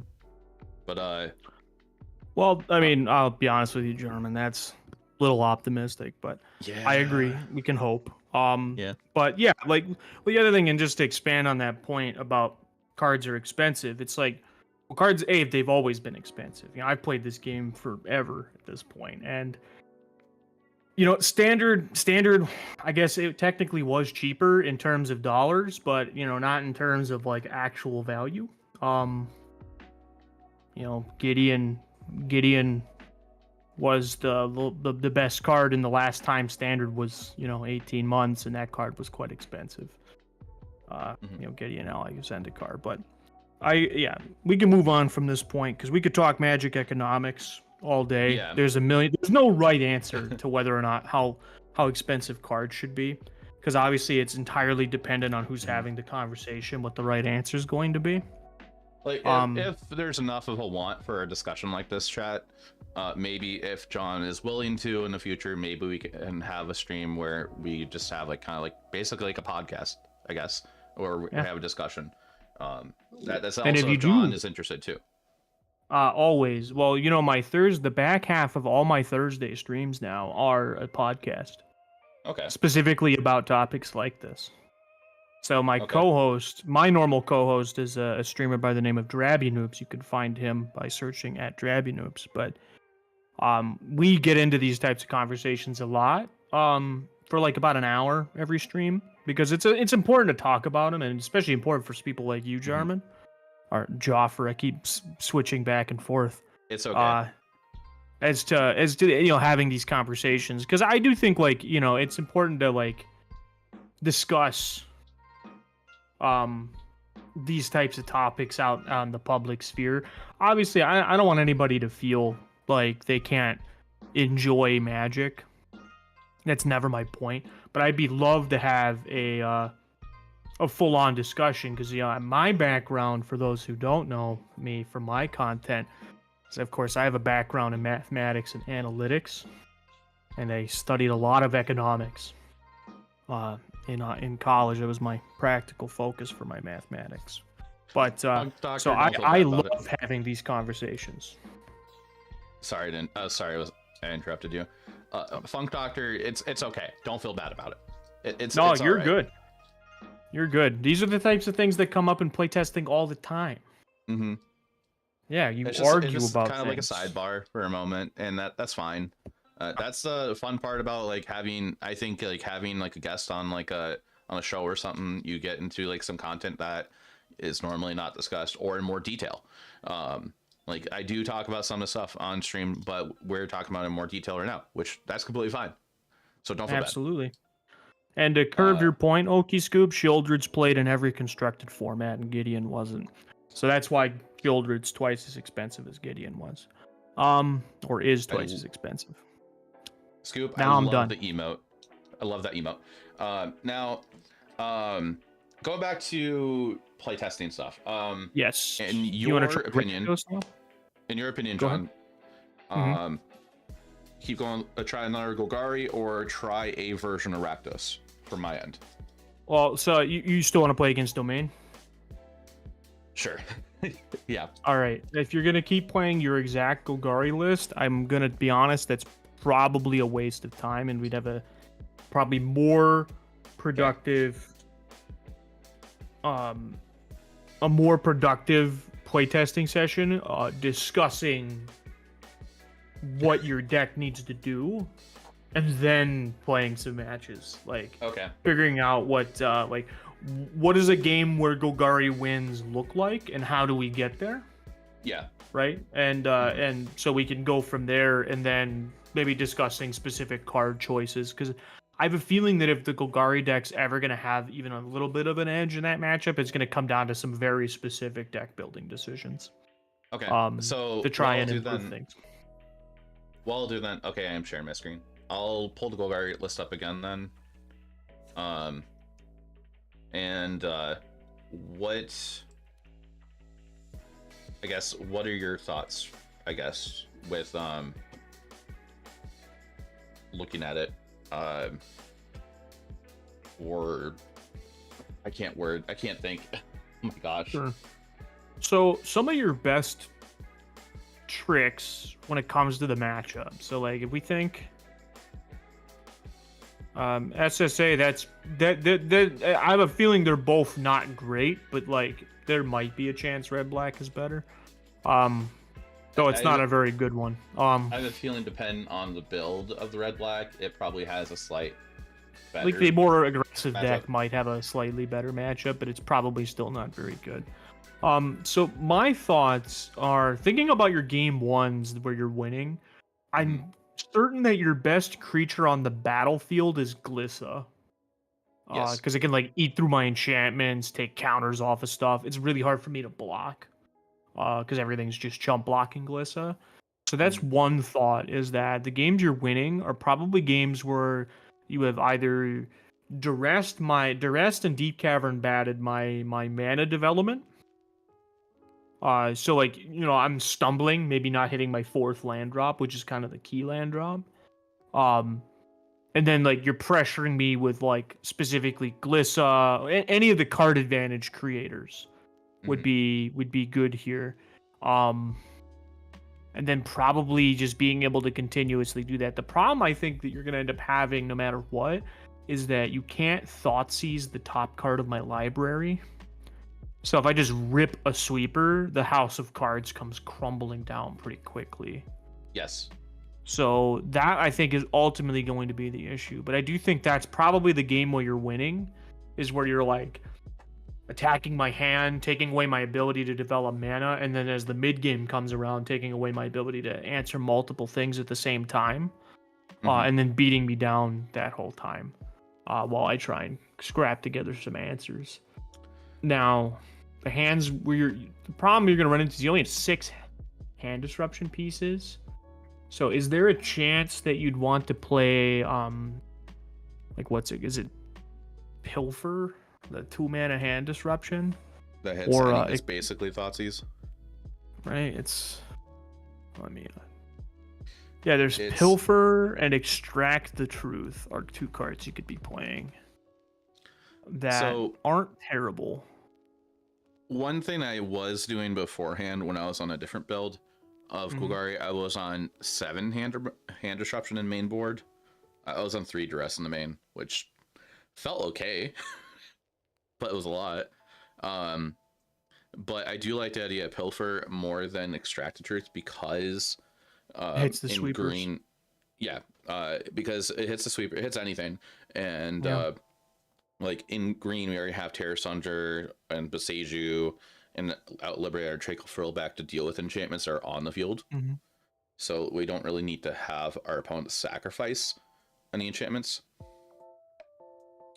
Yeah, Sure. like that mode's probably the least relevant. And it doesn't hit the sweepers. Like, I agree. I think that like the Rakdos deck would probably be more enjoying the would enjoy the extract because it gives them the out to ley line and Yes. the beanstalk.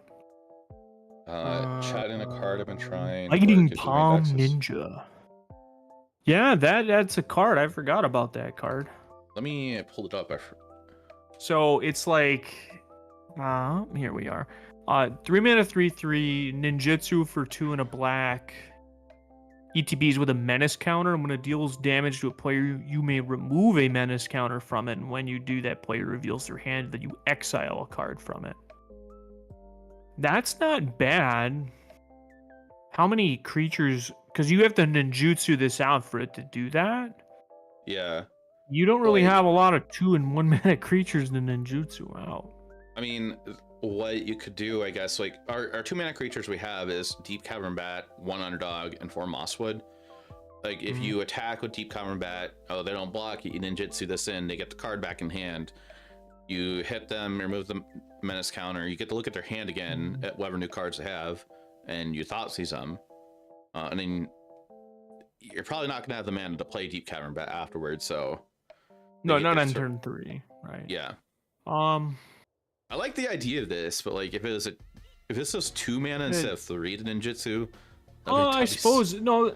Yeah, because you can just play it and it gets a counter too. Yeah, I mean, I don't hate this,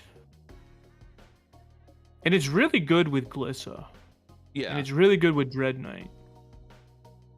But it's not unplayable by itself. It's not great by itself because it's like a 3 mana 3/3 with menace. That but then again, like Glissa's just a 3 mana 3/3 with some abilities. So Oh. yeah, I think this is probably at least worth trying. I feel like it couldn't make the matchup worse. Let's put it like that. Like, Yeah. one thing that I was also thinking about is that if is there a reason that you can't play a more aggressively leaning version of this deck? Kind of similar to the NT version of the Rakdos deck. Yeah, like are there any low ball creatures you're not playing? The Fairy Dream Thief, I could look at maybe. Somebody in my chat Dream earlier was Thief. mentioning Sea Note Scout, the Explorer creature. That card, I don't know. That card's not particularly great. Fairy Dream Thief. That's the Surveil one in ETBs. And then once your graveyard, you can pay 2 and a black to exile it from a graveyard to draw a card and lose a life. Yeah, it's a serviceable card. This is from all B1. I think you diversify your threats to be more Planeswalker based and juke the creature removal. That might also be an option. Like, if you're gonna go slower, I think that's a better Yeah. option. I was trying Nissa earlier, and Nissa just kind of felt like to me when in this build that I have right now. In a version I had before, I was playing like 3 Lord Skitters with Gix just to be able to create threats every turn. Turns.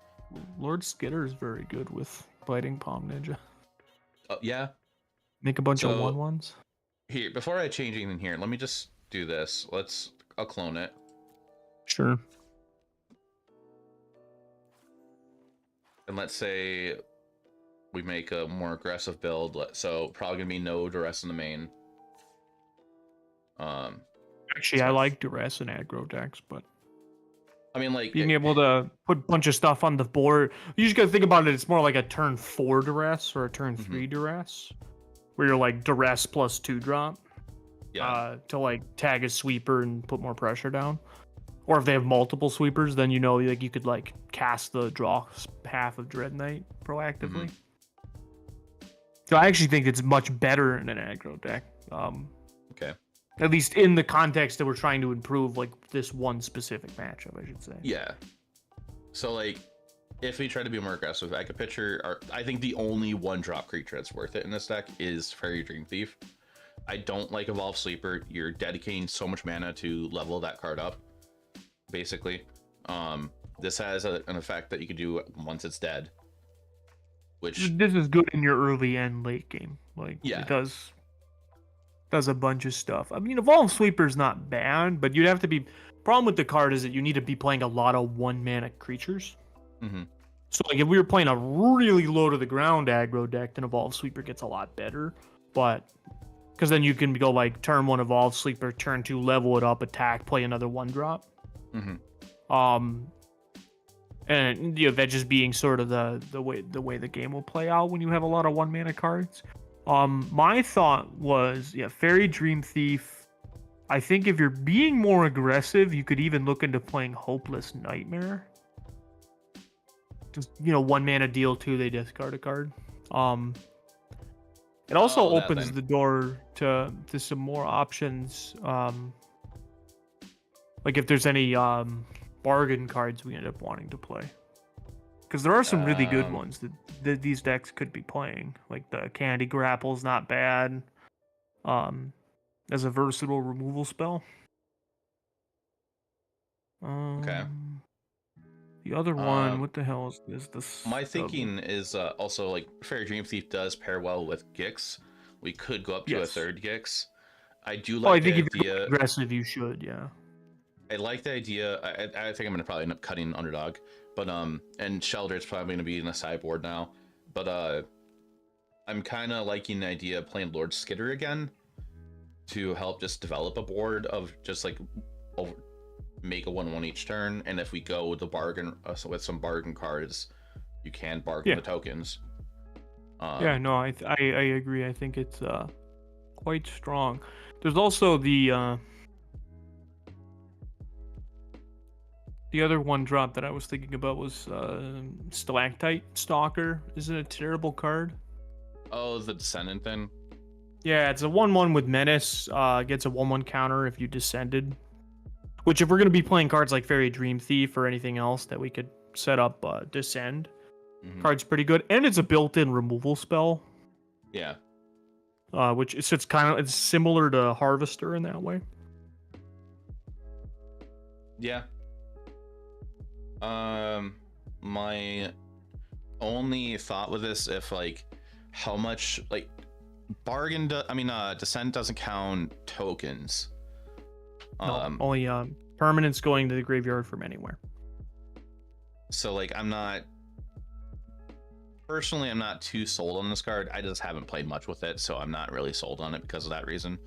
I've been seeing it show up in decks. I'm also not sold on it because I can't envision a world where I want to like jam a bunch of copies of this card. Like if like we had something like Fabled Passage.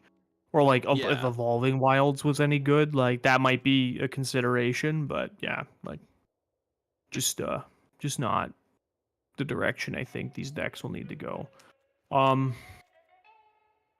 trying to think about how your curve looks, because you probably want to be playing one less cut down in this deck. In the main or overall? Yeah, in the main at least. If we're going more of an aggressive route, I could picture just somewhat a lesser amount of removal in the main. I think you still want a decent amount. Just, you don't want to overload. But like my thought is on cut down. Like I would like a lot of cut downs if I'm expecting a lot of like other similarly aggressive decks. Otherwise, I like cut down if I'm gonna be playing a lot of 1 and 2 drops. But we're probably gonna have a ton of 3 drops. So removal gets extra clunky.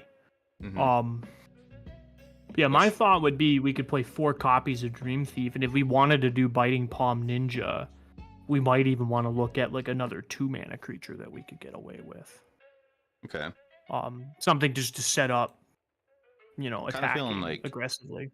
in this build, Preacher is going to get cut or just trimmed down to 2. Sentinel, I Which think, card? is 2. Preacher of the Schism. Preacher is really good in mid-range matchups. So like there's consideration to still have them, but I don't think you necessarily need them in your main even. Yeah. Like that's a card that's really good against stuff like Esper, because like it can't be cut down, and just the fact that it's really good at blocking and attacking are pretty huge. But I would agree. I think like the more aggressive you're getting, kind of the worse it gets. And if we're gonna be on, like I like the idea of Lord Skitter here still. I agree. I don't know if we need 2 copies of him though. It just feels like we might. Like it might be a little like one Lord Skitter is very good. The second one is not great, especially when you have the first one. Another thought as well, I was thinking if we're going to be more aggressive, we can afford to be lower to the ground on land, so we can go to 24 probably. I'm on 25 at the moment. Probably. Which Or would if you probably do be want to keep your land count high, you could get away with more like utility lands. Yeah, I Like, have 2 like Sages right now. Oh man, that's already quite a bit. That might be one too many at 24 lands, but Yeah, at 25, I was just like an idea of having 2. But yeah, no, Pitcher go down to 1 with that. So yeah, the only other creatures that I could think of a deck like this wanting might be like if you wanted to play more aggressive 2-mana creatures, something like Deeproot Wayfinder could be quite strong. Deeproot Wayfinder. Oh, let me pull it up. 2-mana 2/3 deals damage to a player or battle, surveil one, and then you can put a land from your graveyard onto the battlefield tapped. Oh, that thing. So I've seen that played with the 1-mana 1/1 guy that grows if you descended that turn. Yeah. Because if you put a permanent into your graveyard, obviously it triggers. But even if that permanent leaves the graveyard, you still get the trigger. Mm-hmm. So if you put a land in, or you put one and take one out, that could be a strong option. Okay. Hey, so I think that might be an option if we're trying to go more aggressive. Are we just Would also make the turtle more impressive, but that's a different matter. Yeah, so I've been off the turtle for a while, Samson. I don't like the turtle. It just seems too slow and standard at the moment. Like at least too slow in this deck. Yeah, in this version too that we're working on, we're kind of building a new, a more aggressive version of Golgari at the moment, almost an aggro deck. But even Sheldred is becoming sideboarded in a lot of decks in standard now. Yeah, like the Esper decks aren't even 100% maining the card. We're going more aggressive mid range at the moment. Like we are looking at going Fairy Dream Thief, and we're gonna try out Biting Palm Ninja to help us give an edge against Domain. We're considering Deeproot Wayfinder at the moment. I only have 2 on Arena. I don't really want to craft anymore. Oh yeah, it's not a card you probably need 4 copies of.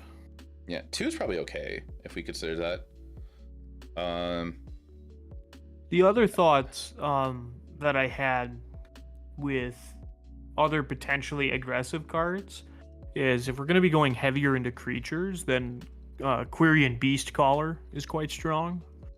2-mana 2/2 gets a counter whenever you cast a creature, and then when it dies, it can move those counters. And that's particularly good with like Dread Knight and anything that has like evasion. Even Glissa to a degree, but basically just and the Deep Cavern Bats. So like anything that can like trample over or fly over or have menace, like would be very good with that. It's also just a very good proactive 2-drop. So that might be an option as well. Plus, if you can play it, cast 1 creature, then it's immediately out of cut down range. Yeah, which is pretty big for a 2-mana creature. So I think that's what's holding cards like Wayfinder back, is the fact that it just sucks against cut down. Not gonna lie, I'm super off the Beastcaller card. I'm like 90% sure that card is a trap. Like as many times I've tried making mono green Stompy work in standard for like every time I go back to standard, and that's the one card I play, and it just feels like, like yeah, it grows, it can move on to other things, but there's so much premium removal now in standard that it kind of feels bad. I'm not gonna lie, right now, with my thinking of this right now, just looking at the cards in front of me, it feels like this is an experiment that's going to fail, and we'll be moving to Rakdos, like very fast. But it's not a bad idea to try it out. It's like still worth testing to see if it works. Yeah. Bushwhack. I do like me some Bushwhack. We're not gonna play Obliterator. That one's too good. The other 2-drop that I was thinking of, and this is another obscure one that I know isn't seeing a lot of play, is Ayara's Oathsworn. Oh, that one, I did try that the other day. I really liked it. It's just if it goes unchecked, it gets too big. It gets too big. Like you get to put a counter on when it hits your opponent, and then you tutor. Yeah. So it gets a 1/1 counter up until it has 4, and then when it hits 4, you get to count. You get to search your deck for something. My thought was that it is a 2-mana 2/2 with Menace that perfectly curves into the Biting Palm Ninja. Okay. Yeah. With the logic being, I do this, I attack with this thing I know isn't going to be blocked on turn 2 because like my opponent maybe has 1 creature. Mm-hmm. And then you can ninjutsu it back, or if you just have a different 3-drop, you can just becomes a 3/3 really quickly. So I think that might even be a good card. Matter of fact, Jarman, I'm gonna be upfront with you. I think there might be a reason to just straight up not play green, or go back to what we were doing, which was limiting the green severely. Okay. And being basically just a base mono black deck. Because I think that Misery Shadow. Yeah, I think that's. I don't think it's that. There's not good utility in the format with it right now, in my opinion. Like, yeah, Fire Breathing is cool. I think that card gets a lot of praise that it doesn't deserve because it was good in Pioneer because it was good against mono green, and that was really it. Wasn't particularly good against anything else. So I would probably verge on the side of yes, that card is unplayable, but it is a card we should keep in our back pocket because say. Thanks for the sub. Rip off. Braxton, thank you. Yeah, it'll be if there's any creatures that it matters when they die, then immediately that card becomes a real card again. But. Braxton, thank you for that tier 1 sub for 7 months. For anybody that is just tuning in, if you don't know who I'm talking with. Their online name is Celtius Gaijin or John. They are from my local area. They're part of a competitive team I travel with here and there for some RCQs and events. So that's who you're hearing talk. Whenever they talk, their little thing right here next to me is bouncing, lighting up. The saga that drains one and turns into a creature's nice with Ninja. Or the Kiba Reckoner Raid? Saga, I think that's what on your talk. Yep. I was talking about. I played a lot of that limited format. Let's put it that way. I do like the idea of that card, but it is gonna be turn 3. It flips, but does it have haste? No. I don't think it does. No, it doesn't. I kind of like Fairy Dream Thief more, but I do like the effect of the Saga. Yeah. The effect is nice, but the problem is that it's 1 mana to drain your opponent for 2, and then you get a kind of poopy 2/2 that doesn't do anything besides bounce to the ninjutsu. Mm-hmm. So you were mentioning how you think maybe we just go almost mono black. Yeah, I think that you could make an argument that starting with you have Fairy Dream Thief, we have cards like Stalactite Stalker, that we could play as well. Though that one we'd have to think about more of how the setup actually works. But it is at its very least a 1 mana 1/1 with Menace, which is pretty good with if we're trying to make Biting Palm Ninja be kind of the focus 3-drop. Mm-hmm. As well as you gotta keep in mind, Menace creatures are also very good with Gix. Yeah. Specifically. And flying. and flying. So like Deep Cavern Bats, AR's Oathsworn, Fairy Dream Thief. If we go for it, the Stalker also has an evasive ability. So I do think that there is an option to just basically go base mono black, and then really the only green splash could probably end up being Glissa and like Mosswood. Dread Knight, because Dread Knight is just very good. It's like Tenacious Underdog but better in almost every way. Because like you get to you can play it on turn 2 and it's still good because it's just a 3/2 that when it dies you get to play its adventure. Its adventure's a card draw spell, which is really good in the late game. And then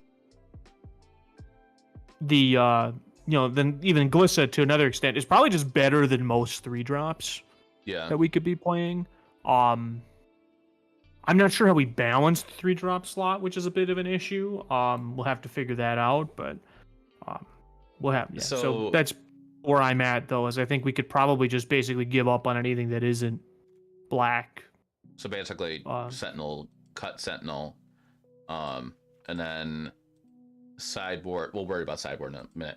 But like, what if like cut Sentinel and we just go to 4 Oathsworn, Yar's Oathsworn?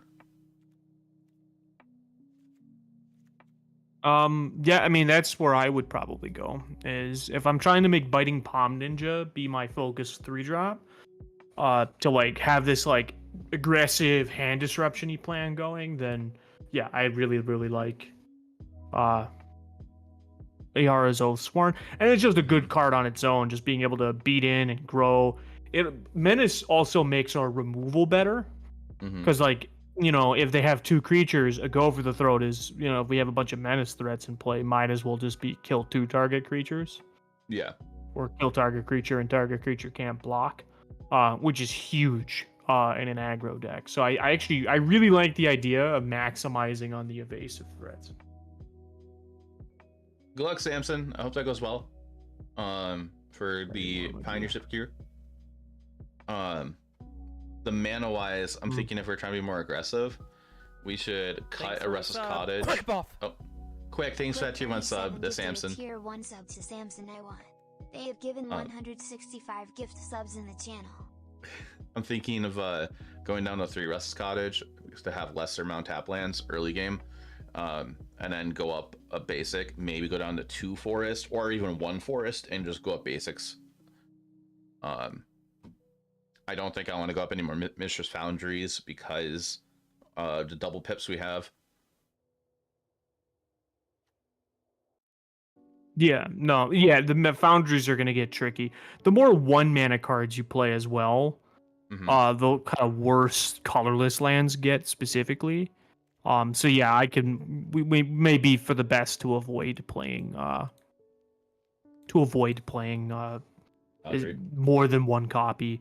But even then, like 1 copies, I think like 1 copy is like the last land you put in though.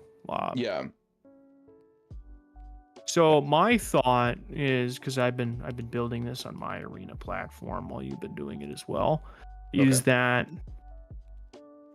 for our 1-mana spells, I've got 4 Dream Thief, 4 Stalker, 2 Cut Down, 2 Duress, and then at my 2-drop spot right now, I've got the Oathsworn, the Deep Cavern Bats, the Dread Knight, and then 2 copies of Go for the Throat. How many bitters? I'm not sure if that's better to split with Bitter Triumph or anything like that, or we could even go up more copies, but in my head 2 is the minimum number of copies I should be playing. And then the 3-drops are where I'm torn, because I definitely feel like if we're gonna like mid-max Biting Palm Ninja, which also goes really well with Gix, it should probably be like 4 copies of the Ninja and 3 copies of Gix. And then it's like, how many Glissas do we play? I think it's 2 copies of Glissa, and then like 1 Lord Skitter. And then from there, it's just basically figuring out, like, do we need to trim anything? Is there any like numbers we need to adjust? And then how many lands do we exactly need to play? I do think there's room for cards like Archfiend as well, if we want to go up a little bit higher on the mana curve. But also, I think Shieldred might end up being a good option for this deck because if you get their life total low enough with an aggressive plan and then slam a Shieldred, then all of a sudden, even if it literally is just a 4-mana 4/5 that shocks your opponent, like that could be huge. Yeah. In the right matchups, as well as Ninjas can against save a draw also. Yeah, Ninja can save a draw also. Like, say if your opponent, you can't. I don't know if you're somehow losing and you're about to lose your own Archfiend, you can ninjutsu Archfiend back to your hand. Yes. Yeah, it's gonna be interesting. So, but that's my thoughts so far, and kind of where I think the deck could go. I think the 2 Glissas would be, the idea is that you just want to limit the number of green mana pips in the main deck at least. So that you're basically just this base mono black deck, and then we could sort of, I don't know, build out from there. I do think if we're gonna stop the curve at 4, I think we could probably get away with Just like 2 we 4 could drops, probably get away with 23 lands and 2 4-mana cards. Yeah. 'Cause the other idea is that we have Gix. Like, so if in our dream curve scenario, right, we're like 1 mana evasive threat, 2 mana evasive threat, Gix, attack, pay 2 life, draw 2 cards. So we're gonna be able to find lands a little easier.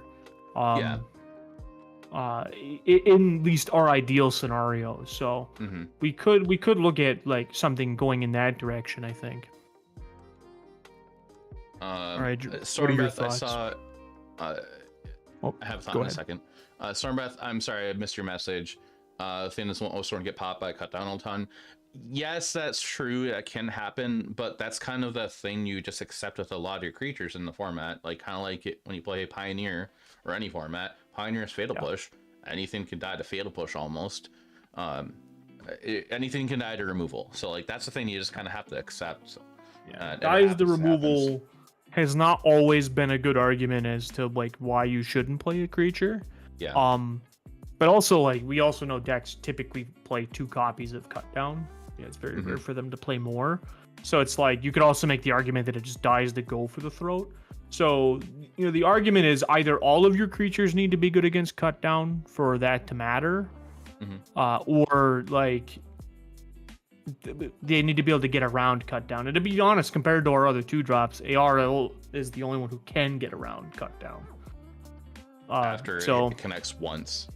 Yeah, it connects once, and then you're good to go. So I think that it's a good point though, is that like you do need to consider that is like, how fragile is this glass cannon sort of deal.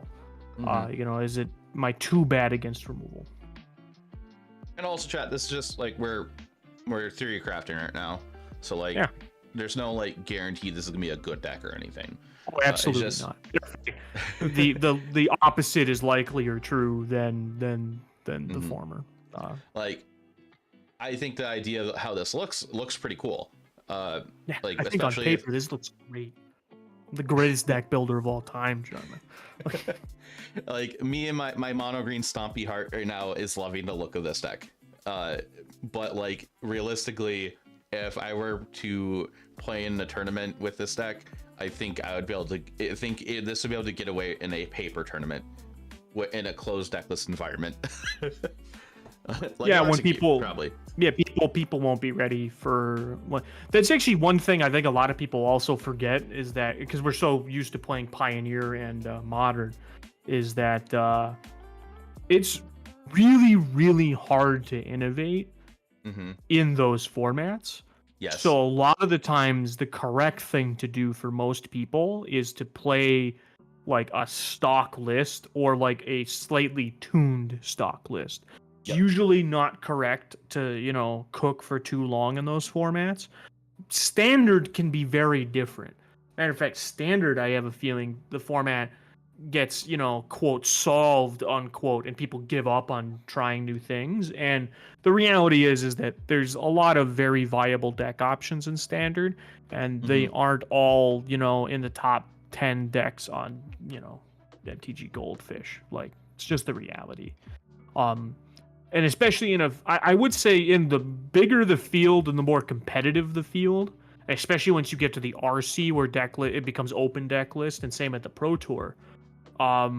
You need to. That's where you need to maybe like, you know, you're not gonna have the element of surprise. Also, you're playing against like the higher quality of your average opponent in a given field, like, you know, obtuse card choices that maybe don't make a lot of sense sometimes become a little more of a liability than they become an asset. Where at the RCQ level, you can sort of get away with like punking your opponents from time to time.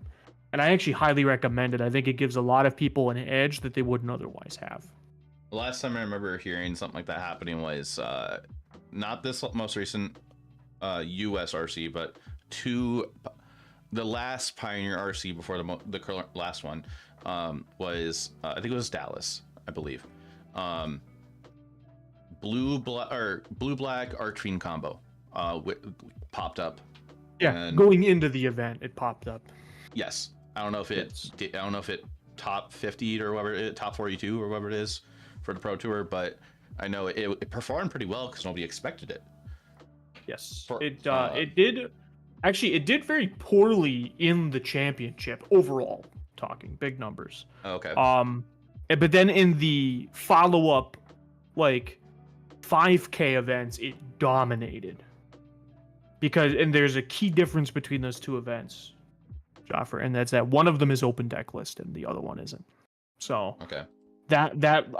What it was is that was a deck that was playing maybe not so good cards, but because it had A, the element of surprise, and B, a very powerful combo in it that not a lot of people necessarily understood, it was able to sort of, you know, pull one over on people in a sense. So while definitely a powerful deck in general, not, you know, ultimately never had the staying power to stay in the format.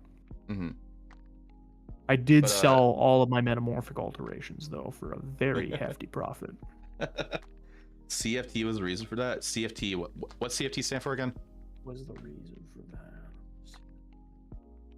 It's either somebody's name or a card.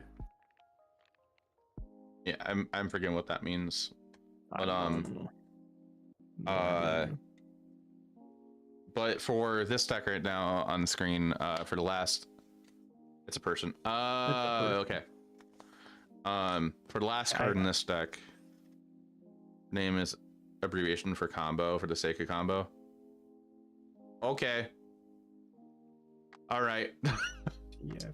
Yeah, that don't mean anything to me. I'm gonna be totally honest. All right. Well, moving back to this deck. Okay. We're at 59 cards right now. The mana's probably fine how I have it. I went down to one basic, one Beseju. We have 3 Restless Cottage, 4 Landward Waste, 4 Deathcap Glade, 1 Mischief Foundry, 8 Swamps, and Taknuma. You were talking about maybe going for 2 4-drops, so like maybe 2 Archfiend the Dross. You could also see 2 Shieldreds. Yeah. Given that we have Gix and we have a game plan built around Gix, which Gix draws cards, so like it can gain us life immediately in some matchups, while also being like a card that's really good against Rafine. So that would be that person. Okay, now I know who they're talking about, the AO combo thing. So I think that's one argument. I do think Archfiend is a more aggressive card though. So I think that there's pros and cons, because like 4-mana 6/6 flyer that somebody's dying before all those counters are removed, and it's either us or them, and so I don't hate that idea of like, you know, here's the line in the sand sort of deal. It also makes cards like depopulate a little clunkier, because if they have any number of creatures in play, all of a sudden this Archfiend's representing like, oh, like, yeah, you could sweep me, but like you'll die because of all the triggers that'll happen. So like there's a few things that we could do with that, I think. But so I do think maybe Archfiend might be the more aggressive card, but we could, if we want to be able to play a better mid-range game, I think that Shieldred might end up being a better choice for some matchups. So I just talked myself through it. For the matchup we're trying to beat, we should be playing Archfiend. Yeah, we could even, because we're trying to beat the depopulate deck. Yeah. Yes. We could even call like a one of like Sheldred in the main as well, and then have like one on the side. Bloodletter might be worth considering too. Like that card is interesting. Like my only thought with Bloodletter is like, I don't like, it's a 2/4 flyer, and yeah, it what doubles damage or something like that. I kind of like the idea of it, but it just, I don't know. Like I'm not sold on it at the same time. Does Pylon get better with all the cheap creatures? Oh, Bloodletter of Aquazoth. I mean, I would just play Aquazoths before I play this card. And I was going to keep a one of in the sideboard, but being at 23 lands, that's going to be a little bit harder to cast a 5-drop. Yeah.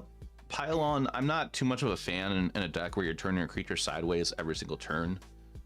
I don't know, like the Surveil part is nice, but I would rather just have go for the throats of Bear Triumph instead of Pylon. So yeah, Pylon requires we play a lot of small creatures or a lot of token generators, and we're doing neither of those things. So I'm thinking we either go a one of Sheldred in the main, or we could go like back to a 3 Glissa, or find like a one of something that we could toss in here, or go up another 2 mana kill spell. I'm looking at cheap creatures right now.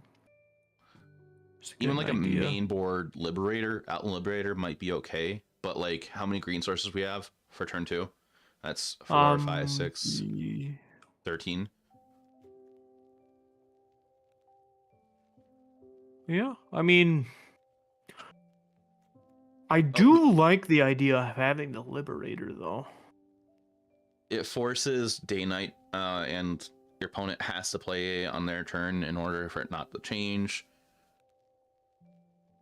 Well, it also answers some problems that we might have with like Leyline Binding. So we have 2 Glissas. So yeah, I like the idea. I think Outland Liberator is not a bad card to be playing. Also the 1-drop Goblin. Oh yeah, we were talking about that earlier. We were talking about it, and the more we've looked at this, the more we've built this deck, the less likely we are to actually trigger that card. Yeah, like, yeah. You have to really build around that card. The Bat we're gonna have in the sideboard. Like the sideboard, we gotta readjust the whole thing. But yeah, we're gonna have to reconsider that based on our new core game plan. It's different. Yeah.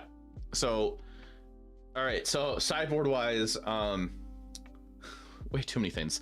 Right away, we're gonna be at 2 duress in the sideboard. I do think we need to be 1 or 2 duress in the sideboard, in my opinion. Right. I mean, so I have a better tactic for you, and this is going to be some free coaching for everybody on how to like approach sideboard building. So before we look at what cards actually go in the sideboard, we need to look at our main deck and decide how many cards we're cutting in a given matchup. So it's less about what we're bringing in at first and more about what we don't want in our main. Okay. And then once we know how many cards we don't want in our main deck, you know, then we can be like, okay, well, we don't want these 6 cards against Domain.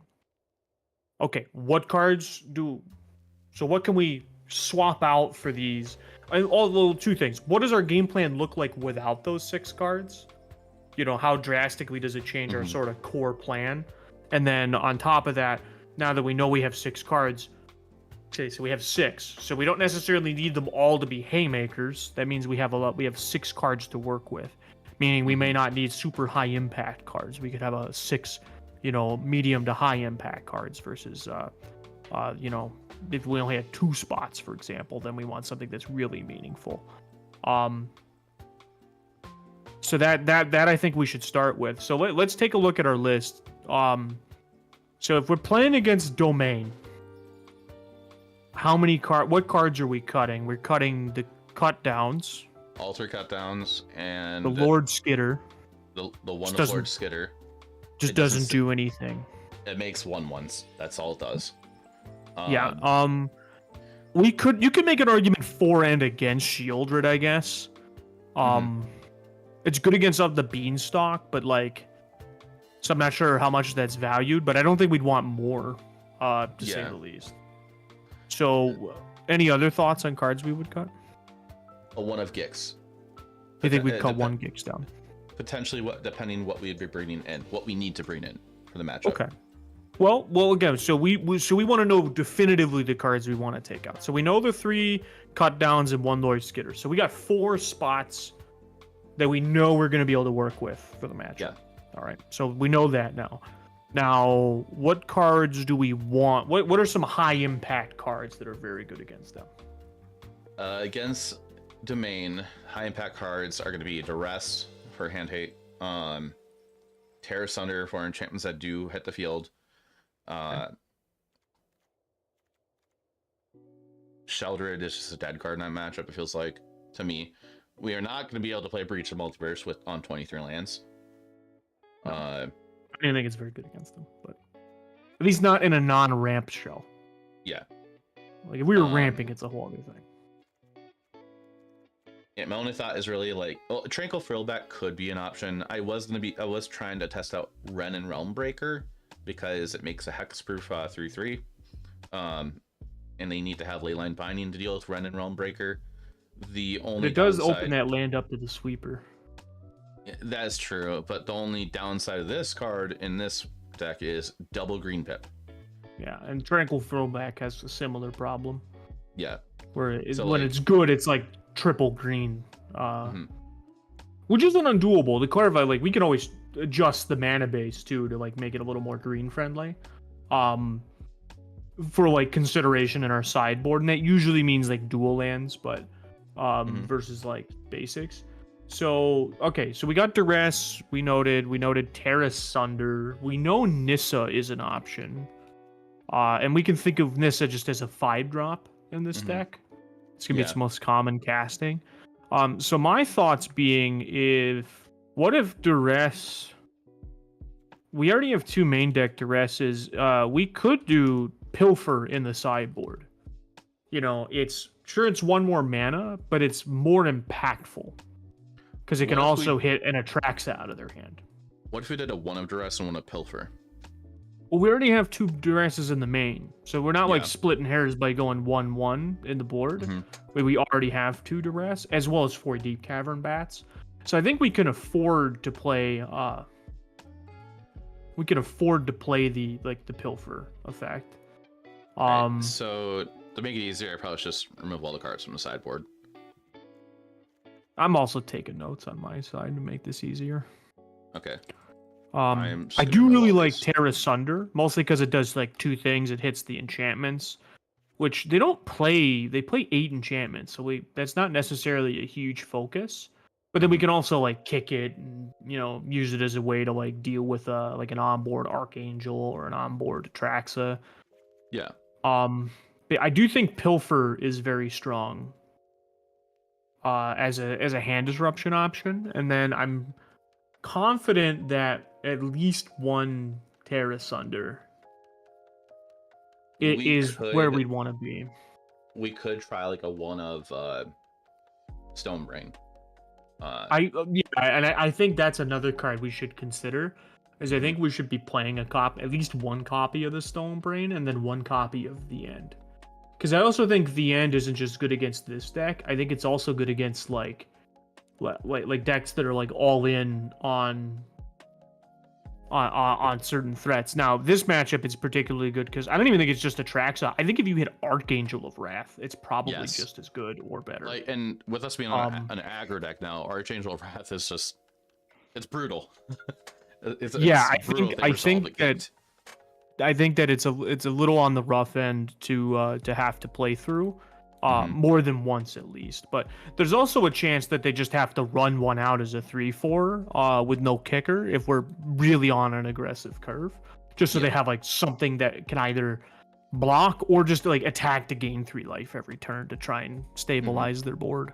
So I think that's an option. And again, Pilfer helps with that as well.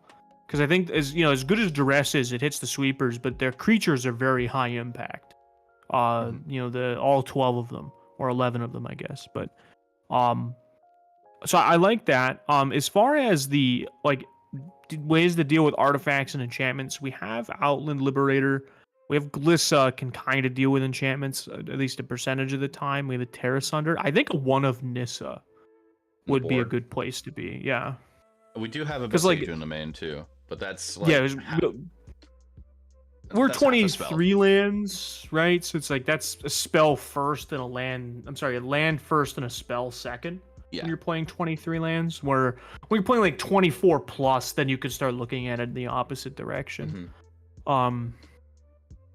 So I think that that's a really good like 5-card start to our sideboard. I'm sorry, 6 cards because of the end.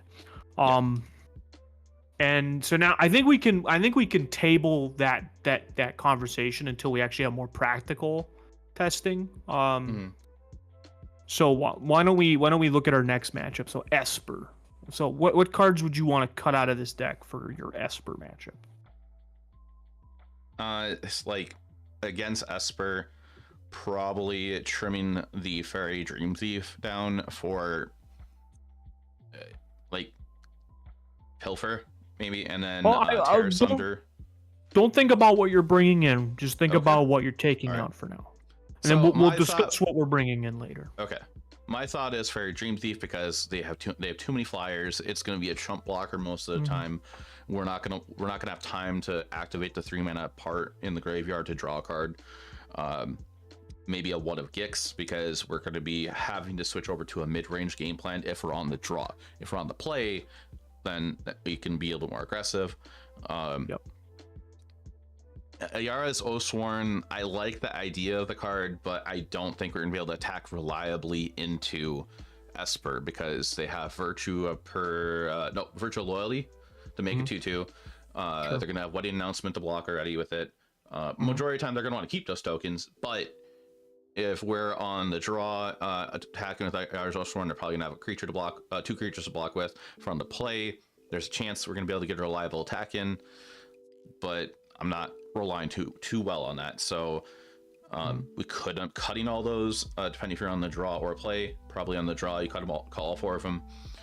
Biting Palm Ninja I do like, but I don't think we'll be able to hit them reliably with it.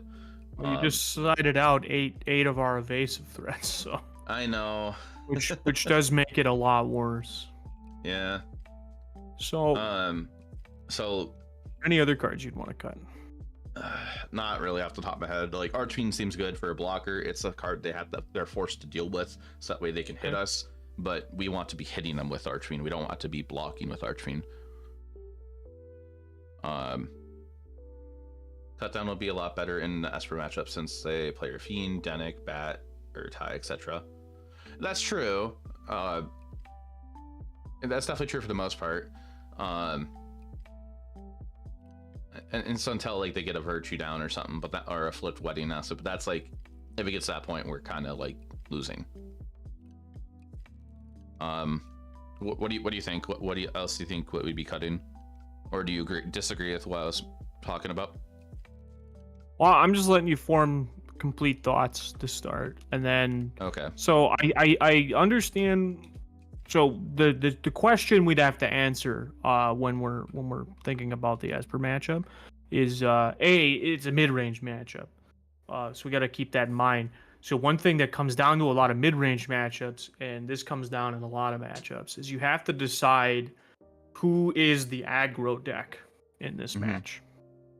You know, the classic who's the beatdown analysis. So what you're doing sounds like you want to be the control deck. You don't want to be the aggro deck against them, right? On the draw, I like thinking about it. I'm thinking like on draw versus play right now.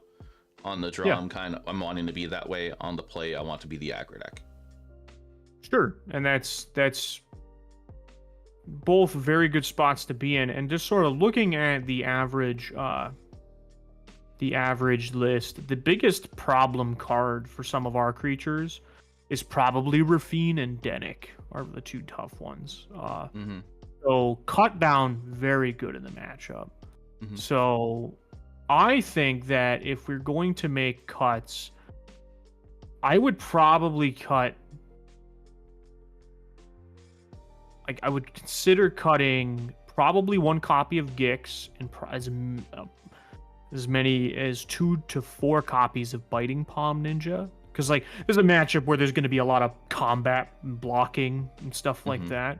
So like ninjutsu isn't exactly a fantastic mechanic when you're most of the matchup's going to be about the battlefield and who's attacking and blocking, and especially if we're not going to be the aggressor in some games, like we're like that's like kind of one of our, it's like an aggressive card, but it's also not a very aggressive card. Now I do think we do need to have two different plans for on the play and on the draw.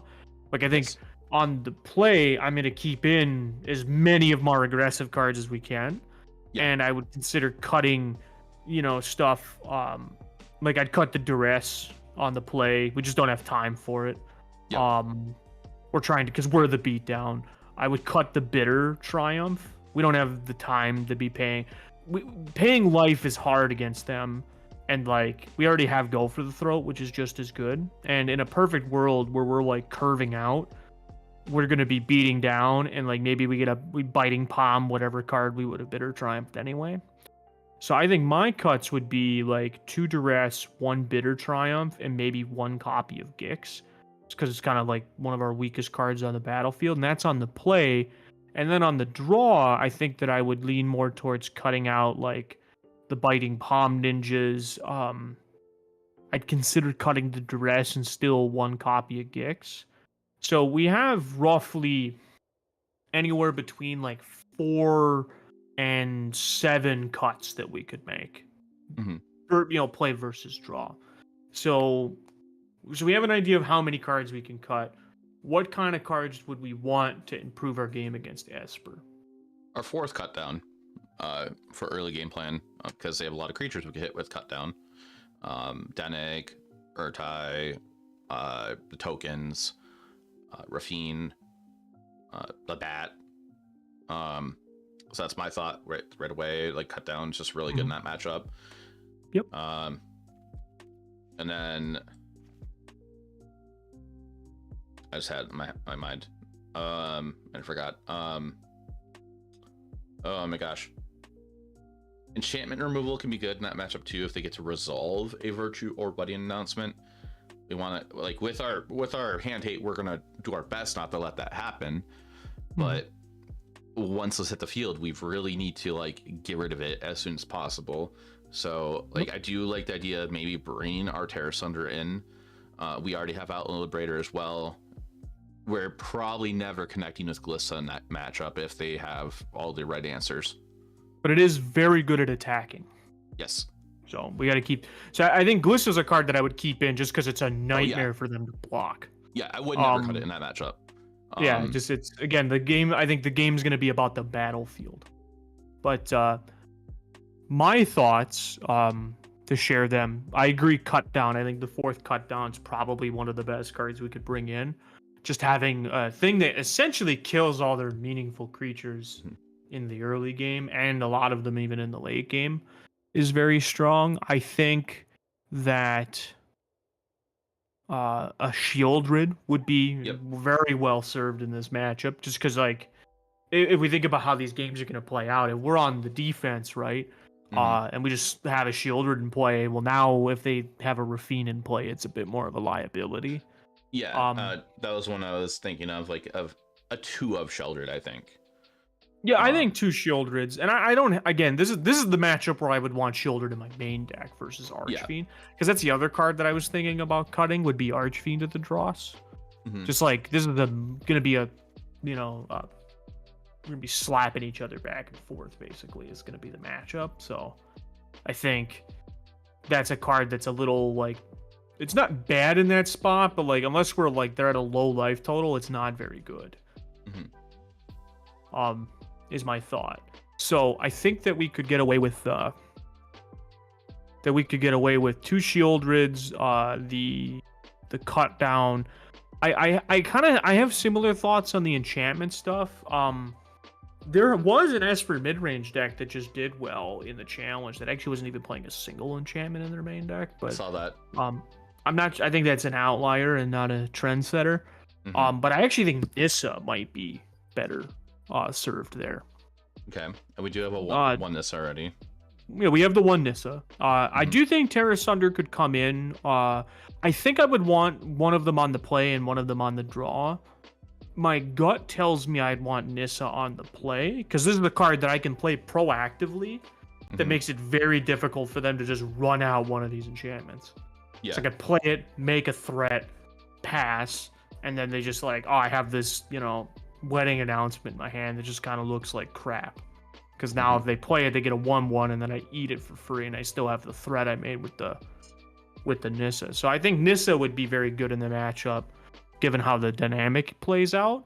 And then like Terra Sunder, the tricky part with Terra Sunder is that would you play a 4-mana removal spell against them? If I was forced to, but willingly, like if I had other options, I would go for the other options.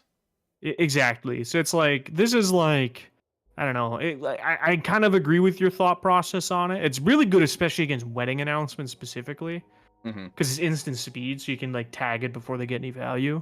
Yep. But so I do think there'd be a reasonable chance to bring it in. So it's looking like our plans.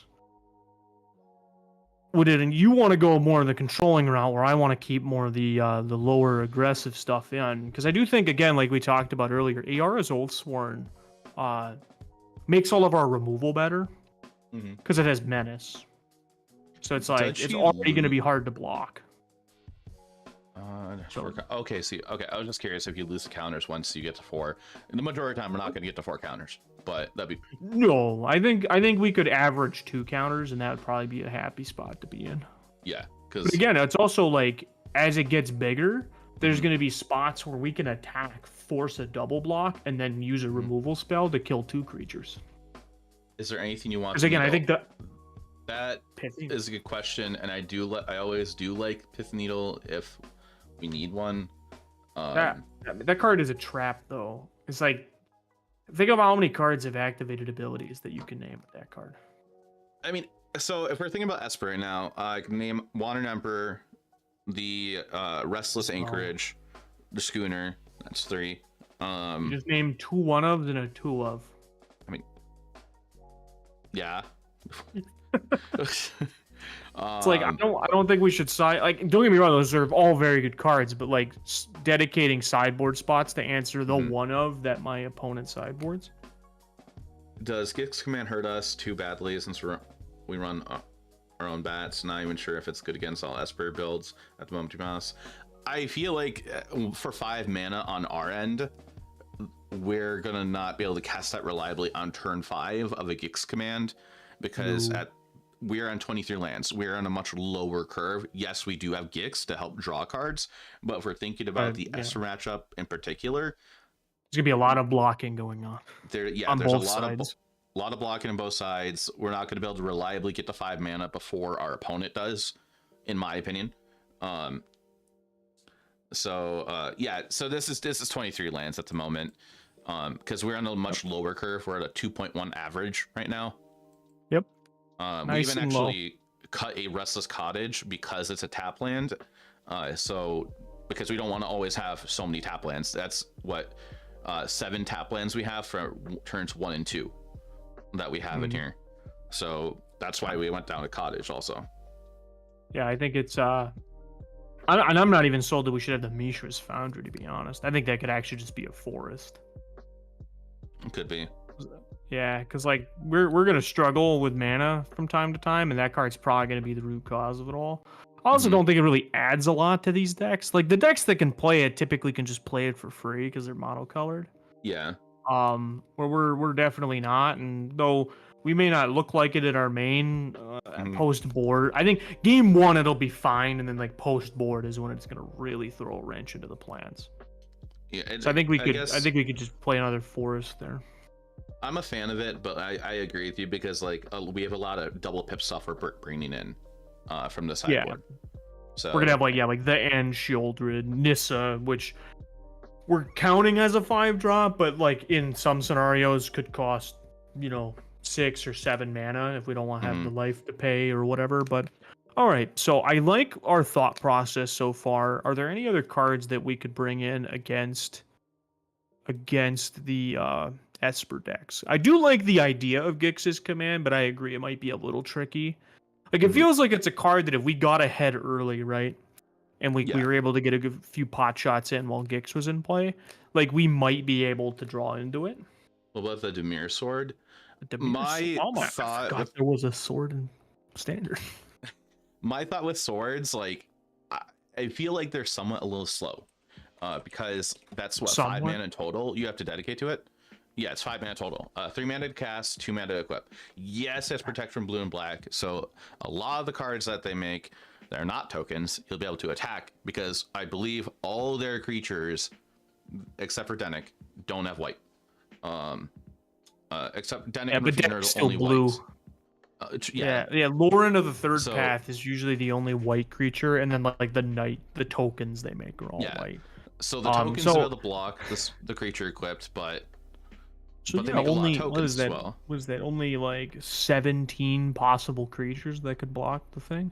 And that's not to count that they have Lauren of the third path in their deck. Yeah, that's Which could usually a destroy one this of, I pretty think. easily. So one of in the main, one of in the board. People Mhm. wouldn't see it coming. We have 0 hits for it in the main, so there's Yeah. a chance they side them out. But also, like, they're also a go for the throat cut down deck. So unless we're putting this on a artifact creature that has power and toughness greater combination greater than 5, there's a good chance this is just going to be like we talked earlier about losing tempo. This is a very easy way to lose tempo. If this card costs 2 mana and 1 to equip, which would be insane, I would like it. If this card just cost less mana, it'd be so good. Said everyone ever about any card ever. I do like the thought. I do like the thought, Stormbrat. This did not Glissa. Oh, It would be.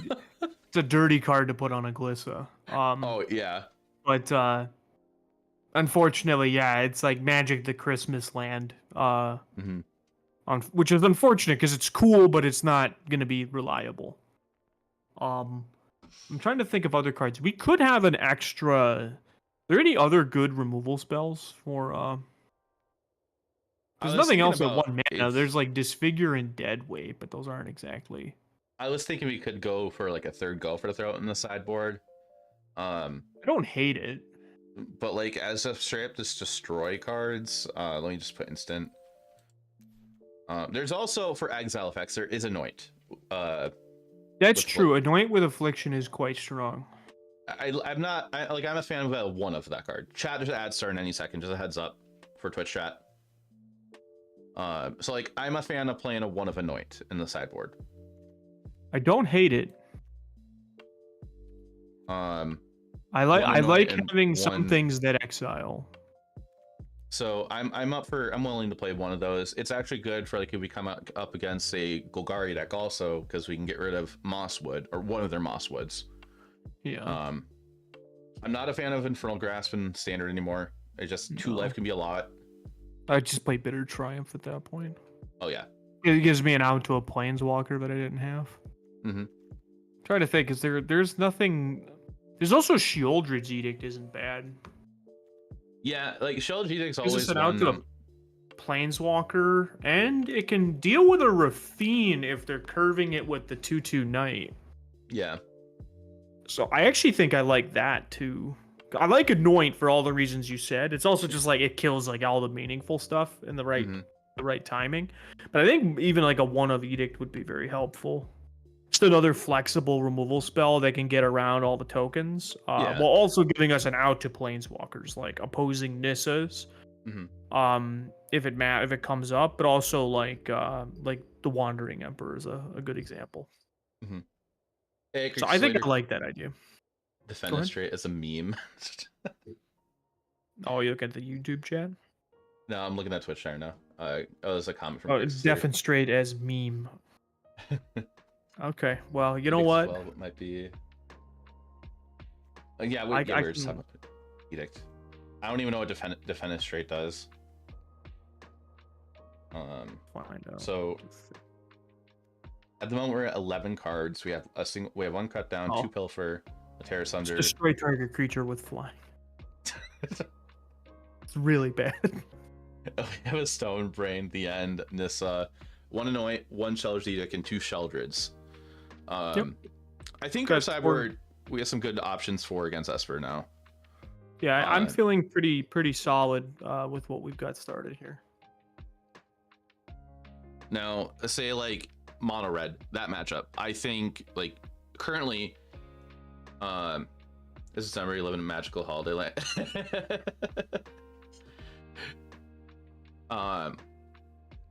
So in the sideboard for say against mono red, we have cut downs. We have Anoint with Affliction, Sheldred's Edict, probably Sheldred. Yeah, Sheldred's we'd bring in my opinion. I think one of the Bat God in the sideboard's fine. Actually, I really like Virtue of Persistence against that deck. Just for the specifically just for the Scorn. And then like sometimes we'll cast it for 7 mana, but you know, just having something that kills a threat and gains 2 life. Is there anything else that gains us life like that? March of Wretched Sorrow. That's too much mana. That's like 3 mana. Or do you pitch black spells that we can't do anything with? I have 2 Archings in my hand and I can't cast them. I will gain pitch 5, gain 4 plus the amount of mana I'm able and willing to spend. Also, Defenestrate is specifically non-flyers. Push out a window. Oh. No. How many humans are in? Humans. There's Monastery Swift Spear, Felden. Sometimes Inti, the 3 mana guy that becomes a dragon, but he's a base human. The Kumeno. Kumeno flips into a human. Yeah, we don't want to hit Charming Felden Scoundrel. That's 4. I mean, I'll still hit Felden with that instead of taking 2 if I can help it. Yeah, the flip side of Kumano, Swift Spear, Charming Scoundrel, Felden, and Godric. That's 5. Are all humans. Yeah, I'm actually less worried about so Squee is one of the threats that's a little annoying. Yeah. Felden is too for different reasons, but so those are the tricky ones, and then the biggest thing that's is Urabrask's Forge gets out of hand pretty quickly. So having good ways of dealing with that card might be something we're interested in. And so go ahead. I was gonna say thinking about a card for mono red, if we want to gain life, Parasitic Grasp could be an option if they are playing a lot of humans. It sounds like that's a decent amount of humans already. I could picture this as a one of, but also I think that'd be the worst one of in our sideboard. Yeah, Parasitic Grasp is not always a very good card. They also only have 13 humans in their deck. Just reading through cards. So some other cards that came to mind. Dear Jaffer, I don't know what you're doing, but I have 2 hours waiting for a Rakdos game. Wait, you're waiting funny. 2 hours for me to play a Rakdos game? We're gonna... Go ahead. For anybody that's curious what we're doing, if you are just tuning in, I have a guest on stream, the Celtics Gaijin, John, and we're theory crafting right now we were doing RCQ testing and we're having discussions and we are theory crafting. I am sorry if it's taken a while. It's just we're actually taking our time, actually having a discussion between us two and with chat on sideboards at the moment. We made the base 60. We went from Golgari mid-range to discussing Rakdos to discussing being more aggressive in Golgari into becoming a Golgari aggro deck. So at the moment, I think is a very real option for these. If you want to play green black, I actually do think you either need to be super over the top with playing straight up. You should probably just play Topiary Stompers and be a Golgari ramp deck, similar to the Rakdos ramp deck, or you need to do this. You need to go under. Yeah. So that's what we're trying to do here. We have a lot of hand hate in the main. We have Deep Cavern Bats and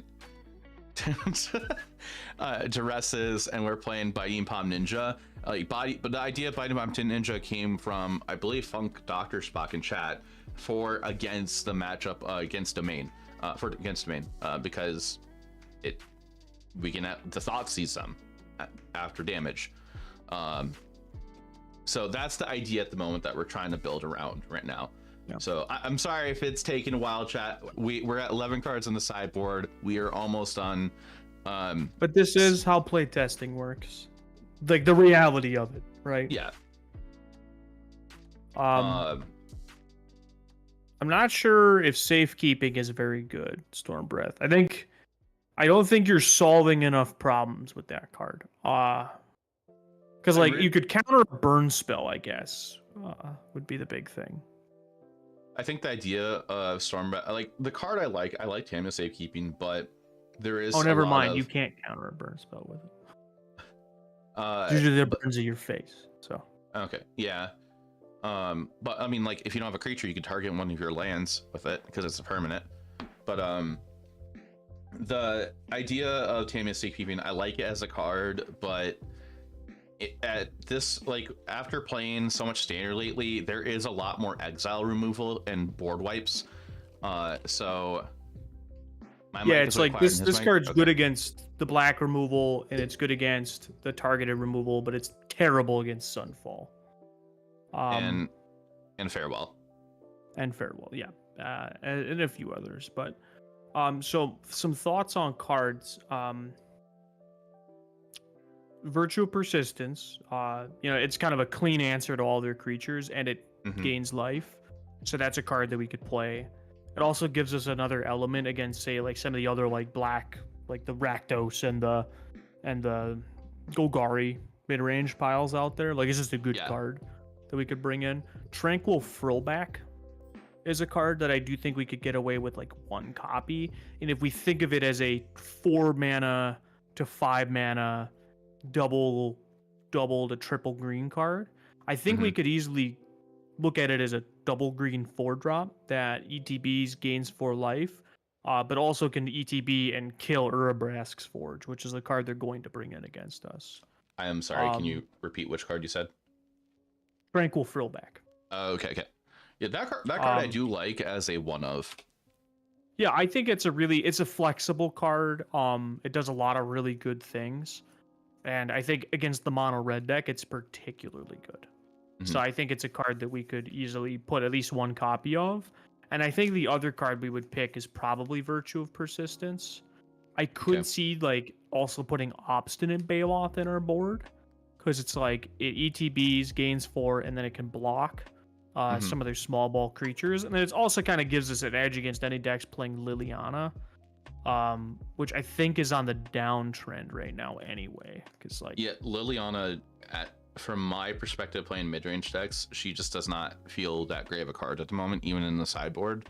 Because really good in the mid-range mirrors, but that's about it. And even that, she's getting increasingly worse.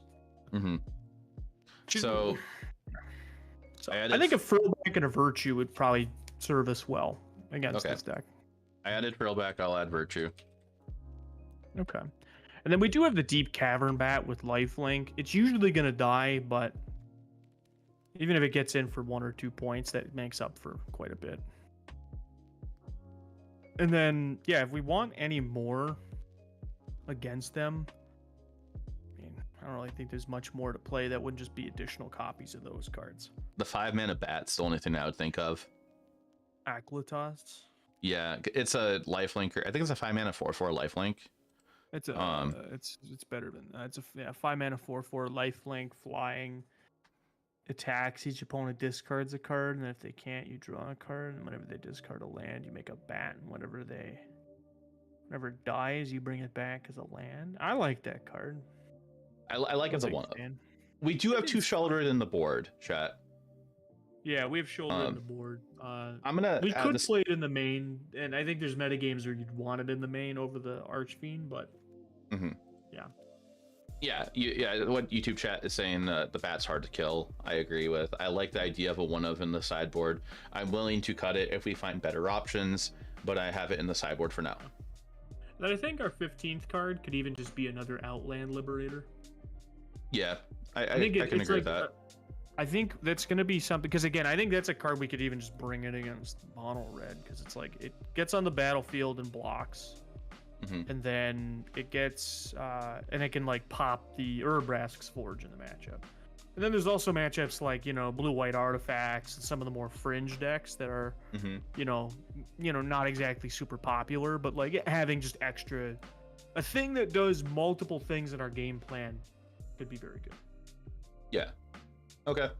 I was just thinking, like, do we need to worry about graveyard hate at all? Like, we do have throwback, we do have Restless Cottage, and we have a One of Lord Skitter, but like how many reanimation type decks are running around that we need to worry about? I think the only thing is Denic being disturbed and the Rakdos deck that discards the dinosaur and reanimates with cruelty of Gix. Yeah, there's that. Then there's Squee out of the mono red deck, I guess.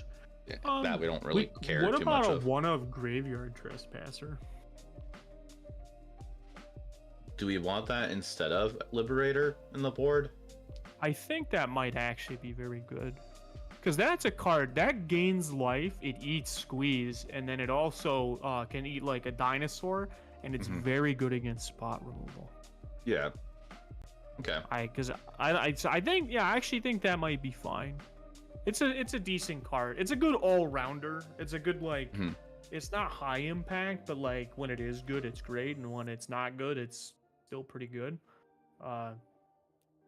And just being able to like gain life against something like, because I'd bring it in against mono red because it gives us an out to Squee, while also just like turns our cut downs into life gain spells and so on. So I think that would be very good. And then if they do want to burn it out, they have to discard a card, so there's a chance that it's going to eat 2 spells when it does eat one.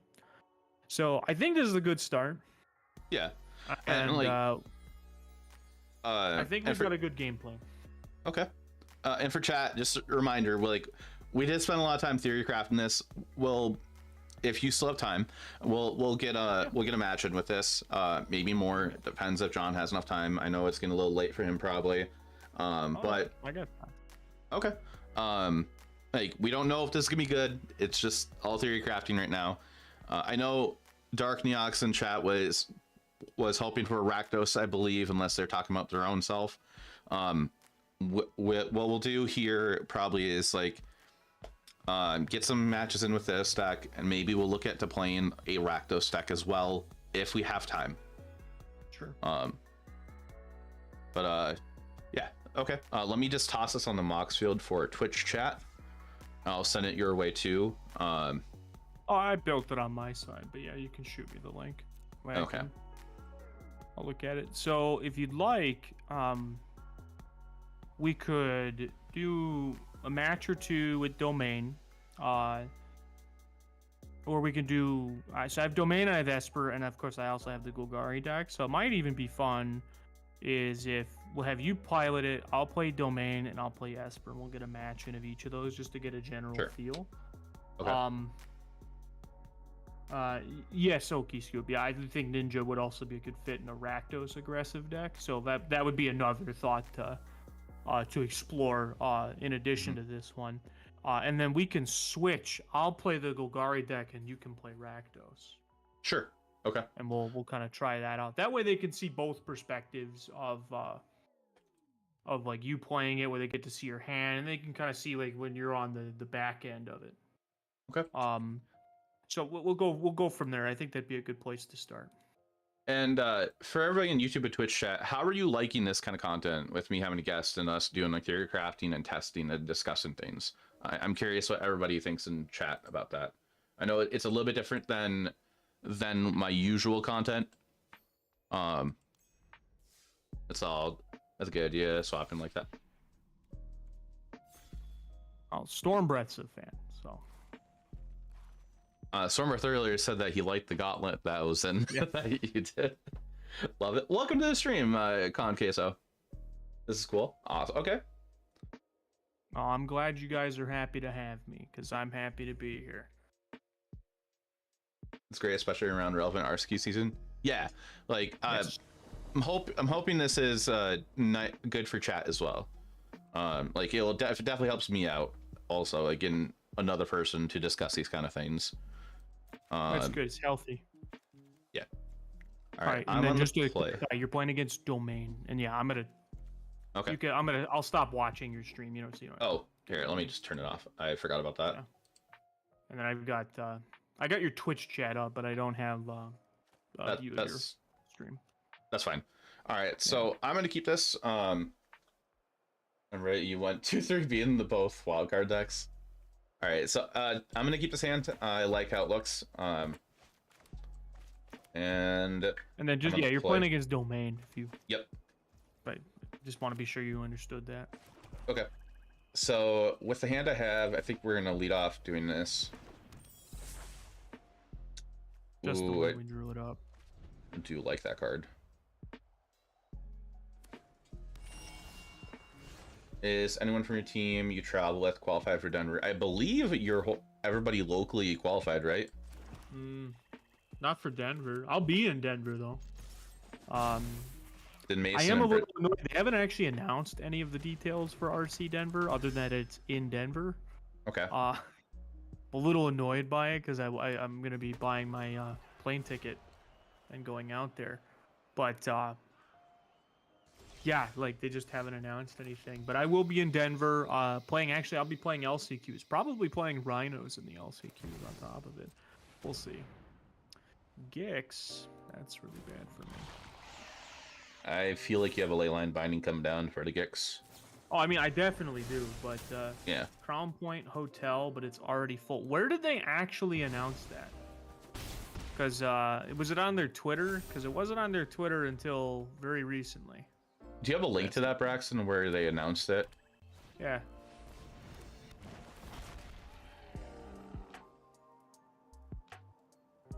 The DreamHack Discord? Discord. Interesting that it's on their Discord, but not on their website. Do you have a link to the Discord message? Yeah, you should share that with the rest of us.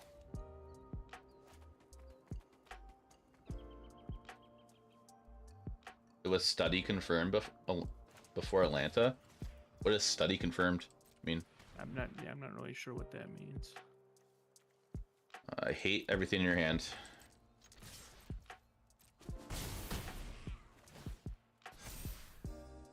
Next turn, you can play an Archangel Wrath, kill the fairy.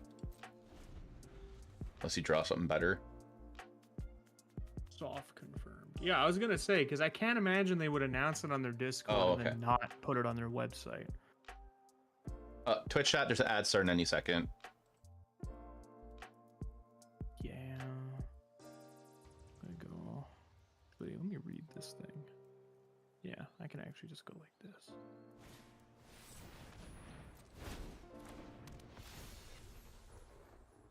I actually don't need to kill your Dream Thief. That just lets you draw a card and use your mana. I am gonna just hope you don't have another ley line. I mean, that would be really good here, but yeah, I don't. I feel like I need to draw at least one card here. I could have just waited on that. No, I don't think it was bad to do that.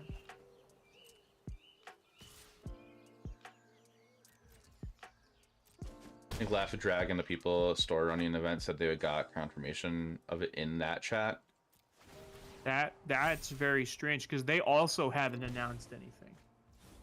Like, I'm not going to the reached out to them and they just didn't answer my questions. I'm not going to the RC, but like that just sounds very disorganized. That would be an accurate statement. You have 6 mana. You need 7 for Atraxa, so I gotta hope you don't opt deck an untap land. So I think I just take Archangel. Land would be very strong here. It is. Mr. Wolf, I think this is an easy Archangel. Yeah. Archangel would come down and actually just kill 2 of your creatures. Yeah. Yeah, it's DreamHack. It's always disorganized. Yeah, but they usually at least have the details of where I need to go in Denver. You know, it's like we're less than 2 months away from the event, so.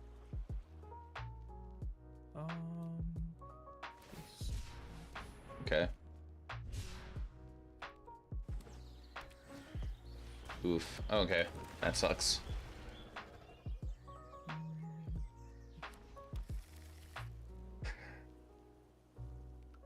I feel like there's an argument for me to bin what I surveilled to the top. Yeah, I just take 4. Yeah, I mean, I don't know what you surveilled at the top, but It was a Mosswood. I mean, that's not bad. I mean, just like drawing a card here is good. Because you're starting to get to a point where attacking is becoming a dicier and dicier proposition. And the issue is I don't have any good attacks right now. I mean, like, I can attack 2 in the air, you block 1, gain 3. I attack on the ground with the Eyesore Sworn. I force you to block with 2 4/4s. We trade on one of those. I don't attack with Gix. I'm not attacking Deep Cavern Bat. I think that's my only options here.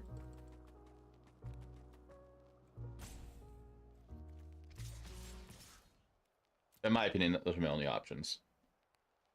Part of the issue is not a dream hack in the sense of what Atlanta was that going on. Yeah, so Laughing Dragon is hosting the RC on behalf of DreamHack. Yeah, so they're outsourcing it because they can't line up this RC with the ideal schedule. Because they only have 2 DreamHack event conventions scheduled for 2024. Yep. Yeah, they aren't gonna do anything outside of what they need to. Yeah, it's but you know, here's the thing though, is that I'm pretty confident that DreamHack is the one who's making all of these decisions. So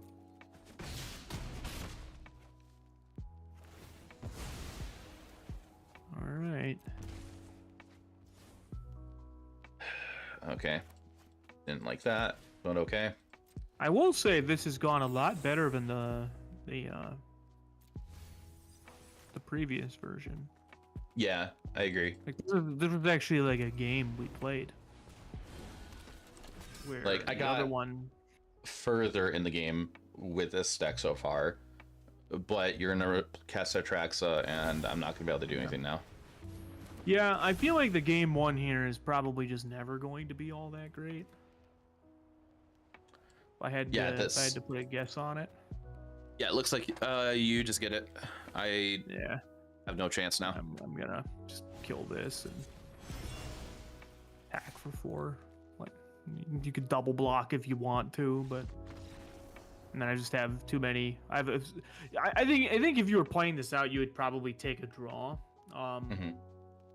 Yeah, I actually agree with Funk's Doctor. That probably would have been a game where the ninja would have been absolutely backbreaking.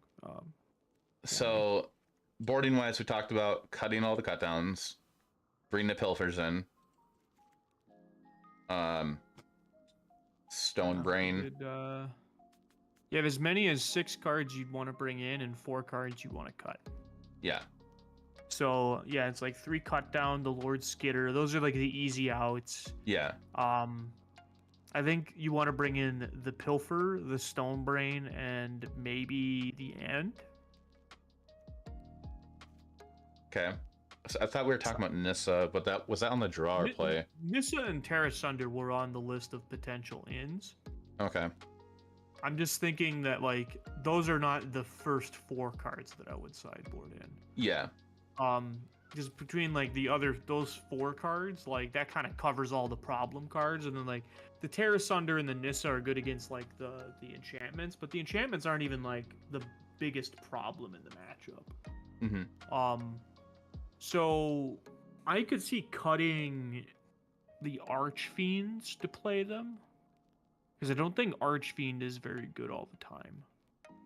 Especially in a world where we're ripping their hand apart. Because like if we lower the curve, right, then we can be like 3-drop plus Pilfer on turn 5, or 2-drop plus Pilfer, or 3-drop plus Duress.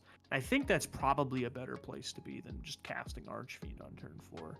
So I think maybe that's the 5th and 6th cut, and you can bring in the Terra Sunder and the Nissa. Okay, if we could try that out. Yeah, I mean, it's playtesting. Yeah. Literally nothing to lose. But it's so full with other comments that I can't find it easy, but I'm pretty... What if you... Hotels Convention Hall. What if you search Crown Point in the search in there? The hotel itself was fully booked. Tried getting a room there today. Oh, okay. Isn't that hotel like in the middle of nowhere also? In Denver? Yeah, I mean, pretty much everything's in the middle of nowhere in Denver. All right, here. I'm in the DreamHack Discord. Let's find out. Which festivals am I interested in? I'm gonna skip that because I don't really care. Want to find new friends? Absolutely not. I'm a Magic player. I don't want any friends. Kill zone announcements. So Magic. chat with this hand. I think we can keep this hand and try it out. I think we'll hopefully draw into other threats. I think it's a little iffy, but I like how it looks. So I'll try it out. Okay, so 8 miles from airport.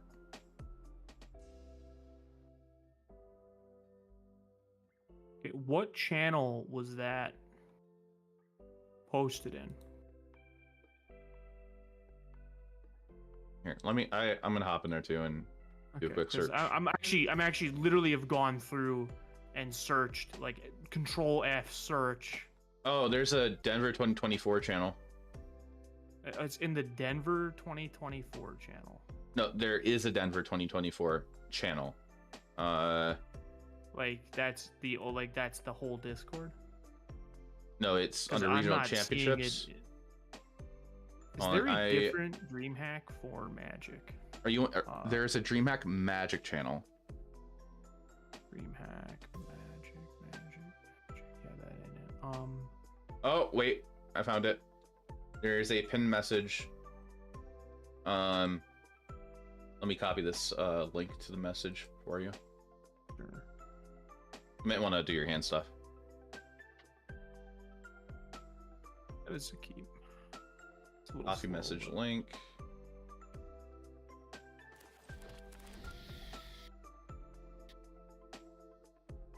I sent you the link. Hashtag unknown. I don't have access to this link. You're probably not in that Discord. I'll get you a link after this. I am not in that Discord, but Discord. Did they not say anything about a venue?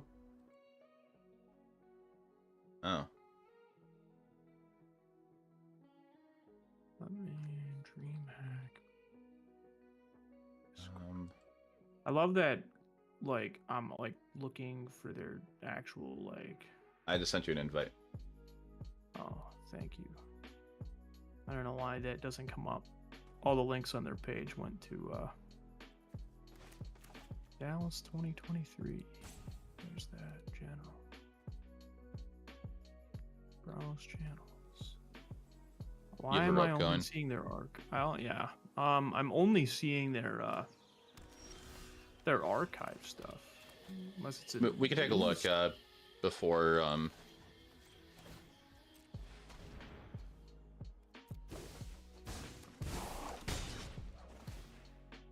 take action. Have a look at my hand. I think it's a Stomper, I think. Yeah, the Stomper is pretty good. I would take. like- I would consider taking the Stomper because it's going to slow me down, and I'm not in a position where this Archangel is going to be good anytime soon. I mean, like, Because here, I what you think do, I literally just have to do this. just play Chase and uptick. Yeah. That saves me 1 point of life this turn. Why am I not seeing Dallas 2023, San Diego 2023? And I don't even have permission to. Oh, it's because I got invited by you. Oh. And there's no point attacking.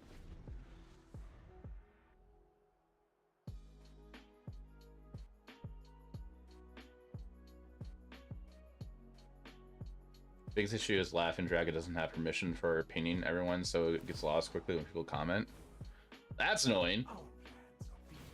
I forget the matchup yet. We're finally testing the matchup. Yes. Yeah, we're actually trying it out and going from there. Register for cat. I hate how you have Jace. I love that their FAQ is join our active Discord community today, and there's no link to join.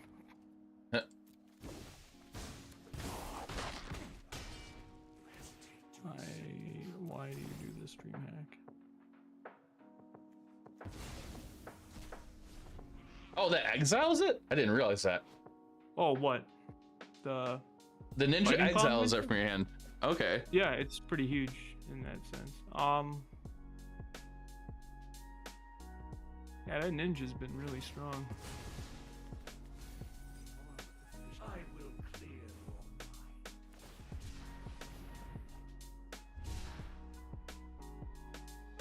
I mean, this is kind of stupid. I can keep cycling my ninjas. Yeah, now that you've established 2.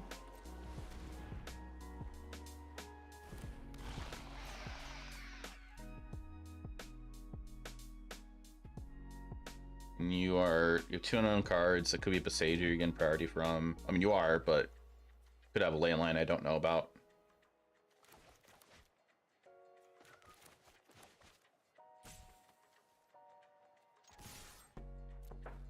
Yeah, Leyline would be like really strong here.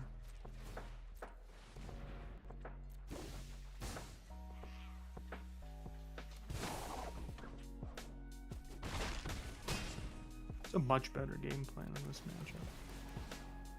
Yes.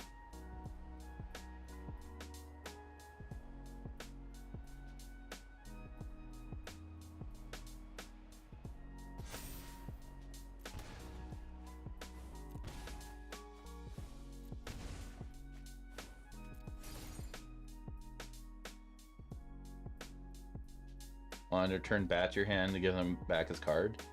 Oh, gee, that was big.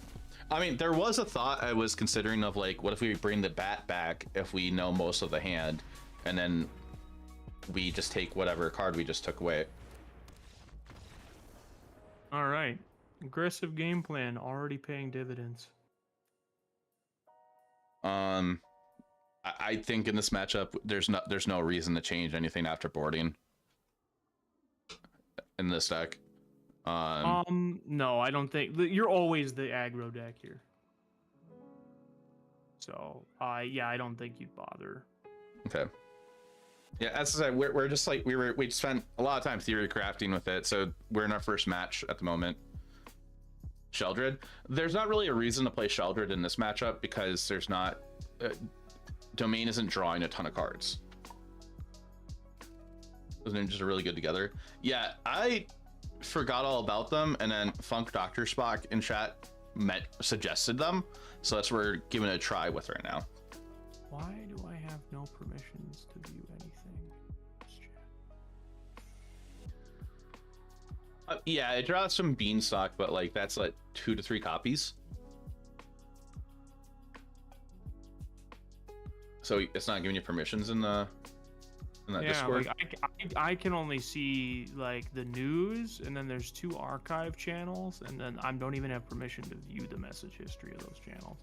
Oh, now I only have access to Dallas one now. That's weird. I don't have see. Oh, never mind. That's archived. Don't 2020. My bad.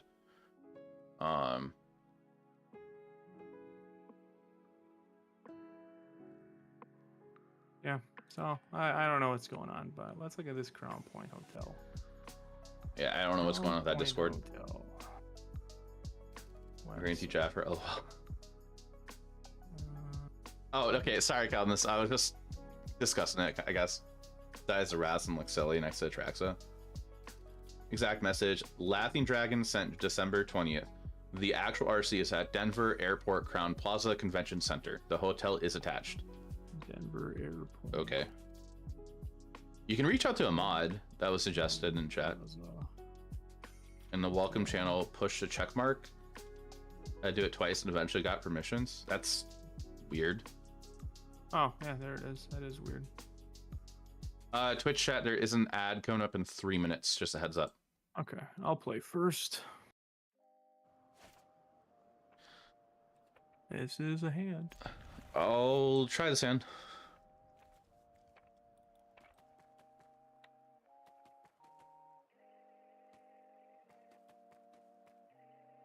I mean, so far out of the two games we did so far in this match, I'm liking this deck compared to mid-range against this matchup.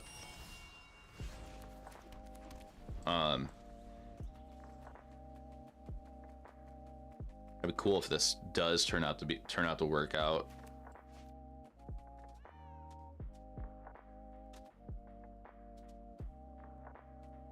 like your old push to MTG. Yeah, I removed that a while ago.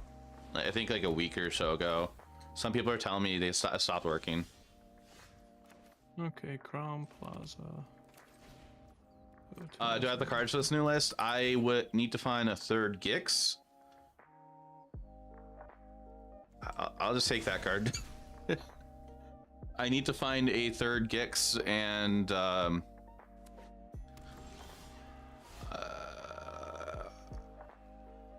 I think I need to get Biting Palm Ninjas.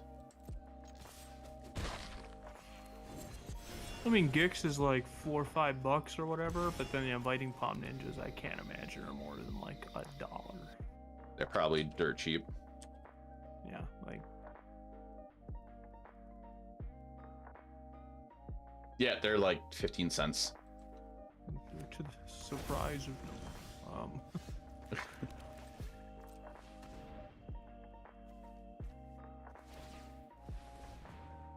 At this point, I kind of just want to take a board wipe. That's fair. Like, you get Top Ray Stomper, okay. But like, I mean, it's not going to solve the problem unless you pilfer or duress the next sweeper. So, yeah. Like, or if you have another Deep Cavern bat. So, I mean, it might be correct to just take the Stomper so that I have nothing to do on my next turn. I guess. Like, besides just, like, Sunfall this away. Or just I mean, like, value. I would like to play another creature, but then that does give you incentive to play Sunfall. Well, it might even be correct to force me to play one. Maybe.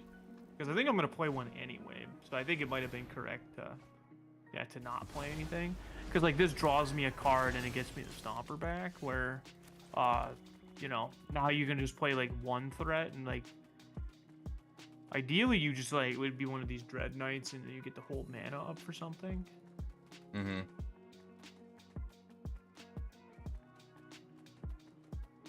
That's what I'm thinking, but getting this down and either forcing you to go Sunfall or you just flip the 1/1. You're probably golden.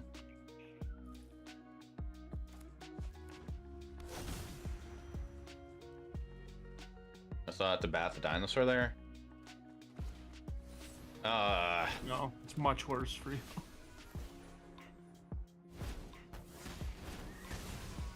Yeah, I feel like my start out. You're late. I feel like my starting hand was a little like iffy. Just a little too slow. Yeah. I drew a third Sunfall, so that didn't help. Oh, great. Well, you win this. You win this match. I don't see any point to fight through this when you have Sunfall, Traxa. Yeah, well, here you'd take the Atraxa and then just have yeah. to like work your way through these Sunfalls. Matter of fact, it might be correct to take the Sunfall, take the Atraxa, and then like deploy 2 Dread Knights. It's like make it hard for me to attack. Because this is game 3, right? Like you wouldn't concede this in an RCQ. Yeah, no, I wouldn't. So yeah, just like going like, all right, like I'm gonna like force this issue. Like you're gonna attack in game 3, wipe the board. Probably, maybe. That would be my level 0 play, and that is exactly the play I'm going to go for. Yeah, you just have to work through them. Like it's not impossible, because the Atraxa is what's going to fill my hand back up. So as long as you can like run me through all my sweepers, then you have a chance of winning.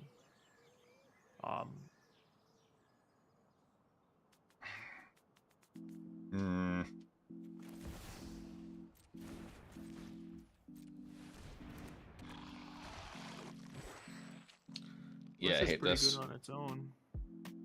Like the issue is like I don't want to play anything else. I don't even think you have to. Glissa is going to be... I can't really block Glissa super profitably. Do you need more testing after this on, or am I good to slam your head against the Pioneer Modern wall? How long did you plan on testing? I'm good through maybe like a little after 10 o'clock our time. Okay, so like for like 50 minutes. Another hour, yeah. So Samson, if you're wanting to get some standard prep in, sure. Otherwise, if you need to get Pioneer Modern stuff done, you're good to do that. So I think what we're learning here is that this still is not a very good matchup, but it is better than it was, yes. and that just maybe means we need more impactful sideboard options. So we have to really start thinking about we have to start thinking about what's really really good against this deck, and maybe those are the cards we just need to be playing. Okay, yeah, that's what I'm gonna concede. Yeah, this is pretty helpful because now I'm like drawing cards, and I'm gonna deploy a Virtue, and that's gonna get my my Avacyn back. Before we make any changes, though, I think it's worth probably trying to play the other matches that we were talking about. Yeah, we can try. We'll do Esper mid range next. Okay. And then we can and then we'll switch, and you can play Rakdos, and I'll play the Golgari deck. Sure. Okay. So we'll hop right into the next match.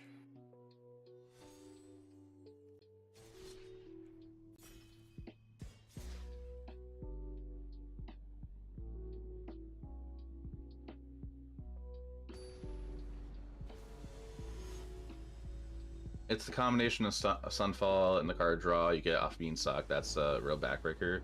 They don't lose card advantage ever. I think, yes, that, and then also just the fact that they get a creature in addition. Like, oh, yeah, 3 creatures gone. They get a 3/3. Yeah, Sand seems pretty good. Yeah, got a slam dunker here. What have you got though? Duress. That's pretty good against this hand. I think this is the wedding announcement. Yeah, but like that's Make Disappear is just a removal spell, so like I wouldn't worry much. And you can pretty much dictate what I'm gonna make disappear. Yeah. Because I'll probably just make disappear the first legal target. Got going on here for your boss. You're probably gonna get rid of my bat. These are all very good. Yeah, I'm gonna take the bat. But here's that curve of AR is Oathsworn into Gix that's really powerful. I do have the make disappear to counter it, but yeah. Also drew this, which helps. But ooh, that's really good here. yeah, that was a hot rip right there.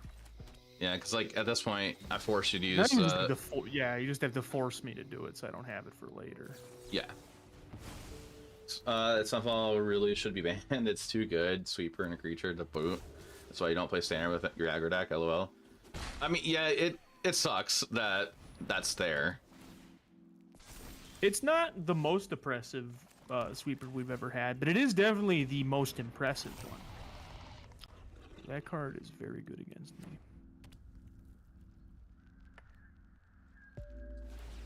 Okay.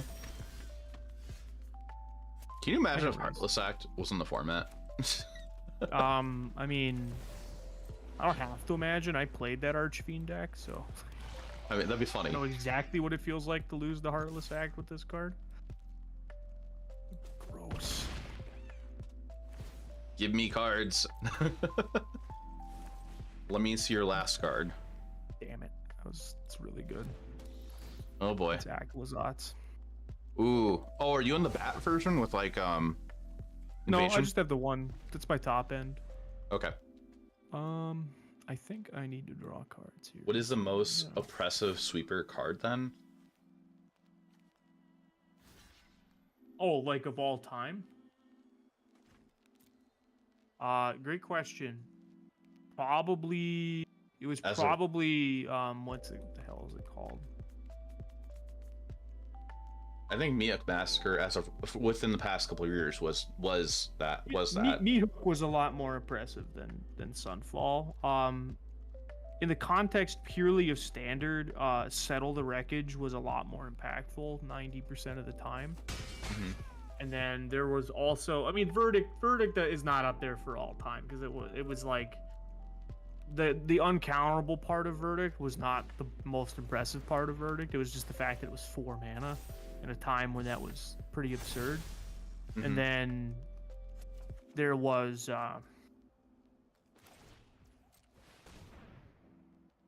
in the olden days we had what the hell is the name of the card? I mean, there's cards like Armageddon too that were pretty ridiculous. And then like when you start factoring in sweepers that also destroyed all lands, like balance is probably the most oppressive sweeper of all time. Because like the combination of Zuran Orb and balance is incredibly backbreaking. Yeah, I'm just gonna take it. I'm running into the issue here. Like I'm on 2 counters. You are probably gonna have a blocker at this point for Archfiend next turn, maybe. Probably. Yeah. You're gonna have a 3/3 blocker.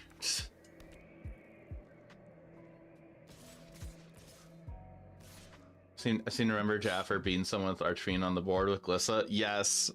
Yes. Yeah, I've heard that story, and that is really funny. That's a person who's never read Glissa or Archfiend. I think I'm forced to block the 3/3, and yeah, it's pretty I mean, it's either that or the 2/2, but then the 3/3 is only going to get out of hand, and it's not like Lord Skitter is super valuable in the matchup. yeah. And you do lose 2 here, but you gain 2, so you're netting the same life. Yeah, and I don't have a Lord Skitter to deal with, so nice. Oh boy! All right. Am I still dead? Block here. Just whenever a creature I control dies, huh? So like block here, block here, block here. I'm gonna take 6 down to 1. 3. No, that's 7 down to dead. What happens when I do this? I take 1, 2, 3, 4, 5, 6, 7. I gain. Oh, I'm gaining 3 though. I gotta keep that. Yeah. And then that's the correct blocks. Blasphemous Act had a super combo kill potential in standard that ended games. Yeah, because it dealt damage to all 13 damage to all creatures. So if you had Boros Reckoner in play, it turned it into a dome your opponent. That's pretty good.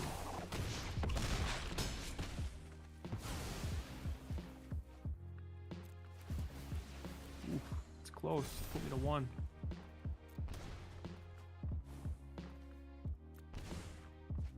Then you get to redeploy a bat on top of getting the Biting Palm Ninja. This Biting Palm Ninja card is really good. Yeah. I don't think I win though. I have no way to win because you could just pass and I died to my Archfiend. Yeah, that is a problem. Didn't find a way to remove it. Did find a removal spell. Yeah, like a go for the throat would have been good. What did I suppose I blocked the Archfiend, so you can't ninjutsu it.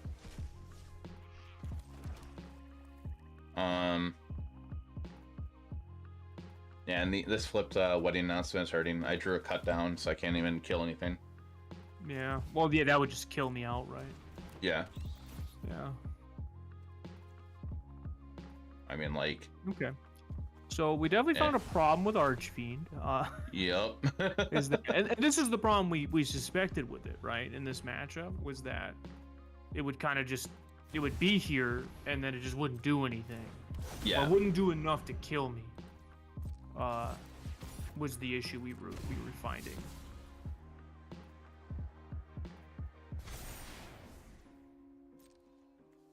So it's definitely going to be the problem with the card. Mm-hmm.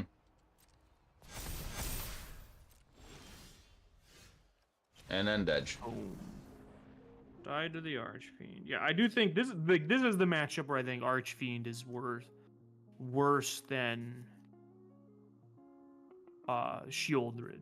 Because like this deck plays Rafine, so this Shieldred's very good against Rafine naturally, but yeah, so in boarding, I'm switching Archfiend for Sheldred. We talked about Pilfer here, I believe. Wasn't Pilfer. No, let me pull up our thing. Oh, you took notes down? I forgot about that. Yeah. Pull up the deck list. I can actually like remember what I'm looking at. Would love to visit the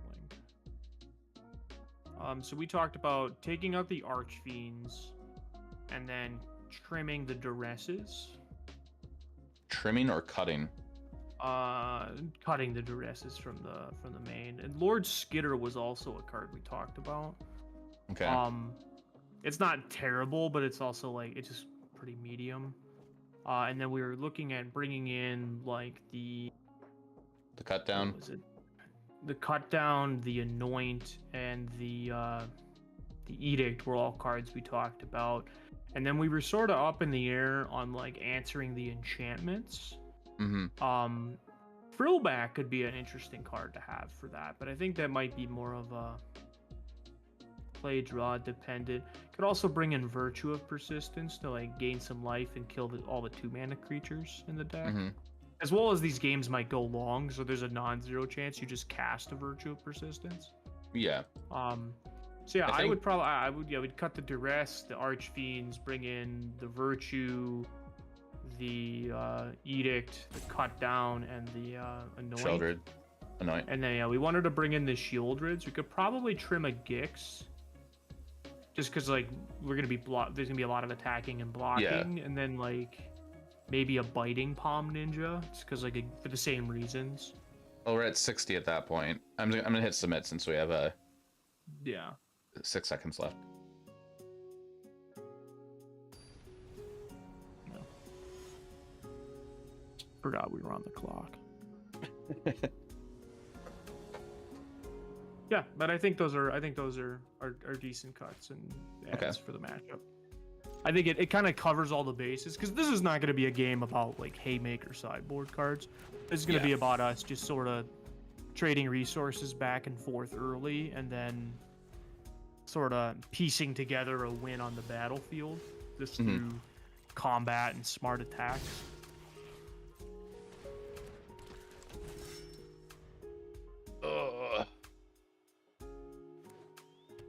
That is AR's Oathsworn is very good.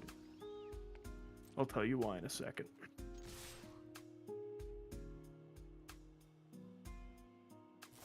Oh, you didn't play a third land. That's pretty notable.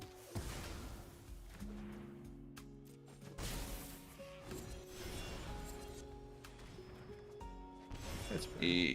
Yep. Didn't find a third land. I noticed. We're in the market just to get this thing going. No, I have I couldn't deploy my 2-drop on that board. Yeah. Because you played a menace creature. That's annoying.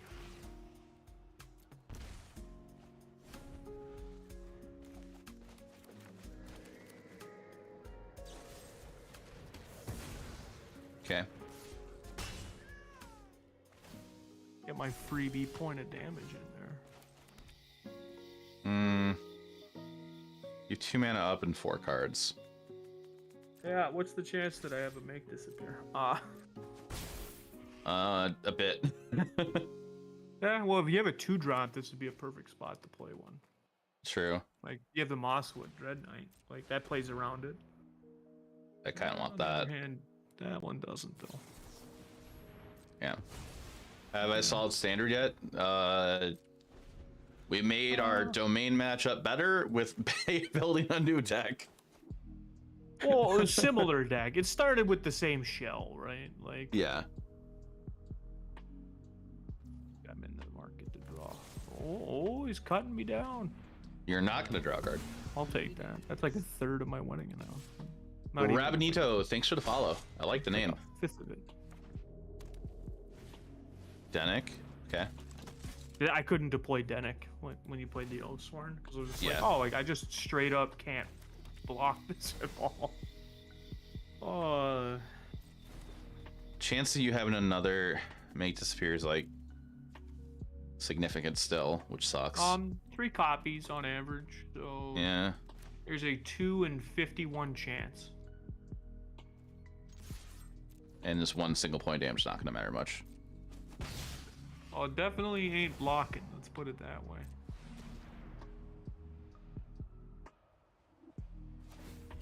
Okay.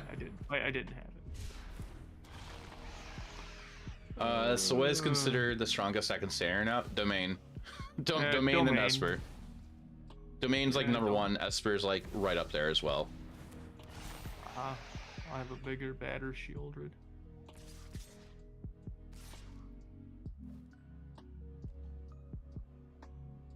What could I possibly have in my hand?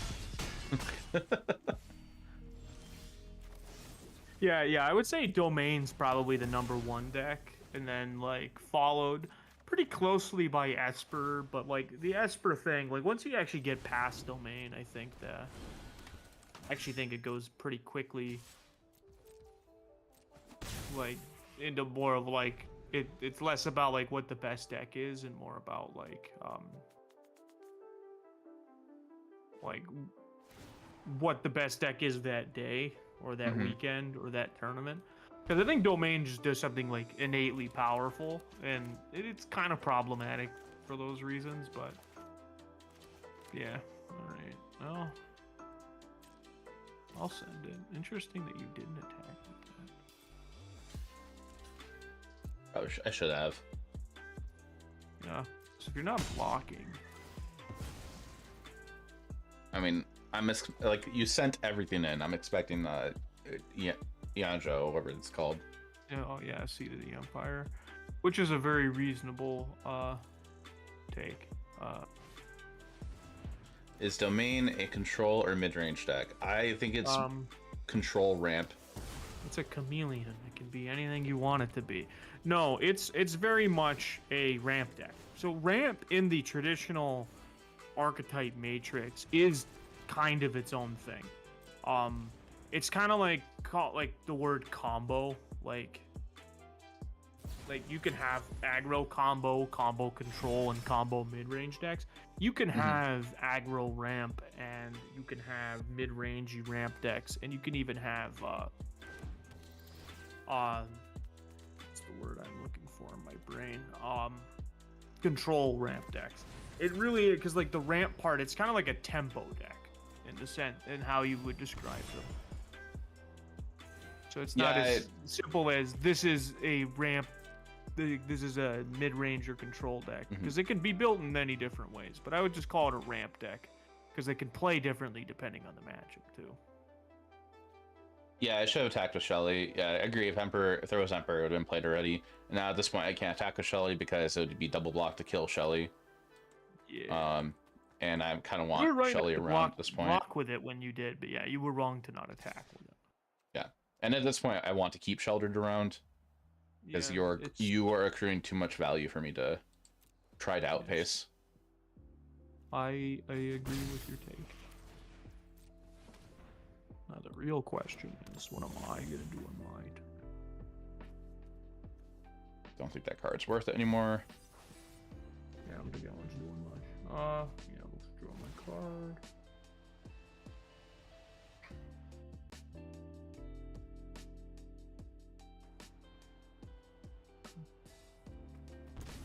Yeah, it's not ideal.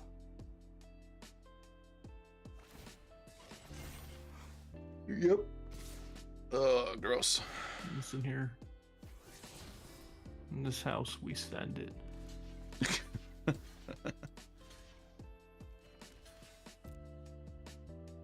Interesting. Actually, no. You didn't play a land yet. Well, that thing costs 2 at the moment. If I did block a Sheldred, you'd force to do that, or you just don't do it and still play Virtue. Yeah, but I think forcing the option on me would probably not be a bad thing to do. Like making me make some kind of decision. Glissa Sunslayer. You know, it's really good against that one. The card in your hands. Iganjo. I get chill here. Does that mean those Field the Dead decks would be considered ramp decks then? Yeah, that would be what I would put in the realm of a combo ramp deck. But it could be you could consider that a few different ways. You could, because like that's typically like used as like a control win condition, or like at least when it wasn't its standard. But like at least when it was legal in Pioneer, it was like a control deck. It was like black green tap out control with some ramp spells and Field of the Dead. When it was in Standard, it was definitely more of a mid range deck, but that's because like Standard, a lot of things kind of veer into that range. But it didn't have any aggressive elements, so yeah, it's definitely closer to a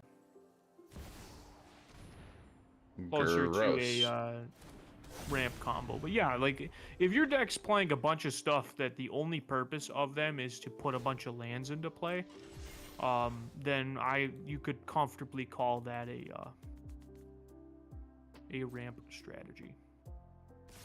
All right.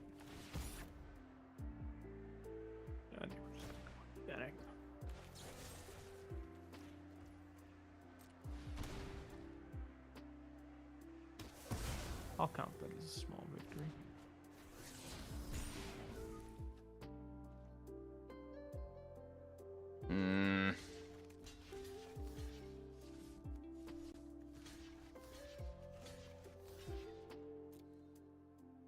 Why am I not blocking I should be blocking a Sheltered. So I Yeah, know you that's gonna should be happen to Glissa. That's gonna happen to gonna Glissa happen no to matter what. Yeah. You've been a little too defensive with your Shieldred. Yeah, way too defensive. That's probably what's costing you this game.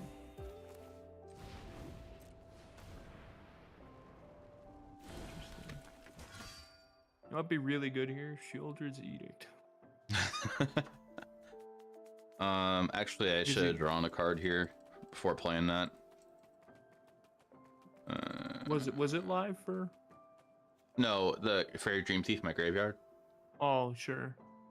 I mean, you still got time. You can still do it. I know. But like, I feel like I'm forced to do this. Have a blocker. Oh, that's fair. Yeah. Think you play it as you can recover after Sunfall or Depop, so you slow yourself down. In reality, your deck can't recover after that. Don't take your foot away from the gas. Which card? No, in YouTube chat, they're talking about. I'll just reread the message out loud. Hey Jaffer, I think you play it as if you can recover after Sunfall or Depop, so you slow yourself down. In reality, your deck can't recover after that. Don't take your foot away from the gas. Sorry, I realized my comment was. Oh, it was on an earlier game. Oh, okay, against Domain. Okay. Oh, sure. Who is Stan and what is Ard? Hey, Catherine. Oh, you just drew a lot of cards with a Sheltered out. I know. I don't think it matters, so. I think you still got it. Actually, no, I'm pretty sure I just killed myself, but I did not do the math properly. Well, I take 5, 6, 7, 8 in the air. Yeah, you gain 4, and then I die.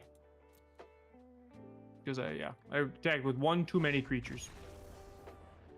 Did you draw the Ottawa, or did you have it in hand? I drew the Ottawa. I drew most of those lands. Okay. I drew one spell. What I needed to hit was multiple spells. Okay. And I did not, so I lost. So, going into the thought of this deck, going on to the play.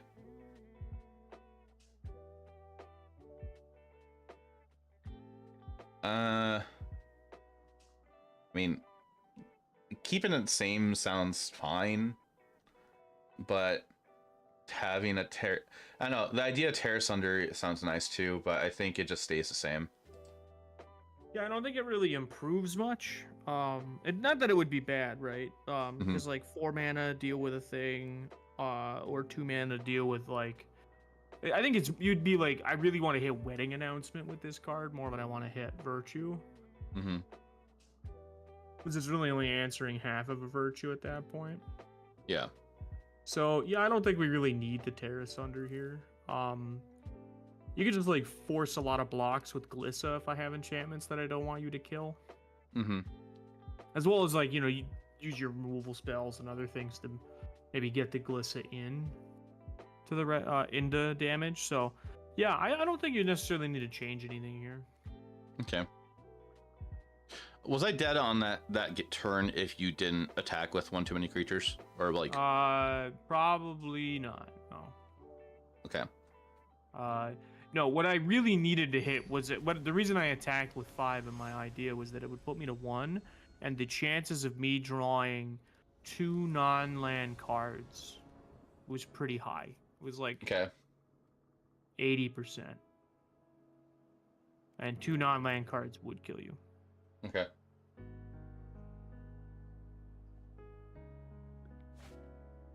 Ooh.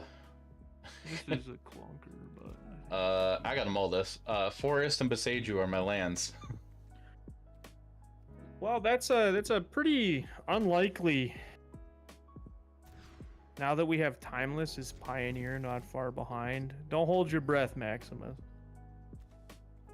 Let me put it that way. We're supposed to get Pioneer Masters at the end of Like 2024, right? yeah.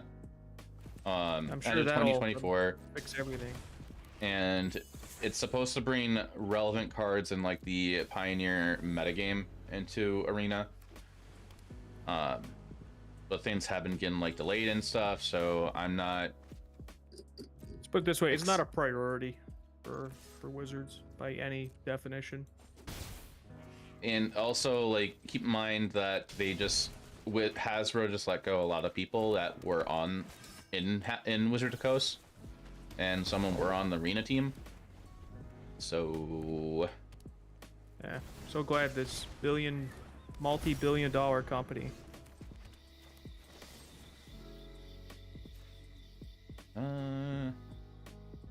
yeah, I'll go for this here. It could be Groove of One. Like, you could make an argument to play more lands. But not a lot of our sideboard plans involve us going heavy.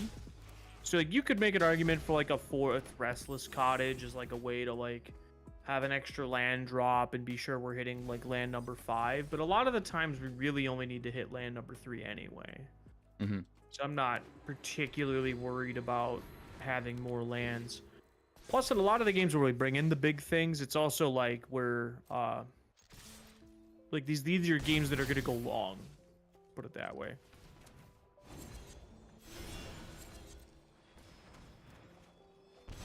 I actually should have Again, played I'm this really first. liking this aggressive plan. These 1/1 flyers are surprisingly annoying. I should have played that thing first and then drew a card. Yeah, Copter. We're hopefully. I'm with a lot of people hoping we get Copter next month. Because we're getting Kaladesh remastered back into our arena cycle, limited cycle. So, and there were some pros that are in the or some players are in the Pro Tour in Chicago, and I guess they have a Discord server only for that. That they are requesting for Copter to get added, and a couple of employees from Wizard said they will pass it on to the arena team, which is like kind of like, yeah, Which they're is just gonna code pass it for on. absolutely not. Like, So I'm hoping that it's getting added. It seems like it'd be an easy add, but I'm not holding my breath for it. And you make disappear. yep. Yeah, no, I wouldn't hold your breath on whether or not they're going to add that. Mm-hmm. Because I think the chances are absolutely slim to none. This is where Especially you given attack, all the- play land, play virtue. Oh, That would be really good. It's just another wedding announcement, though. a very annoying wedding announcement. Yes. This card's very good. I don't know if you've played with this card before. It's quite strong. Sting. Sorcery speeds the removal spell. Okay. Oh, alright. All right. It's not bad, not bad. Although it's okay. We end up making a newer-ish deck and has a better game plan against Domain. It still felt a little rough, but felt overall better. It's better. There's still room for improvement, I'm sure. But yeah, it's definitely like compared to what it was, I would say just a million times better. Because that was, I think before it felt like a joke. Like as the Domain pilot, I was like, okay, like this isn't even close. Yeah, it felt like probably a walk in the park for you. Even my bad hand was good, which is not a good sign. You're sitting in Sheldon in the match. You bring in Nissa. Yeah, so we're considering Nissa a 5-mana card, and when it's more than that, it's kind of a luxury. But again, this is coming in the matchups that are on the particularly slow side of things. You should have done that before playing your land, just as an FYI. Yeah, I know. I believe you. You got that. I didn't block you. Yeah, you got this. Yeah. I was gonna say, like, I believe you got this. Like, oh, I know I got this. You didn't block. So that matchup felt. It didn't feel terrible. It felt okay, except for like not being able to find anything. Yeah, that was a game that got a little out of hand. You drew kind of anemic, and clunky, given like that you didn't. Like you hit 5 lands, but you weren't like hitting a lot of. Like you're hitting basically all fairy dream thieves. Yeah, and that's only good like turn 1.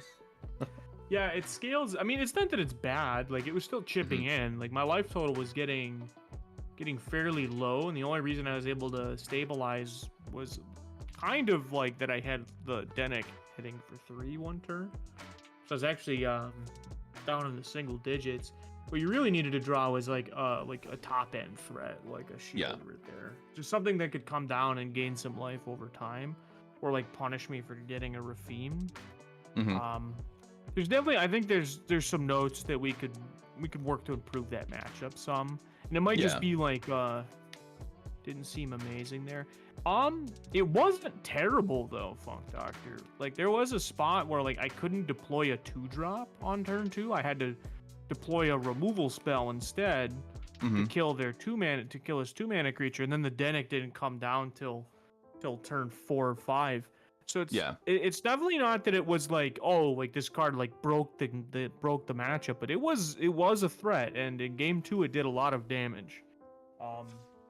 So not that I'm disagreeing with you, especially in that last game when I just killed it and it didn't matter. I do think it was overall a good card. It was also very good against Domain. So not every card gets to be good against every deck, sadly, and I definitely think Esper is one of the not so. The Taxes deck is not particularly great, though Thalia is quite good overall. Just she's not as good as she used to be. A lot more creatures in the metagame. I feel like in a mid-range match, like mid-range doesn't care about Thalia too much anymore, but like against Domain, she could be okay early game. Domain, it's good against soldiers. It's good against a handful of things. Basically, all the decks with lots of non-creature spells, Shock and Awe. The Thalia is good against that. Why don't we switch? Yeah. You play the Rakdos deck. I know that people wanted you to play, and I will play the Golgari deck. Okay. So for the Rakdos deck, should I go on the Karate Dom's version or the one you sent over? Play the one that you think would be the best if you were to go to an RCQ. Let me look at yours again.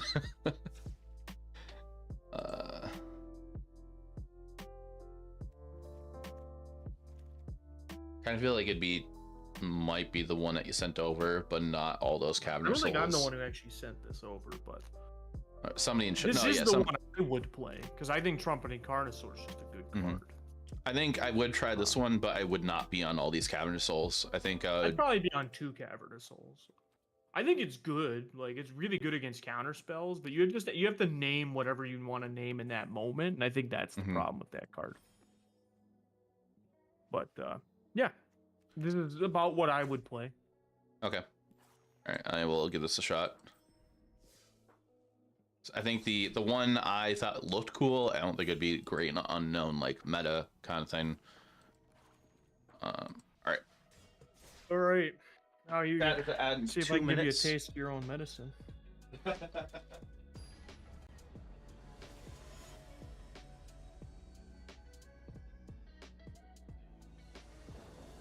Ugh. All right. Sorry to get up for a second. No, you're good. You're good. This seems. Eh. This is a hand. That's about what I expect with this deck. A name Artificer with a few games ago felt weird for the rest of the games. LOL. Yeah, I feel like you rarely want to be naming that creature type. Like, that's the problem, is that your deck isn't like. It's not even like mostly one creature type. It's literally just a million different ones. So it's like you're gonna name whatever you want to name on that specific turn, and then it's gonna suck for the rest of the game sometimes. You play But 4 it also Cavern gets in to your. a point sometimes where it just doesn't matter. You used to play 4 Cavern in your control deck back in the original Innistrad era for Statcaster and Aetherlane. Okay. I'm not sure how good that was, but it was definitely one of the things you could do. I think I'm gonna get the Wolf Swarm down. That is scary. It's a 2/2 with Menace.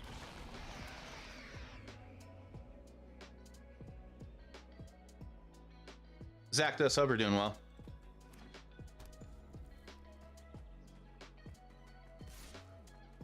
Alright, this gets it out of cut down range.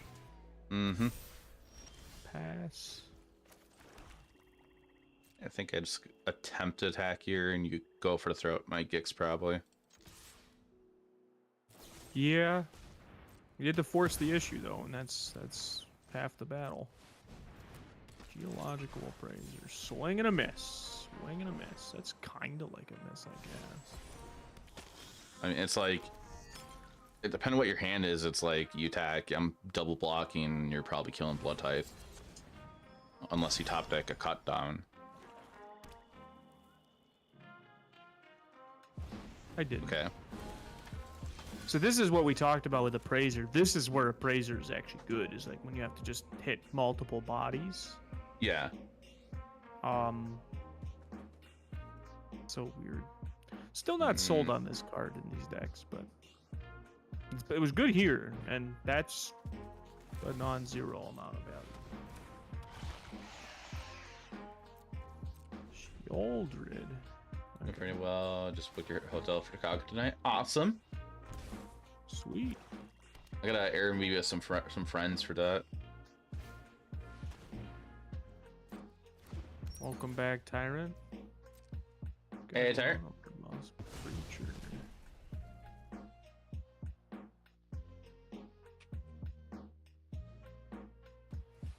That's another thing I'm not sure if I want to do. The I want to play the 75k, but with a $150 entry, that makes me almost not want to do it. Yeah, it's a Grand Prix.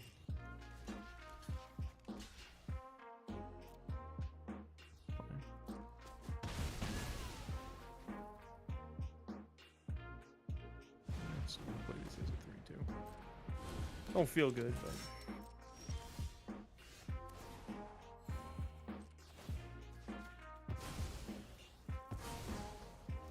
yeah. Creature's really strong. That's a 2/4. Really good blocker. And you get my biting pond. And I'm not attacking here. I mean, No. it wouldn't be terrible, but You'd be double blocking and just recasting your Mosswoods. And I'm out of Sheldred. well, I mean, I think that's more of a decision than you might be giving it credit for, but because I don't think it would be wrong to attack. Hey, Jaffer money. Oh, hey, welcome to stream. Is there a reason you play your Lance pre-combat with your opponent having mana open? You're giving away information. I mean, not really. I should be waiting until second main phase to do stuff. It's somewhat of a bad habit I have a little bit. How many unknown cards you have in your hand, actually, but Yeah. there are reasons to do both. Yeah, I'm just gonna do this. Swinging. My dojo knows no fear.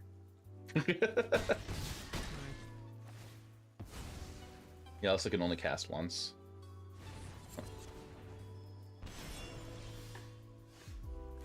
That's a card. Draw a card, lose a line.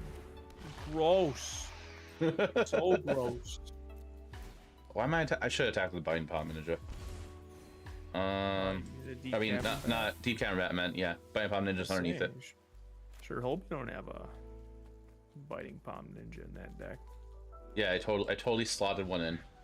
Yeah, just real quick, all quiet like. Hacked into the arena servers to put one in my deck. Yeah, no problem. I'm always open to answer questions. Yeah, actually, I'm.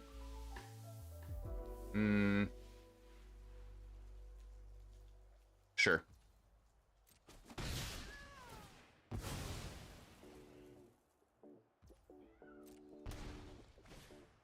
Another one.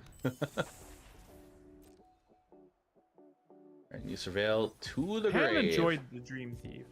The Dream Thief has felt okay. Definitely not perfect. Yeah. The hate What would be piece. really good in your hand right now is a green source and a bushwhack. That's a cruelty though, and that's really bad for me. To get to eat my Biting Palm Ninja. I don't think you're in a block. I mean, you might. I mean, it's not really. Oh, okay, sure. Yeah. you thought I was a coward.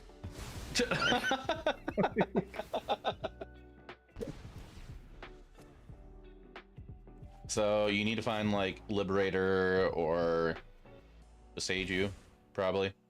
What's going on in this bin of yours? Bunch of good stuff and checks out. 4/4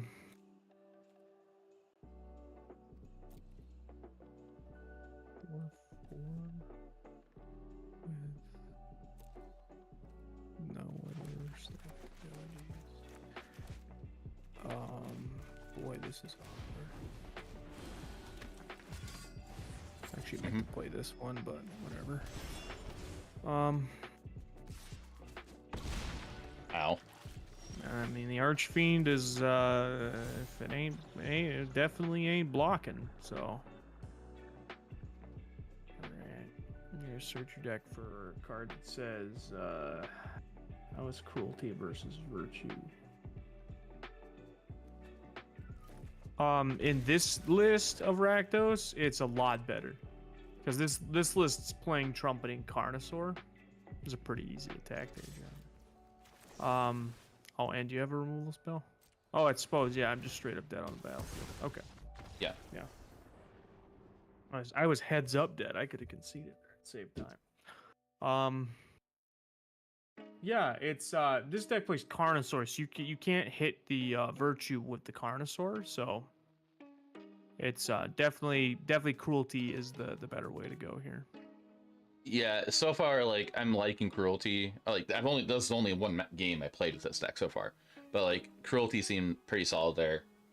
And like, being able to use Carnosaur's removal, then reanimate it with Cruelty seems really good. I feel like read ahead was not needed on sagas at all. I mean, I don't hate it. It's made. I feel like if these didn't have read ahead, I don't think all these sagas will be played as much. No, they definitely at least the cheaper ones wouldn't have. And like the common and uncommon ones. Cruelty feels like it went from being like what would have been like a medium card in standard to being like an actively good card in standard because of read ahead. And I think that's fine. I like that, but like I agree with the with that take in general though. It's probably a terrible. It's a terrible card outside of outside standard. Like it's probably okay in Commander. Oh, I imagine it's pretty good in Commander. It's a Let's say tutor target. that's Oh yeah, also a target. reanimate. Yeah. And also a thing that lets you look at your opponent's hand. So I don't think it's bad by any stretch. Hmm.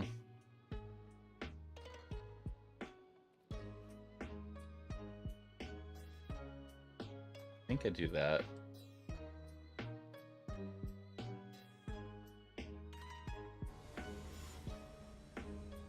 In reanimate deck, they don't usually go to chapter 1 and 2 early. Yeah, they usually go to chapter 3 right away. That's better, but still not great. Okay.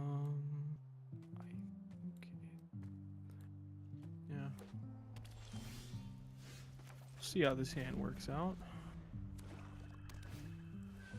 Okay.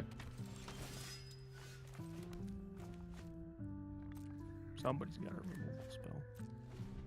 No, it's duress. Palm the duress against the green-black deck. Also kept the duress in against this deck. Oh, that's a. It's a good one. Yeah, that is a Glissa. That's a kill on sight creature if I've ever seen one. Hello.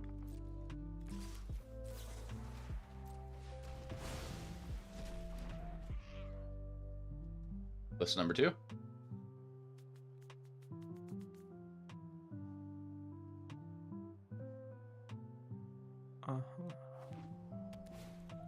No, was just trying to read a rules interaction as to why I didn't get a thing in my combat stuff. Oh. So I'm I guess pretty we'll do sure this. I could have ninjutsu'd there profitably, but Yeah, I think the bat's the right option in case you top deck a land. if I rip a land, the bat's the more annoying of the two cards.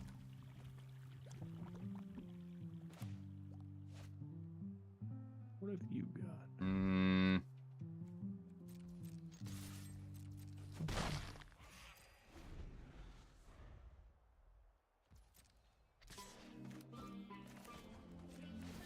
It says menace, just keep that in mind. Okay. And this is why the Carnosaur is good. Okay,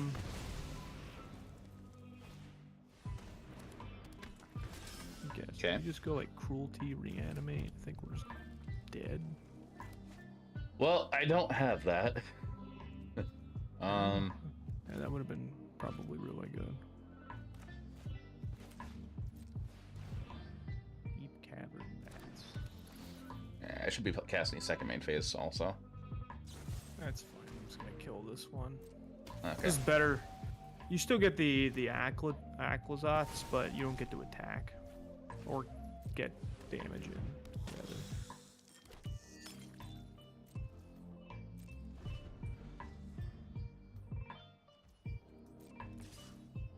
I feel like at this point I just take the 2. You're at 21. You're winning this race.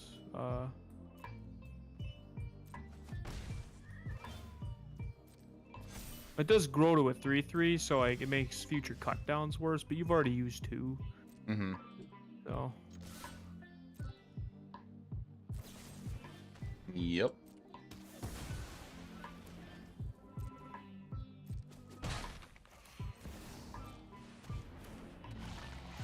okay.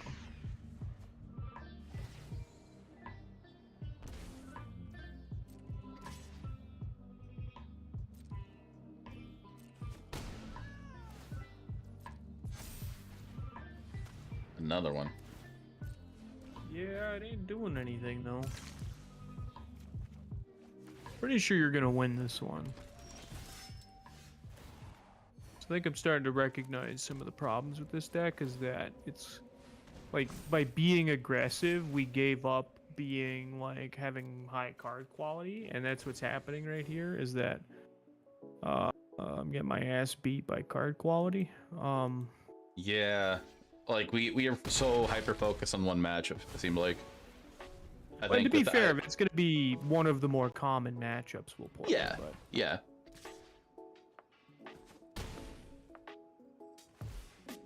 But yeah, you're right. Like we focused really hard on improving the one match, and I don't even know if we improved it all that much. I do think at the very least this deck was proof of concept that the biting palm ninja is very good. Yeah. I think at the very least we can consider that at least some kind of success.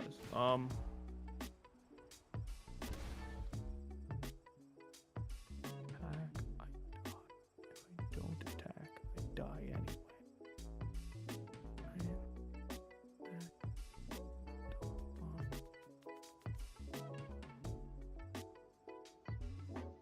Part of me is like thinking like, what if we go crazy and played not like you and me, but like what if like there was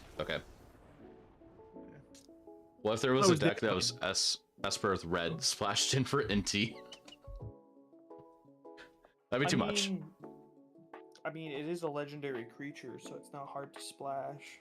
Well, yeah.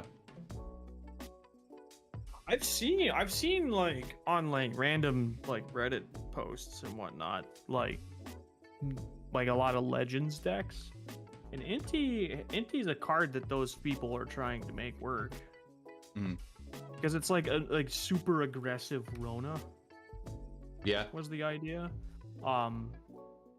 It also was really cool with Rona, where you could like activate Rona, draw a discard, trigger Inti to exile the top card of your library. So your Rona was almost like draw a card. It was like almost like a draw 2 discard one. So it's like there's definitely some ideas there. The biggest thing is making like the non-creature part of the deck work. But I do think that's an idea, you know. What's its name? The Plaza of Heroes is a very strong card and it makes it very easy to play lots of colors. Yep. And so I like Inti. I think Inti's one of the best cards in the set. It's just a matter of like, I don't know if the juice is worth the squeeze sort of deal. Yeah. And if going back to Legends, because like you'd probably want to play like Thalia, Rona, Inti, Rafine, Denix probably in there somewhere. As just like a profitable thing to discard. And then like the channel lands are all in high numbers, so but still. All right, well, I think so. I do want to point out that the Golgari aggro deck did in fact go 0-3 in the testing here. Yeah. So I do think that if you were going to pick a deck, that's true, Funk Doctor. I do think Sunken Citadel is an untapped gem in Standard.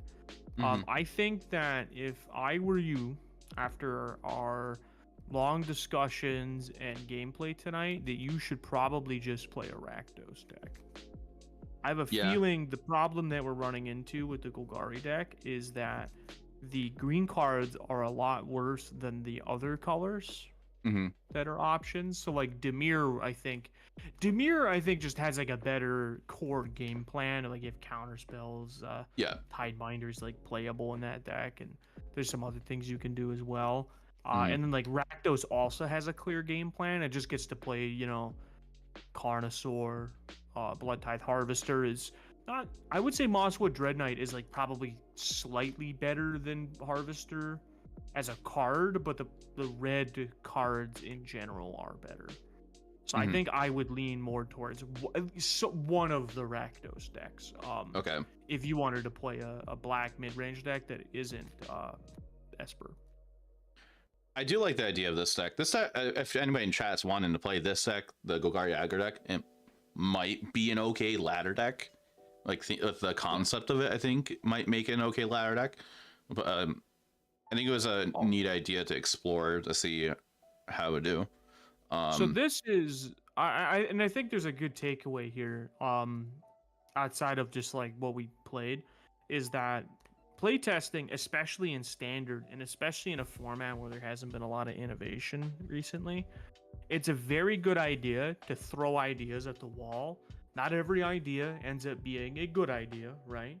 So like this deck ended up being like kind of underperforming, and we could probably iterate on this and improve it. But the takeaway here is that you should try new things, because at the very least, I think what we did is we found like, okay, so there is a aggressive black shell, and it's like maybe there were cards that we didn't play that we could have played that would make this deck just crack wide open, right? And we are iterating on it enough to find that. And sometimes you do have to cut your losses and just be like, this deck might be really good, but I don't have the time to find the best version of it in time for whatever event I'm getting ready for. And so you have to kind of learn when how much work is too much work to make a deck that may or may not be very good work for whatever event. Which is why if you go back and look at like old Pro Tours and other things, like there's decks that were good at the Pro Tour that were unplayable after the Pro Tour. And vice versa. There were ideas at the Pro Tour that didn't perform well that ended up going on to becoming the best deck in the format because people iterated on it and found better ways of building it. So it's a good thing to keep in mind, and it happens more in Standard than it does in like Pioneer or Modern, and that's because of the difference in how the card pool works. The rotating nature of Standard means no one deck really gets to stay around too long typically.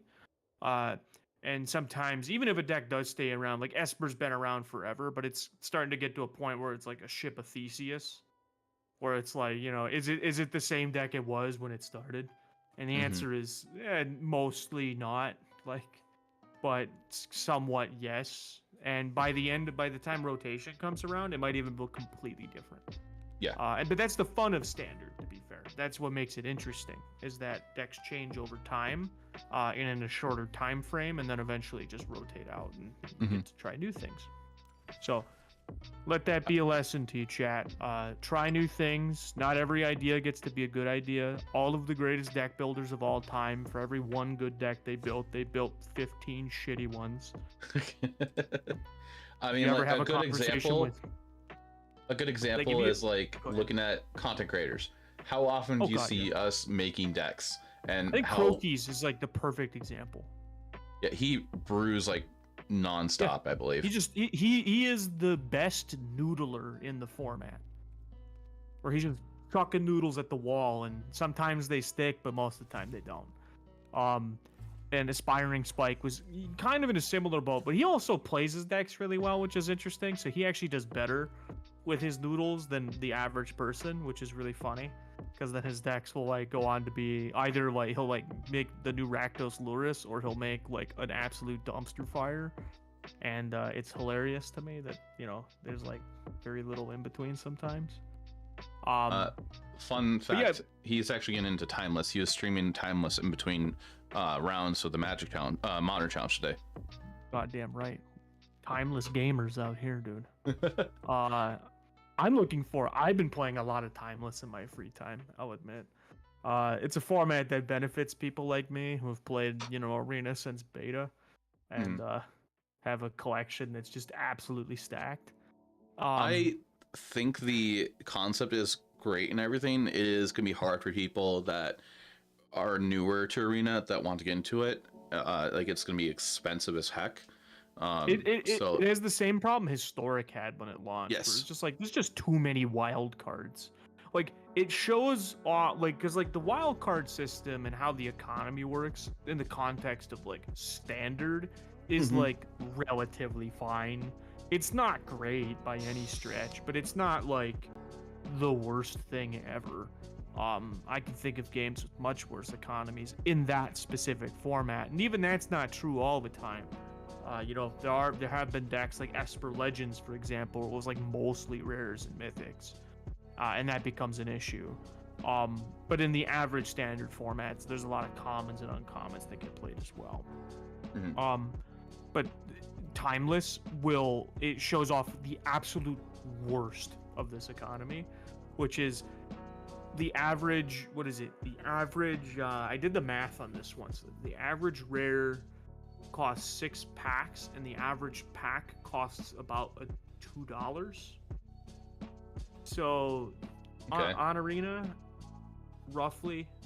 So it's like the average rare costs you virtually $12 if you're just buying packs. And when you, and it's not so bad when you're talking standard sets or sets that you can buy packs for. But when you start factoring in like any of the like jumpstart cards that didn't come in booster packs, for example, or like then that's a hard cost because you just have to get wild cards to play those. So it's really rough, and mythics are even worse. Mythics are like average $36. And usually you need lesser mythics than rares. I said that backwards. Sorry, I said that wrong. $6 is the average rare, and then $32 is the average mythic. So it's like Timeless really shows off how bad that is. So I agree. It's going to be like the biggest barrier to entry format for a lot of people, where it's like if they want to play it, it's going to cost a lot, either of time or money. And those are both things that a lot of people really struggle to have enough of to really get into it. Because if you have enough money, you're probably doing other things than playing Timeless. And if you have a lot of time and not a lot of money, you probably aren't playing Arena. Because it's just the reality of it. But we'll see. But again, I want to stress, though, even though tonight was a bit of a wash as far as the deck we landed on and what we played and how it performed, you know, if you've ever talked to somebody like a Sam Black, he'll tell you that his playtesting over the years for Pro Tour, most decks that they tried new ideas with were like this deck. Or like, this deck looked great on paper. The concept of the deck is sound. We built a deck that has a core game plan with a clear focus. And we even factored in some sideboarding game plans as well, and deciding how when we built the 75. But it just didn't perform well tonight. And we could do more testing. It might be a small sample size, but you know, it's not every deck gets to be a success. But the idea, the fundamentals we stressed and learned in the deck building process are a good thing that you should make a point to learn, because A, it'll make you better at limited, and B, it'll make you an overall better Magic player. And if you make it to the Pro Tour, you have to play limited. It's true. You can't suck at draft and do well at the Pro Tour. It's just the truth. If you 06 the draft, you can't make the top 8. So, in your opinion, going to the Rakdos one I just played, I feel like out of the two Rakdos options, I'd probably, after playing into one earlier a few times and then just playing the one match with this version of Rakdos with the Cruelty Gix, I think the Cruelty Gix one probably has more utility than into one. I think it's more powerful. It's more. This feels like it's like the happy middle ground between like the general mid-range deck and like the Rakdos ramp deck. Part of me kind of is a better domain matchup than the regular ones, and this feels like a happy middle ground. Part of me wants to see duress in the main, but it's probably not needed. Like, there's 5 hand hate spells in the main. Actually, no, more than that. Early game, 5 hand hate spells. Later game, there's 3 more with Cruelty Gix, but that's for creature planeswalkers. The way your creatures play out, the cards that you were trying to hit with the Golgari deck, for example, like you were trying to like hit mana development, hit sweepers. It's just like against like the domain matchup, and like this deck is far less soft to sweeper spells. Like you're more likely to like have 2 creatures when they sunfall or less. And because you're playing Geological Appraiser and Trumpeting Carnosaur, there's actually a chance that you can actually bounce back meaningfully from a sweeper spell. And if you get to like land a Cruelty and rip a Traxa out of their hand, and then you get to search your deck for something, and that could be another hand disruption spell or a Shieldred or a Carnosaur. Part of me, you actually have a game plan that can actually kinda go as big as they do, but not quite as big, but big enough to probably still hang in the game. So like looking at the deck, I'm kind of like, I'm still not a fan of Cabinet of Souls, really, to be honest. But like, I mean, looking at it's it, a necessary evil, but yeah, part of me is kind of like wanting to go to 3 Trumpeting Carnosaur and then maybe go down to 2 Sheldred in the main and play some other flex cards, but I'm not The 100% Carnosaur sure on is that. definitely not a flex card because you got to think about it. Like one of those Carnosaurs is a removal spell, Well, yeah, at least, and likely more than one.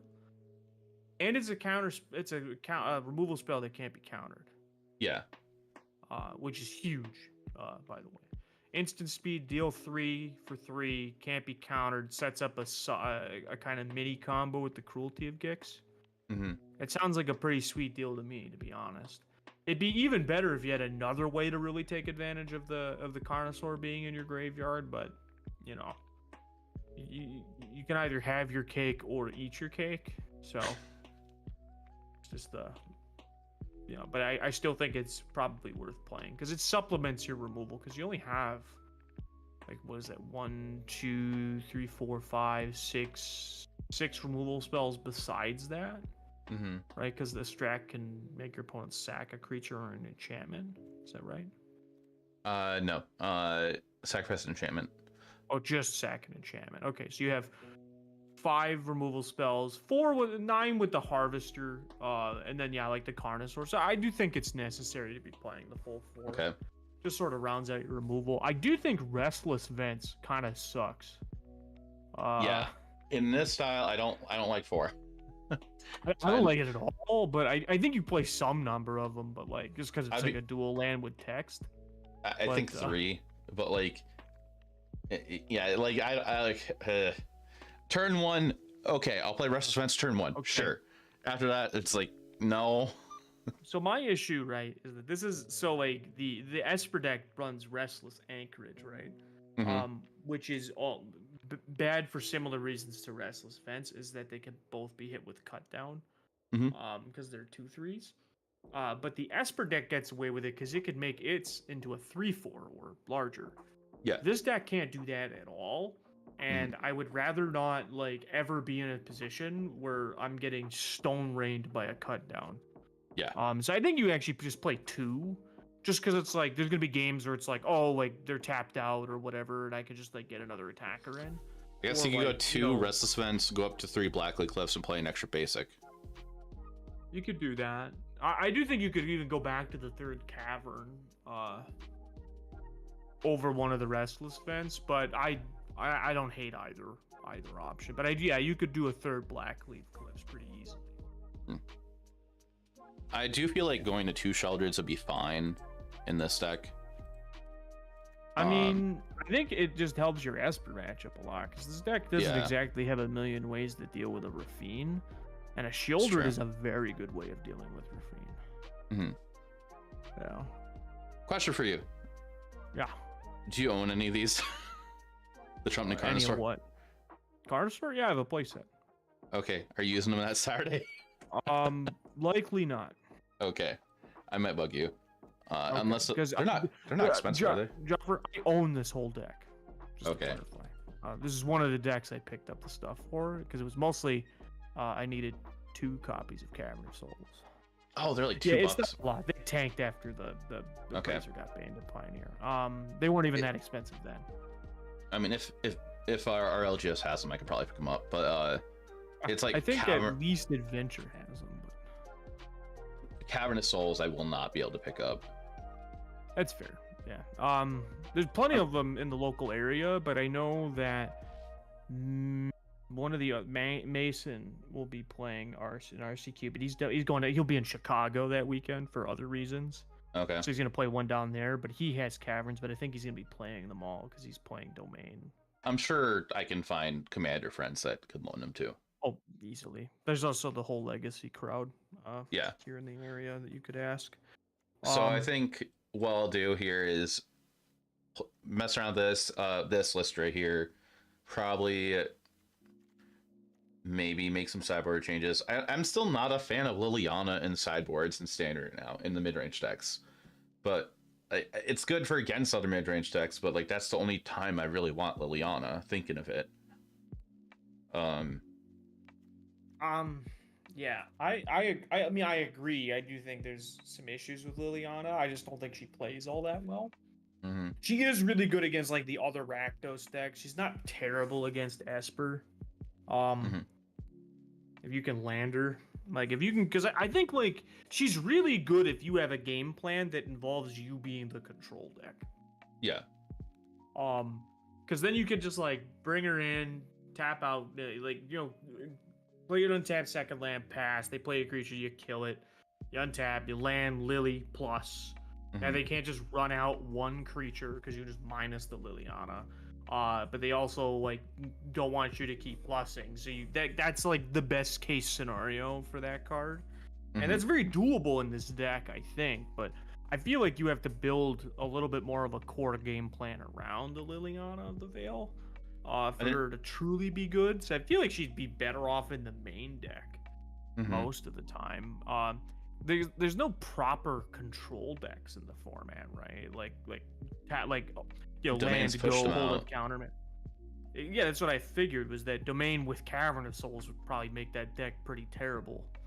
I didn't realize how much hand hate's actually in the sideboard. There's 3 duress and there's that 2 might actually extract. be why, yeah. Because she's also really good with that. Because like if you duress all their spells away and whatnot, and then you uptick a Lily, they have to start discarding lands. So which like can get really dicey for them. So say we're boarding for Domain right now with this deck. We'd be cutting the cut down, Anoint with Affliction. Maybe go down a Gix. That's maybe not, actually no, because they need to be aggressive there. Sheldreds would get probably either cut or trimmed. Oh, I cut the Preachers before I cut Sheoldreds. Okay. Well, because that's like the spot on your curve where you're gonna play Liliana. Because like in the board, what you're probably you're gonna bring in all 3 dress. That's 3 cards. I would bring Breach to Multiverse in. And then that's 4, and then 2 Extract of Truth. That's 6 cards you bring in. And then if you could find out how you could bring in the 2 Lilianas, that's then 8 cards though. So 2, 3. If you cut, are you thinking you'd cut all the Preachers or just some of them? I'm just thinking through it in my head right now. So I would look at doing like the 2 cut downs, the Anoint. I would cut probably all 4 Preachers with this exact list. Okay. And then I would trim, and then I'd be, so that's 7 cards. I'm bringing in 3 Duress, a Breach. You said the Extract the Truths, right? Yeah. So it's 3, Bring in the 4, 5, Extract. 6. 6. I get 1 Liliana. I'd probably trim either I'd probably just trim the 3rd Sheoldred. Okay. Because like the Sheoldreds have diminishing returns, and it's not that I don't want to draw like more than one of them, but we have the Carnosaur to find them and the Cruelty and whatnot. Okay. And the Appraiser can just like hit hand disruption spells in the matchup, which seems nice. So yeah, I feel like I would bring out like those 8 cards, bring in those 8 cards, and then like I just have like a game plan of ripping their hand apart and probably trying to ultimate a Liliana to like destroy half their lands or whatever, and then just sort of keep playing the game from there. And then try to either, if I'm not ripping their hand apart, then just at least pressuring them into a position where I have Liliana in play and I have a bunch of creatures, so they have to tap out for a sweeper, and then my Liliana can just keep upticking. Okay. Yeah, I feel like, because like it's kind of like the Nissa thing in the matchup where it was just like where it just feels like having Planeswalkers is just very good. Yeah. So first thing, chat, just add 3 minutes. And out of today, with having John here on stream, I finally narrowed down to like, I feel like I got Golgari beat out of me finally for standard, which sucks. Wish Golgari was okay, but no. I think at some point there could be a few cards that come in and sets the calm that could make that deck good, but Golgari was okay before we got LCI, and then I think you'll see I just pushed it out of the format. Well, yeah, it's just the green cards aren't better than the other cards, right? Yeah. Which is what it comes down to. Like the green cards are good, but they're not as good as the other things. Mm-hmm. Next to what the format's about right now. So yeah, we'll have to wait and see. I could see there's a few kinds of cards like a better hand disruption spell or like I don't know, like some kind of way of dealing with Atraxis super profitably in green and black, preferably in green and not in black, because black cards are I'm a black mage, but like, you know, I even think there's too many good black cards in the format sometimes. Can you imagine if we got the Thoughtseize reprint in the standard? I'd take it. I mean, it'd be cool if it happened. I guess like more availability to it, but like 4 of them on the table. I got my playset signed by the artist, Theros artist, at DreamHack. I have the retro border ones, but I've been considering getting the Lorwyn ones because I love Lorwyn block. It's one of my favorites from when I was younger. Seen Rakdos, this mean Golgari wasn't solid enough. Yeah, unfortunately, Golgari, like we did try like that brew and it didn't pan out. So So for me at least, we kind of went on. I'm deciding that this Rakdos one is what Rakdos is what I'll be playing, and maybe this list or a variation of this list. Yeah. With my current playstyle, how I've been liking mid range also, and like Pioneer, I think that's probably the safer route for me to go to, anyways. Instead of like picking up a completely different thing, and also for what I own. Fair enough. Yeah, I think this is a better choice. I'll probably be playing Esper. Domain's also a choice for me. I haven't decided yet. Okay. I have both of them sitting in front of me in deck boxes, ready to go. So I'll be probably playtesting. Probably just doing reps on Arena just to get like used to my mulligan decisions, and then Lorwyn Truther. probably play like a league or two, maybe a challenge. I'm not sure if I'm available for the challenge this weekend, but There's one at 8 o'clock. It's a 32-person minimum challenge. I'm not sold if I'm gonna be awake at 8 a.m. I am going to force myself to get up for that. That's fair. I will sleeve up what I can of this and proxy the rest of Brain with the FNM if you want to get any testing. Yeah, I think I have to proxy up a few cards I had to order online, like cut downs, oddly enough. I swear that I opened a ton of them, which is weird. Hey, Corey. Because I played a lot of Dominaria United Limited. Like I went to Philly and played the PTQs. Oh, cut down? Is that what you're talking about right now? Yeah, cut down. And I just didn't have. I have one promo one. I'll have a foil one I can give you. I already bought the set. Okay. That was one of the cards I had to buy on TCG Player, funnily enough, because none of our LGSs had any. Yeah, I bought the last ones at our LGS, our home LGS, and they don't had a foil one left, and I hated it. I hate how it had a foil one. Yeah, I always buy from Blind Tiger. Chimeras is the other one that I go to for commons and uncommons. Both the Fond du Lac and the Appleton store tend to have the commons and uncommons that I need, and then like Adventure is good for like rares. So is Chimera's good for like standard rares. It's just, you know, rarely have playsets. Is there any LGS that hosts standard FNM at all that actually fires in our area? That's a better question for spicerack.gg, hashtag not a sponsor. Really good website. It is a very handy website, though it is really annoying because I can't save my location. I know. It always pulls up some random fucking place. What I was gonna say, if there is one, do we want to go to that the Friday before our RCQ? Probably not. It's nothing against the great local events that are standard, but you know, not particularly interested. I get what you mean though. It's like, let me look here. Standard event of any kind within 25 miles. Friday Night Hobby Magic Shop, at, Appleton. but does it fire? Friday at 5 p.m. Can't make that with my office hours. It's such an early time. Gnome Games at 6 o'clock at Appleton East. Gnome Games, Appleton East. Yeah, it's not far from where I live. 6 p.m. Can't imagine that fires. I don't even think people know that that's an actual like game store that you can play events at. I Because think it's like only in the a commander. strip mall next to a grocery store. I Which is think funny only because our LGS is also in a strip mall next to a grocery store, but yeah. theirs doesn't look like one. The only time I've been to that LGS was when I was on the commander kick, and they did like commander on Tuesdays, and so many people would always go. You'd have a hard time walking in there. They used to do Pioneer, F&M, and then they gave up on it.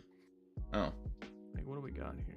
I think I heard about that. I think they stopped doing it because like people are starting to be too spiky or something, or didn't like it, or the players kept complaining. Lord forbid people play good decks. Like I guess that was the complaints. How many people could possibly be playing there to complain about it? Like, I don't know. Last I heard, I think they had like 5 people for F&M or something.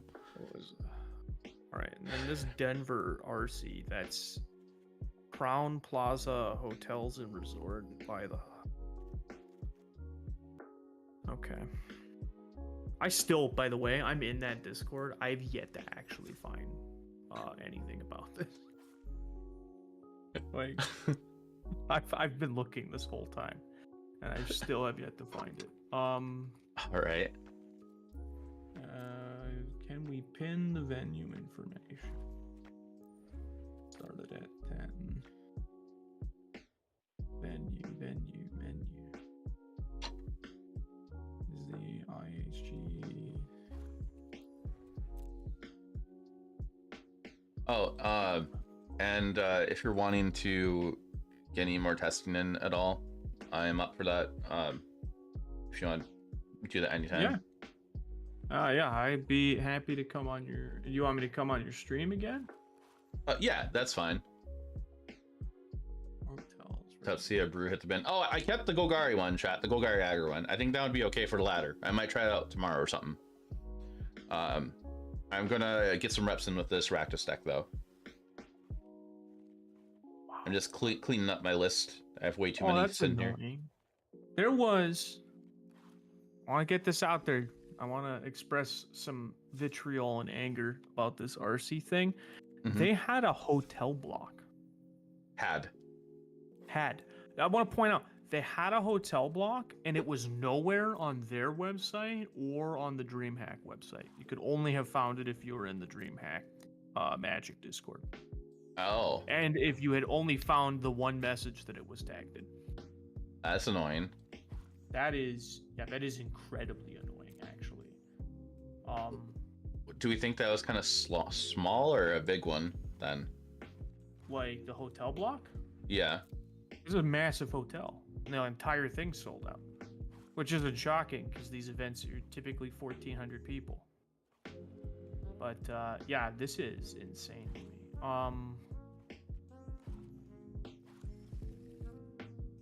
The more I look into this, the madder I get. So I'm gonna leave it at that before I get too angry. But yeah, no, it's been a pleasure coming on your stream, Jaffer. Always happy to get reps in and play test, because this is what I do even when I'm not on your stream. So I'm just usually talking to myself the whole time. Okay. Like an absolute deranged lunatic. But Neighbors just hear Still. you just talking loudly about magic cards, and like, honey, there he goes again.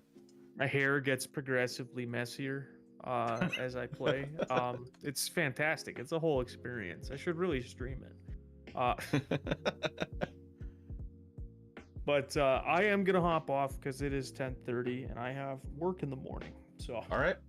Well, I will. Yeah, I will text you. I will be happy to come on your stream again next week for Okay. another playtesting session, and there we can actually like pin down our our 75s if you'd like. yeah, we could do that.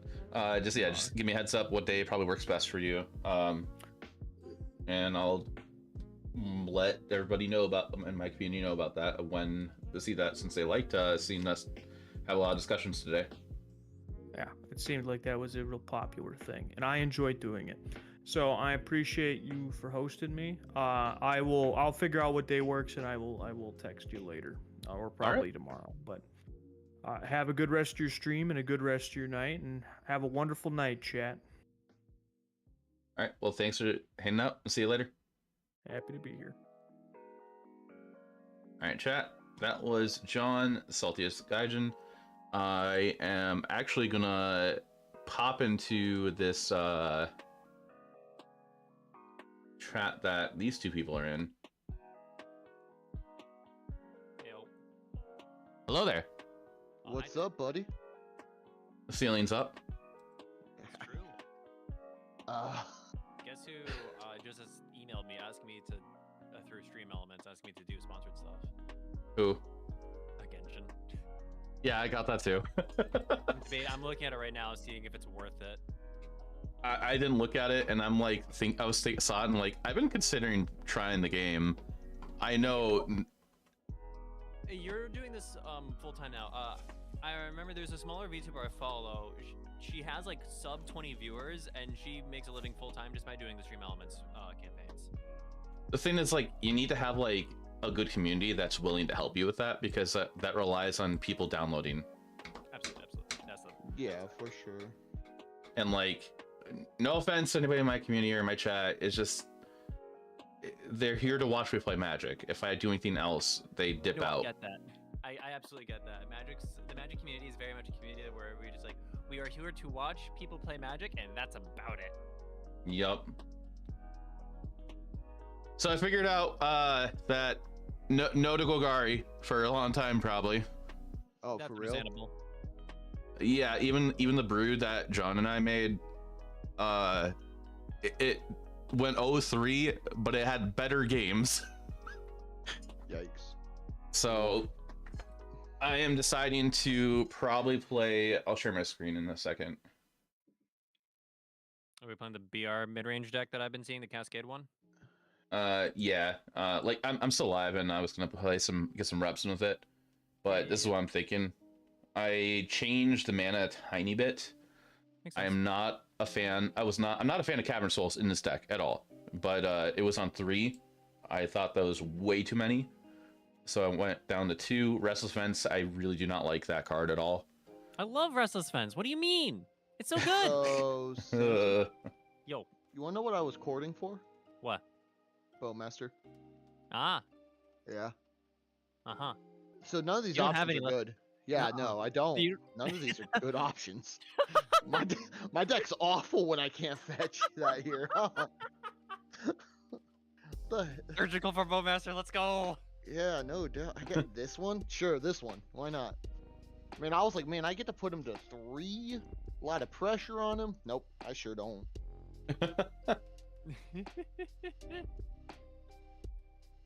Alright, let me draw this like mysterious card. I definitely don't know what I'm drawing. And then let me draw. Ooh, that's a pretty good Magic card. How goes Modern on your end? I don't want to talk about it. It's been A, I've played awful. B, it's been ugly. Well, I have to swing with this Darcy. That's like kind of a detriment for me, though. It is, and I'm not gonna complain. That is fair. I would yell So at it you sounds like Samson's probably on some Death Shadow stuff, and then Braxton, you're on. Yawgmoth, Okay. but I'm not a Yawgmoth pilot. If that wasn't obvious by my last play. So you're just playing Yawgmoth without get prep reps in? Yeah. I thought seized him turn 1, saw 2 Bowmasters in his hand, and then surgical his Bowmasters, and I thought that was a pretty good play. Oh. Yeah. This resolves, right? You're chef and You right. get- Just you have discovered to an let it idea happen. on You can't rid of NT it. over. I'm glad we stuff. had this conversation. Yeah. Okay. It's supposed to move faster. I'll make It's just with N. you... Where's my shooter? Tidebinder from blue. I feel, I don't know, like 3-color decks, I feel like if it's not Esper, it's just I I just feel like they're not going to be consistent enough. Like, because Esper has so much draw power compared to everything else that's 3-color.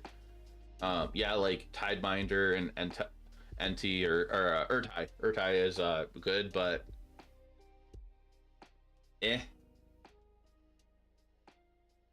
Like, I'm glad I tried Sultai last week and stuff, and it just feels, I don't know, it feels like basically play something that's already solid and adjusted from there, unfortunately. Did the other channels not work for you guys? No. Oh. Well, we went to MTG voice chat. I think that was the one we went in first. Was that the one? You went in first? That was. And then apparently it was push to talk only. Then I went to the mod one. I realized, right, he can't talk in mod. So then we just went into here. I was like, fuck it, we're in here now. Yeah. So okay. That's how this went. All right, I'll have to fix it. So I think your Girl Ponza deck could have beat your. That's fine. This is so awkward. That's also fine.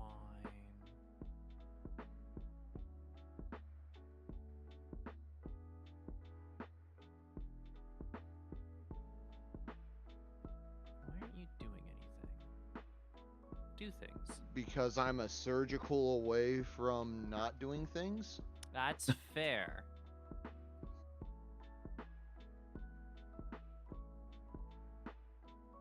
But what if I told you That it doesn't matter.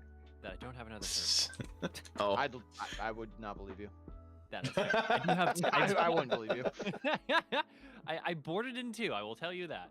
The only reason you thought about Grixis is to try them available for the mana I fixing. know you have Tideminder Drown. I mean, that could be something you could try out. I'm not willing to try it myself at this point. Like, maybe after I don't know, maybe after like an RCQ or two, but I'm gonna probably dedicate to getting down my 75 for an RCQ now at this point, after realizing, yeah, go Rakdos.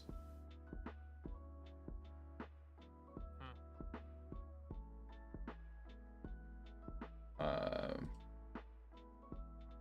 think I do this right now.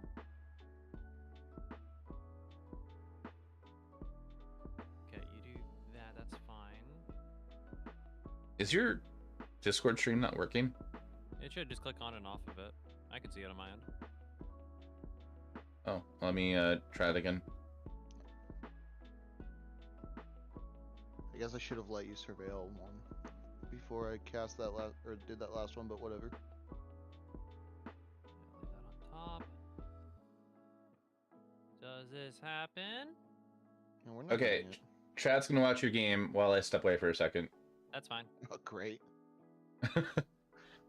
Chat, I'll be back in a moment. I'm gonna run that ad now and stuff later. So just hang out, watch their game. Hi. Let me do a thing. Negative, sir. I would like your Yawgmoth to die. I know you would. Yep. Tidebinder, my young wolf. That's fine.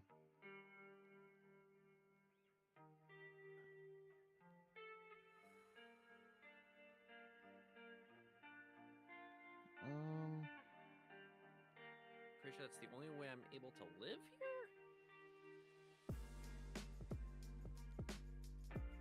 here? Yeah. And then... I'm gonna let this resolve. I think you go one deeper, and you put a counter on the Tidebinder. yeah, at least one deeper. Yeah, because you're gonna get a 3/2 back. Yeah. And then if you're able to get another Yogg back, I think... Didn't I also give you Agathos, or was that last game? No, that was last game. I killed you before you drew the Agathos. Yeah, because you drew Yeah, Underworld I drew Breach. Breach. Yeah. I actually think we are just gonna trade Strangleroot for Okay. because we were in combat, so yep. Makes sense. And then you get a whole turn to rebuild with a whole new grip. A whole new grip. Oh god, that was a good draw. Oh boy, Okay. that's terrifying. Please tell me you didn't top Alright. Progressed. Oh, I top decked that, but I also got this guy. No. Could you like not though? No, I don't feel bad. there's zero part of me that feels bad right now. I'm gonna be honest with you. That's fair. You know what? You know what? That's fair. I don't blame. Yeah. I've been. Jaffer doesn't cuss, does he? He doesn't, but his stream, I believe, is rated 18 plus. Oh, sweet. I don't give a shit what happens. Oh, wait. I shouldn't be watching his stream. I see your hand. You sure do, yeah. Huh. Okay. I was trying to watch for chat's sake, but. No, that's fair. I get that. Now I have a bowmaster. That was a good draw. Yeah, I topped it with the surveil. No way. Oh, please go away, Grist. I guess that's allowed.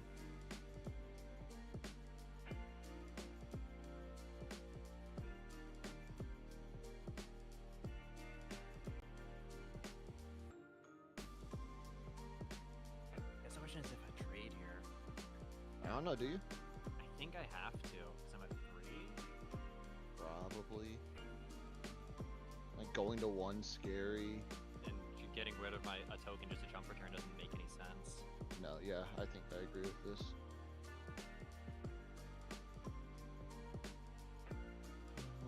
Well, I'm gonna play like I don't, or no, I know the drown's in your hands. You know drown you're this. drown, and I'm gonna drown whatever it is you cast. So you're Yeah. just gonna bait. And I have to just get rid of it. have to do it. Yeah. Yeah. You don't have anything else with 2 cards in your hand? Samson, how has every game gone for us? Let's be real. You've drawn and like played relatively like good this game. Oh, played well this game, sure. Drawn at times, not very. That's fair. Now we play this bauble. Mm-hmm. Pretty sure I look at you. Hello? Hi. Jesus. Hello. Hello? Is this thing on? Hello? Hello. Alright, well, you don't actually get to know what I draw. Yeah, it was a shock land. Okay, cool. Well, here's a Dryad Arbor. Neat. That's gonna kill me.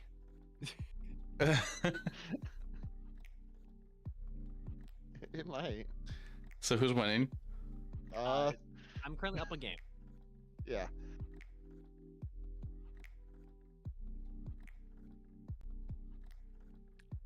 I don't know if the deck still plays guys like messenger or whatever the fuck, but I'm gonna play around it regardless.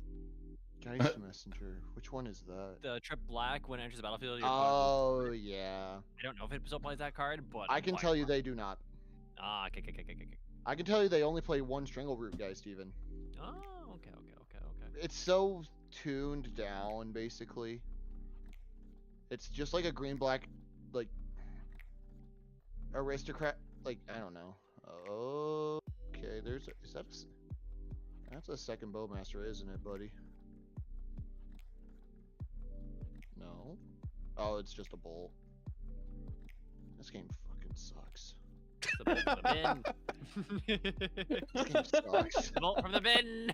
No, my first, Samson, my first 3 draws off that Yogg was Verdant. No. Yeah. Oh, I am so sorry. Yeah, it's... Alright, I'm playing a deck I know how to play. Alright, sounds good. Unless Jaffer wishes to get practice in.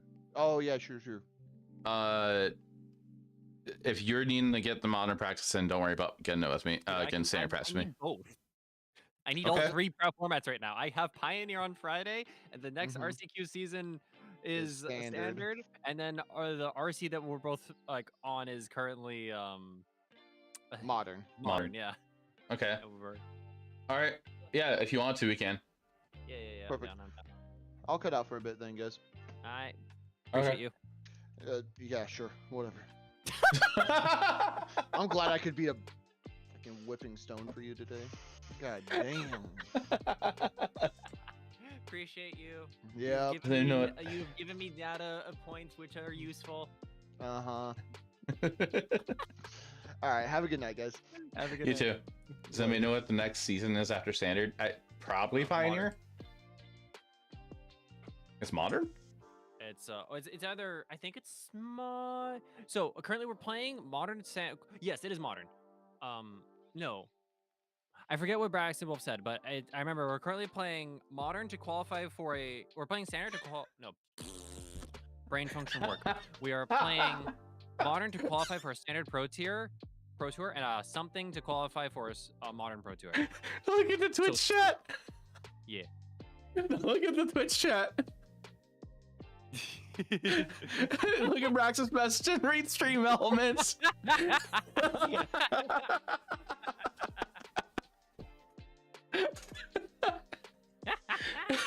Okay, let's hop over to mod chat. All right, sounds good. Sounds good. Okay. RC Flora on Sunday is going to be dead. Yeah. Yeah. So we got Modern for Standard, and then it's something for Modern. Oh yeah, it's Modern for Standard, then Standard for Modern, and then the format after this Standard season. I don't think we all know. It's if it's following last year, it's probably gonna be Standard. I mean, probably gonna be Pioneer. Who wants to play a Modern 10K or 5K and then queue for a Standard tournament? I would. Like, I would rather play. I would rather play Standard and over Modern. Alrighty, let me quickly send you a challenge. Hold on. Is it capital S in your Twitch name? I'm just gonna send you a friend thing. I know, but on Twitch though. Yeah, capital S on Twitch. No, it's just regular S. So lowercase. Okay. Yeah. I don't think it matters for the at thing. SAMSONI 1. Okay, I think I got that right. I think you got it right too. I'm willing to believe. Yeah, you did. Look at that. Okay. All right. It's got my name and everything. Do you want open deck list or closed? If you want to open it, because we're going for RCQ prep, right? Not the RCQ. Yeah, RCQ prep. RCQ prep, but it's closed deck list. Yeah, until top 8 for most RCs here.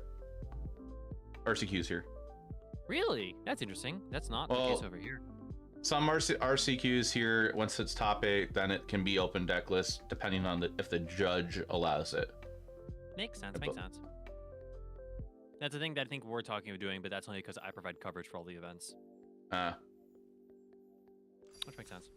We can do close and then open if you want. I don't care. Or open. It doesn't matter to me. All right.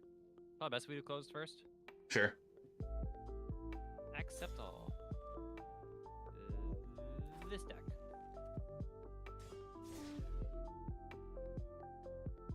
Oh, they added, like, what is this thing they added on Discord? It says chillin' TB8, to be honest. Yeah, it's a thing just to let people know what the fuck we're doing. We're just chilling. I could also just swap it to gaming. Gaming. I wish I actually had gaming, not gaming. That'd be funny. Gaming. I think I tried this hand. My hand is awful. I have 1 land. Oh. This hand is much better. I have more than 1 land. Oh, wait. Chat, just because it's Samson, and I don't care about Samson's feelings, that's why. That's fair. I'm gonna start a prediction. So, who do you think's gonna win, Samson or me?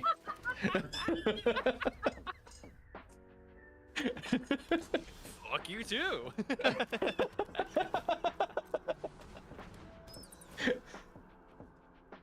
Hi, this is my hand. Oh, you're on this one. You don't have a turn 2 play.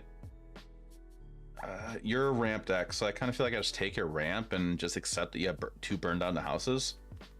Yeah, that's fair. I agree with that.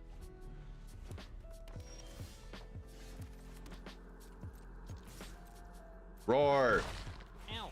Little bird bat. Little bat doing bad things. Okay. I'll draw a card. Okay, cool. Teamsies. And then we'll do this. It's pretty good.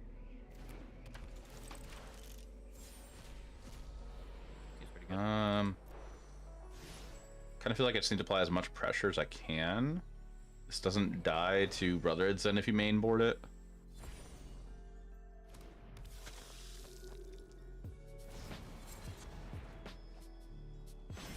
Did you get some good ones? That's a pretty decent ones.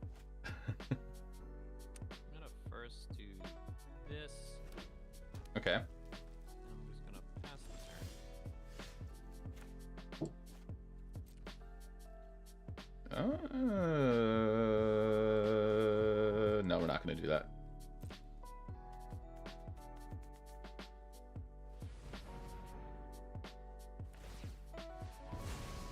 Sure.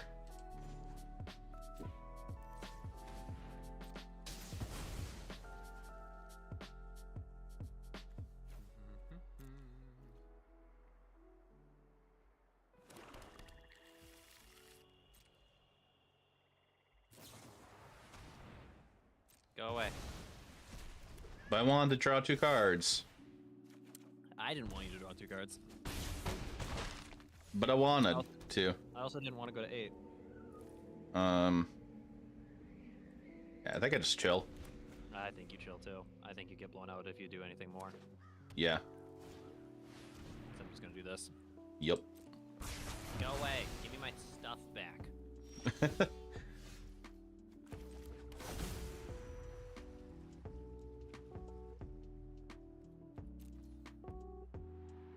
Coward. Okay. All right, there, bud. That's pretty good. I mean, like, this makes you... I mean, like, at least... Burn down the house doesn't do too much against me. That was a total waste of me to do that. Hey, Carson, how you doing? Hey, Carson, how goes, friend? Get rid of that. That's unfortunate. Then I go to 1, unless you have another one of these in your hand. Oh, wait, no, They don't have haste. I have nothing with haste. No, I was thinking trumpeting cards are. But only this creature planeswalker, not the other thing. That's pretty good. Oh, it's Gavin. Hey, Gavin. Carson's upstairs. Okay. Yo, what are you doing at Carson's place?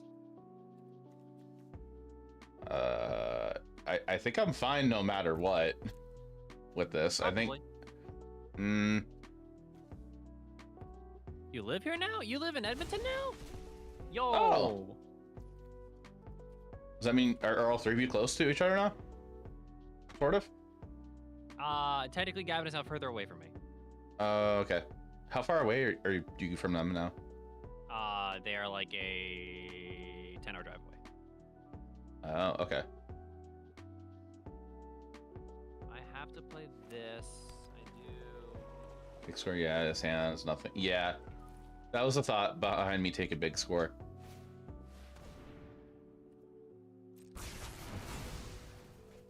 My Rakdos brethren game. Do you know how it is without me saying their name? It's Michael. Who else would it be? Yeah, it no is one Michael. Else does that, but Michael. Should we come to Chicago instead of Ottawa?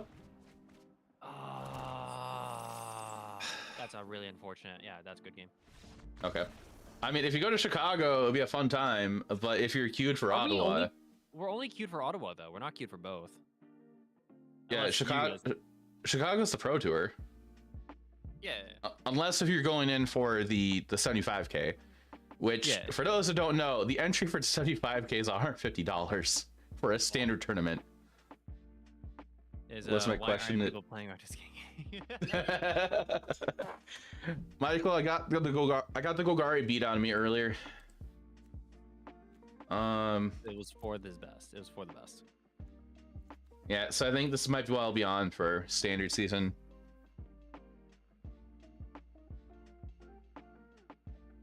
I don't know what the fuck I'm doing. I Correct. think I know what I'm doing.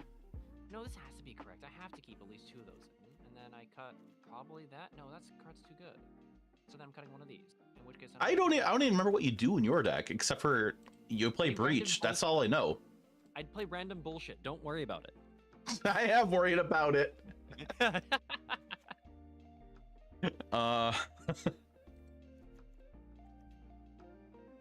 How much mana is the Iron Crag? Is that 2? 2, yes. I was just debating cutting it, and I was like, wait, no, that card's too insane in my deck. What do you mean? Honestly, in Standard, you have to be pretty heavily convinced to not be playing the Bat and Tideminder. Those cards are too freaking good. Oh yeah, the Tidebinder's pretty good, and the Bat's really good. Bat's also insane. Who'd have thunk that a flying brain maggot would be really good? Kite Cell freebooter, but better. No. Well, Kite Cell freebooter, yeah.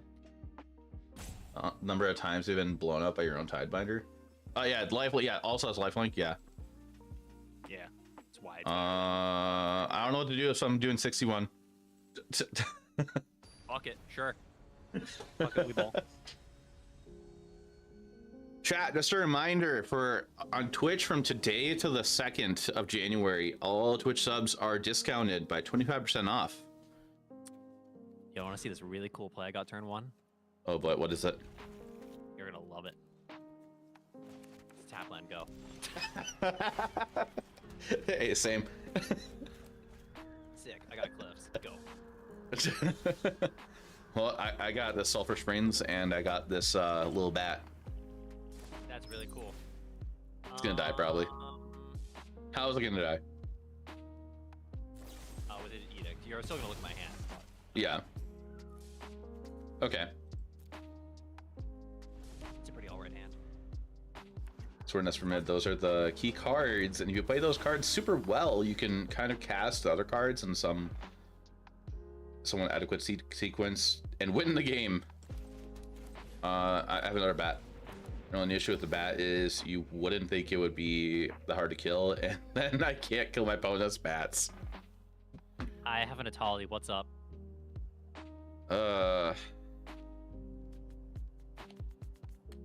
hate this. I love it. Sure. Like, what else am I gonna do? Hi.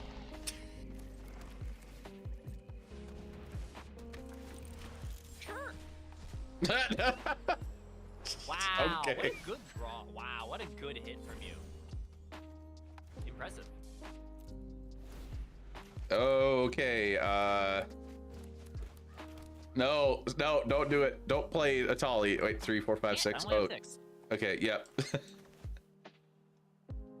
All right. Force it here, right? Yeah, I'm just force it hit you. You have a 6/6. I have a 1/1. Absolutely. I'm debating if I need it to hit or not. The answer is no, I don't want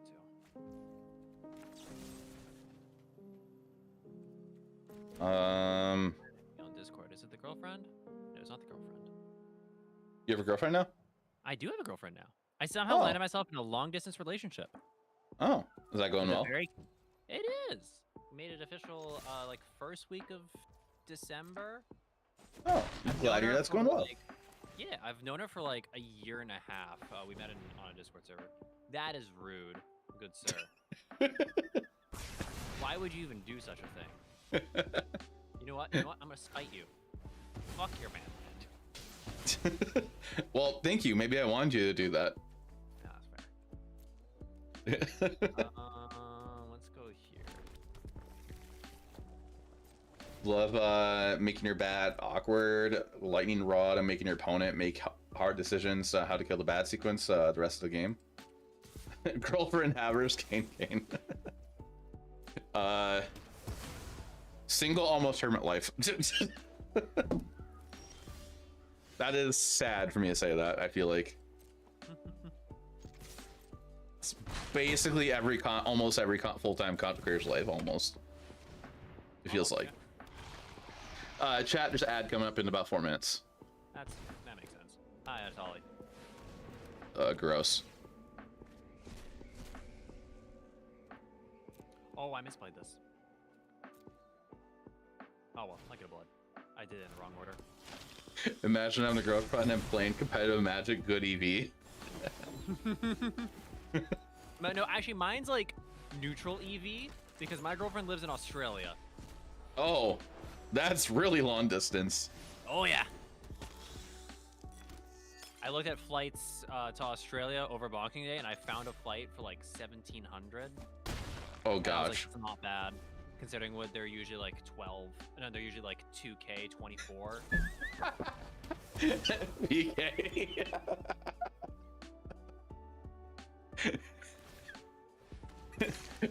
That's funny. If you win the PT, I'll let you propose. Ah! If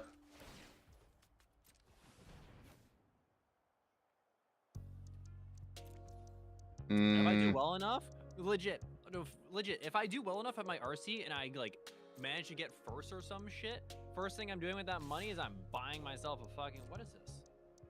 It's a 3-2.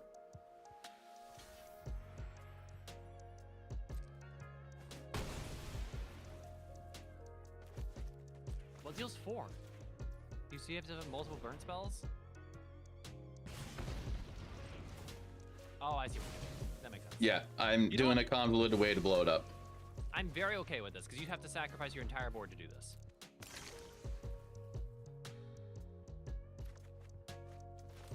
All right, who has the better top deck? Oh, it did a fucking arena 3. Oh, you wanted to do both? Yeah, I wanted to do both. And arena just said no.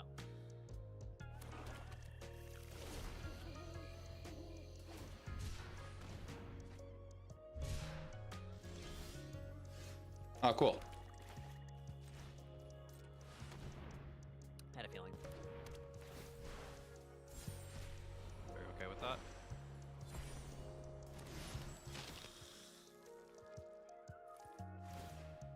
Okay.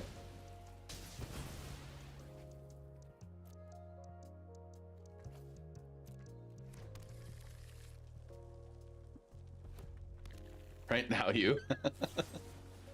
Okay.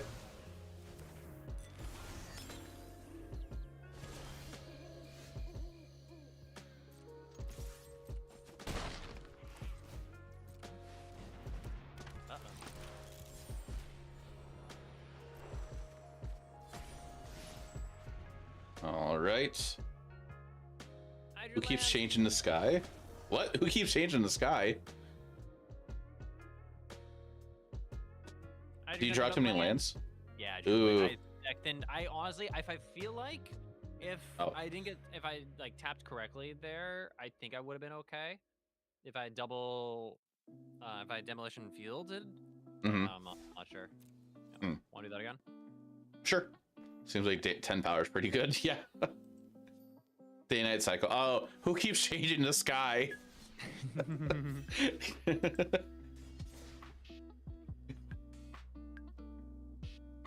Chat, there's an ad starting like any second. I think I misboarded also. Not entirely sure. I'm not sure if I boarded right. I'm positive I boarded wrong. We're like we're like not even serious testing. No, we are pretty much, we're pretty serious testing here. I don't see, I like, like, I don't know what you're talking about. I'm taking this seriously. Hey, I got a bat. That's neat. You want my go for the throat or want my 2 Celestises? Yeah, understandable. All right, go. Sam, so what deck are you able to place for standard? He's gonna play the This deck. one. He's on right here. Yeah, this one. Do you draw a kill spell? I sure did. Cheat. That's cheat. I know.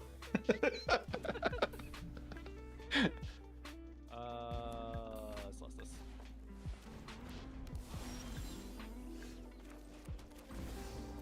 Probably this one. I'm just working on all this stuff for it. Drawing lands a curve is great. I call cheat. I had it in my hand. You know I had it. I call cheat still. You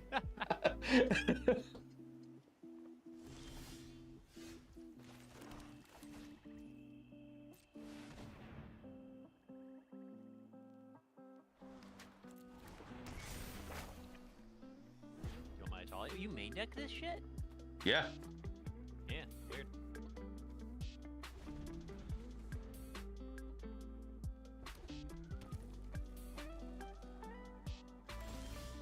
Okay. Goodbye, Celestis. Yeah.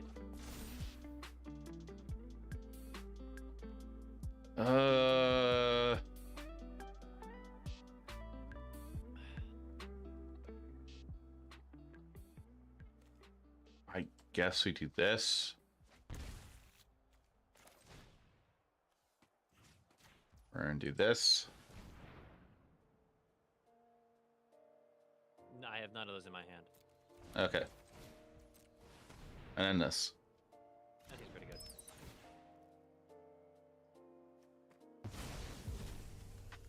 And then you're in a top deck removal.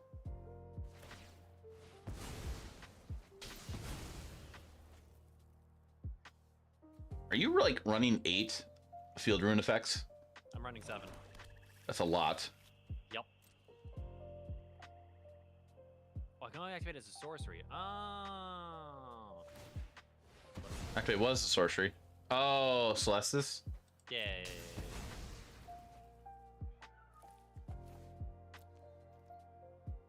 Hey kid, you ever Tidebinder a Celestial Colonnade before? that sounds fun. Tidebinding Colonnade?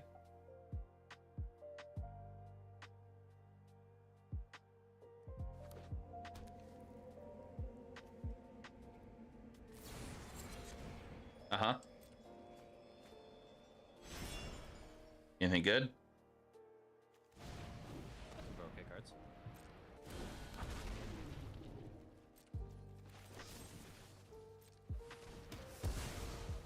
Yep. Okay with that. I could just take your Atali. I think that's the best hit. Oh right, you discarded my Atali. Yeah. Vomit.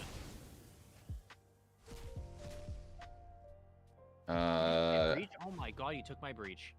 And then we'll decline this one. You're taking a dragon or archfiend, and then you're getting trumpeting. I mean, like, what's in your side? This is still game 1. Yeah, this is still game 1. I thought you main deck Gix. God damn. Is it a 1 of or is it a 2 of? That's a 3F. Really? Main deck Gix is 3 of. Interesting.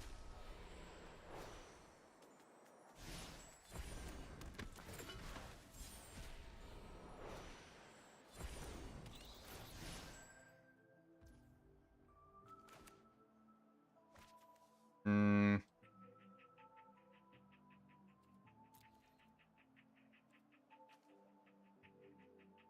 What, am I trumpeting or some shit? I'm thinking.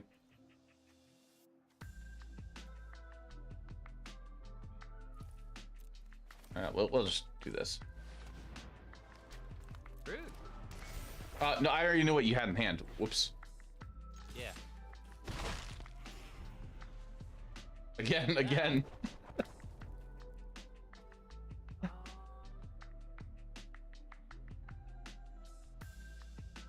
I guess I have to in order to have a chance. Do I live? So, did you find that Golgari is indeed mid? Yes, it is. It's even with the new build. I go to Like- 1? Fuck it. Oh, No, I don't go to 1. I go to maybe not 1. I can go tutor for a kill spell right now. Oh, and then I die because of the Archfiend. Yep. I shouldn't have played Preacher. Did I have any kill spells left? I assume you did. 1 1 go for the throat, 2 go for the throat. I assume you had 2 more go for the throats. How many did I use? 2. 2? No, I had no more left. Oh, did you have any others? Night with Affliction. Ah, I see. I guess if I drew land, I could oh no, I had 6 mana, so I could like no, I had 5 mana. Double like Anoint Exiles. oh no, yeah, Anoint. Yeah. No, Anoint Exiles, and so I wouldn't die there still. I'd still go to 1. Jedi mind tricks. Totally, that's what's happening right now. Jedi mind tricks. Absolutely.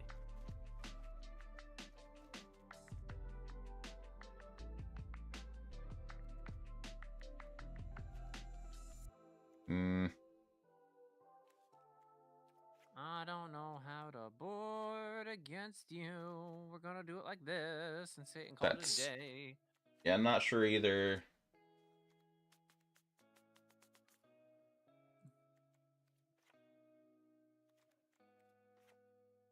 Go. Currently, I'm playing Breach. It might change to Jaffer's deck. Is there a best one version of this? Seems good. You can probably just play whatever's in the 60 for best one. Maybe. But I don't know the best one meta, so don't take my word for that. True.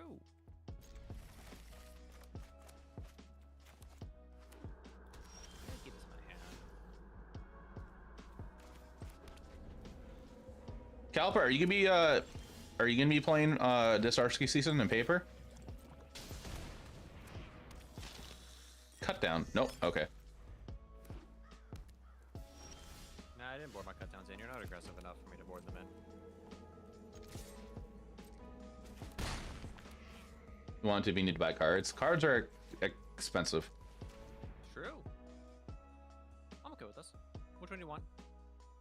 Oh, gross. I think I have to take Chandra here. Chandra is like big issue, but you also have big score. It's true. It is a big score. Big score because that Chandra's not at least for 2 more turns. Makes sense. I agree with that. Let's cycle here. It's a pretty good draw. It's also a pretty good draw. Do this. Do this. Hi, this is my hand. That's a pretty good hand.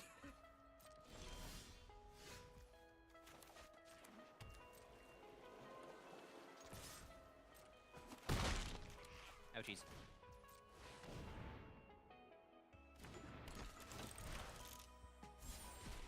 Nice. Put in hand. Yep. Uh-huh.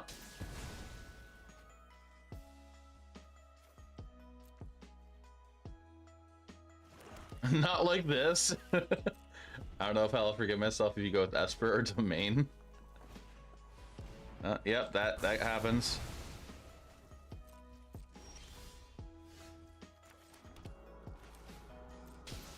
Ow. Just put in hand, okay. You're gonna get the Chandra before I could do anything about it. Never mind.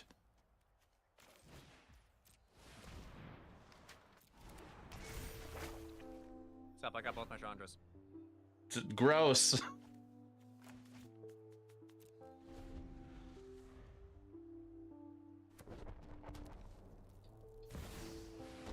Yup. Am I dead? Not quite. Let's do this. So what, you could deal five to my face, 5 to my appraiser, hit me for 3. Or you just go to copy breach next turn? I seek no forgiveness. I only seek the dubs with Esper. I think I just uptick 1 here. Cool. Cool.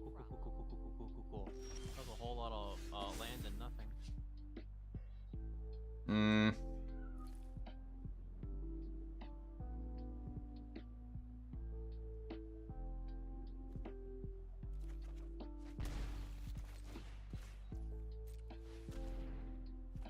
That's understandable. I actually should have done this first. Understandable.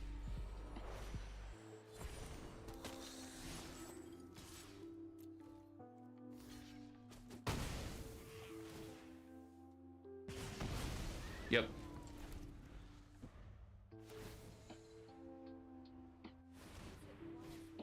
Oh, okay, sure.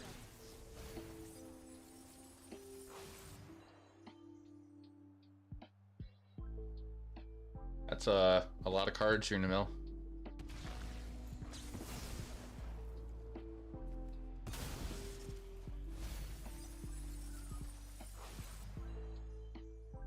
Yeah, you got this game. Maybes.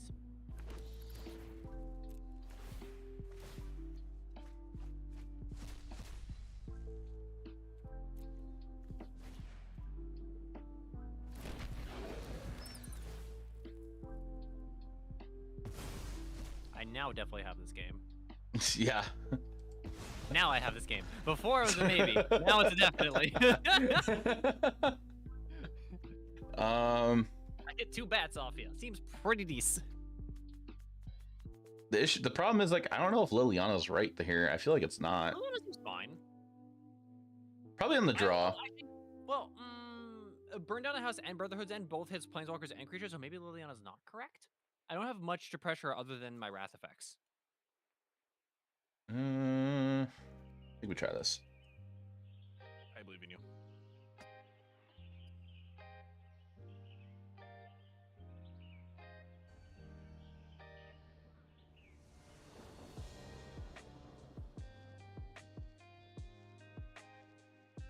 How's testing going? Well, I'm testing with Samson now, because John had to go. Testing's going okay. We're playing Rakdos v Rakdos. 2 completely different Rakdos decks. It's true. You have duress. You do. So you're just gonna take Brothers at End. Maybe. Is your hand that slow? That's what I thought. Oh, thank God. Did you keep it to 1-lander? Maybe not. Maybe. Jaffer! No, I didn't. I think just Burn Down House is what I take here. I believe that is correct. Yes. It's like, what's the point of taking the other stuff? No, there isn't. I'm gonna start drawing cards. That seems pretty good. I prefer if you didn't. But I like to draw cards.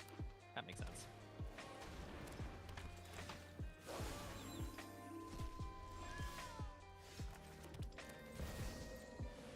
You should not do that.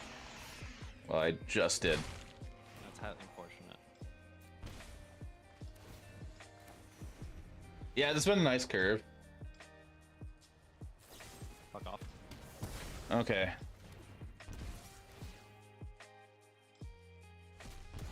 I'll take 4. Hey, guess what? God damn it.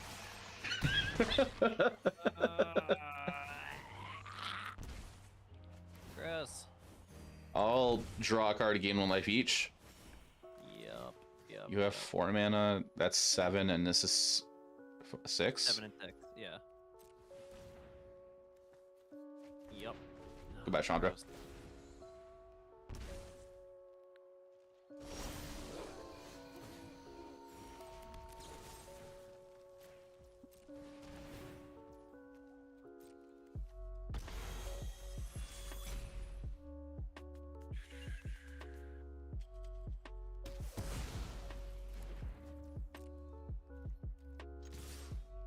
Kill spell. Ah. I have to pray for a land toxic land here.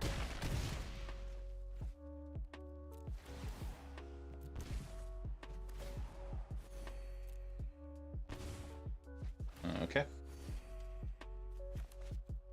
Kids, this is known as garbage time. I did not draw a land. I drew a Chandra. Ooh. Okay, are you what are you thinking right now? I'm out of thinking the match is honestly pretty close. Yeah. I mean, how do you think of Both games what do you think about your deck for against like the rest of the meta? I like my deck versus the rest of the meta. The Okay. only like matchup I'm like kind of worried about is soldiers. It's not too common, is it anymore? It's still pretty common. Okay. It just doesn't really go away. Twitch chat, just add in 3 minutes. Yeah, I think I'll probably end up on this deck. Yeah, I'll probably swap between this deck and your deck. I just need to pick up some. Isn't the greatest against yours, considering how I have 4 slots dedicated to Lithomatic Barrage. Oh gosh.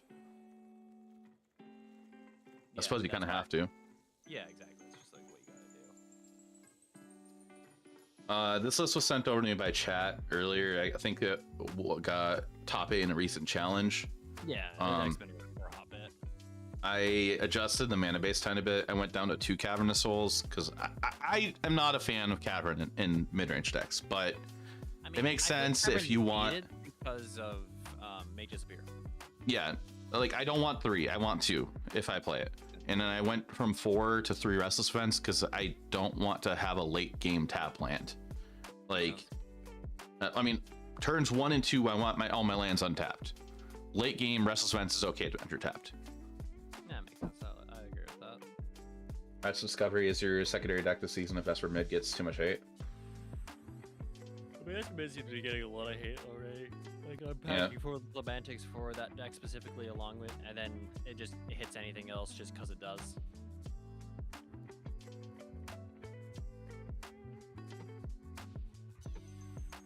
And for like going into unknown paper metas, though, I feel like the sideboard I probably definitely should adjust. Makes sense. Be more wide. Yeah, like probably more board wipe options instead of just one single Brother's End and 1 Gix command. You go for 2 Gix command? I was thinking 2 Brotherhoods and 1 Gix command. Sure. Because like if that breach deck you're on, like if anybody else is doing stuff like that, Brotherhood's End's decent. Or if there's a lot of toxic, because that's gonna be a cheap deck to build. Do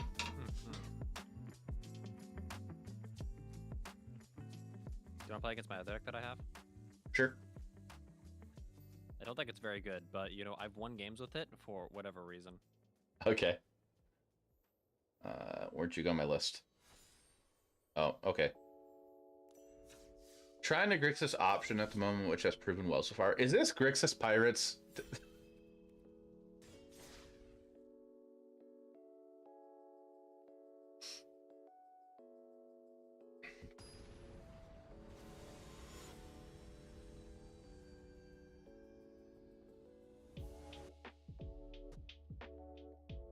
No, but that's fun. More arena material. Okay. Hey, chat. I got a prediction going. Do you think Samson's gonna win, or do you think I'm gonna win? Let's go. Oh, is this Anvil? No. Yes. See Rakdos land, see Epicure. I'm playing against Samson. Is this Anvil? No. Maybe a little.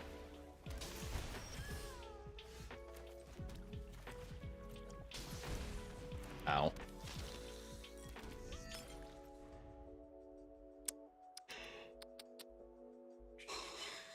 Excuse me. 2, Oh, it's Godric. 3. Ow.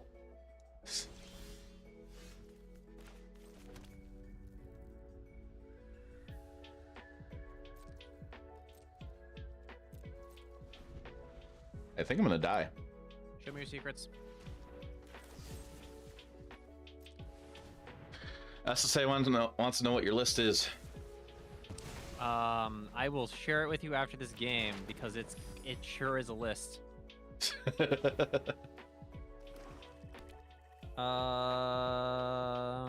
I do here? I do this. No, I don't do this. I just chill.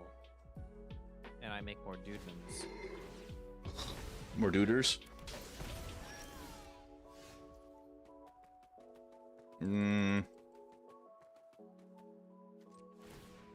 This feels weird to discard, but I need lands. I mean, that makes sense. Oh, that got worse.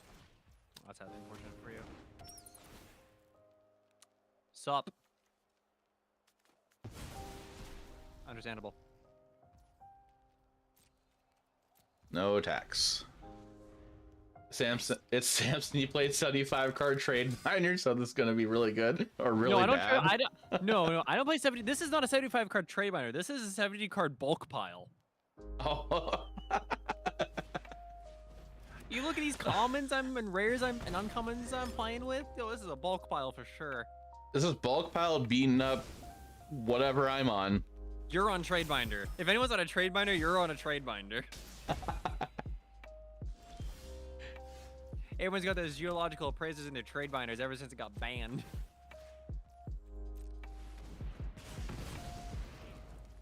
Rude. Hey, I need that gone. No, you don't. Yeah, yeah, I do. Nah. Yeah. So you're trying for kicks. That's heavy on the dross. Okay.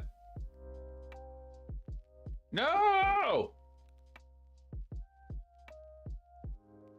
Creature, corpse, archfiend, draw, sheldrids. Oh, I did not need to sack that. Whoops. I mean, it gives you scry, so yeah, sure. So you're kind of taking an idea of like Rakdos and tossing blue in. Okay. I think I'm dead. Do you avoid to wipe my board? No. That's highly unfortunate. Yeah, that's the saying red deck wins. Deck that's been a bulk pile except one mythic. Not sure to going to get it. Isn't that what Grixis is? Lol.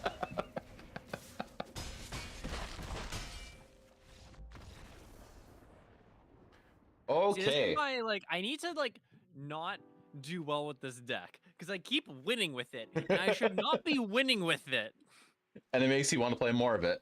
Yes, I need to not win with this deck. This deck is not good, but I keep winning with it. Then stop. No.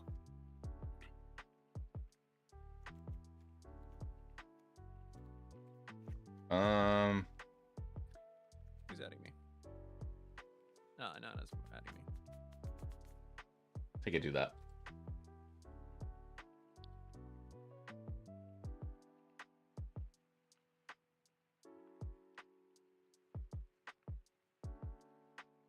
It's always the off meta deck that exceeds expectations. Kind of. Kind of like me playing mono green. I keep winning with it up to mythic. Calper, please do me a favor and don't build that for your if you're gonna play RCQs. Yeah, please don't. It won't go well for you. I promise. I know that's bad. So it means I want this then, but this also seems bad. So I want this. You'll O2 drop and sit there at the table at a table, like waiting for your friends to finish, and be like, "What have I done with my time?" I've done a grand total of fucking nothing. Awesome. No, I want to cut this and I want to cut this. Cool. That makes sense, right? No, it doesn't. Ship it.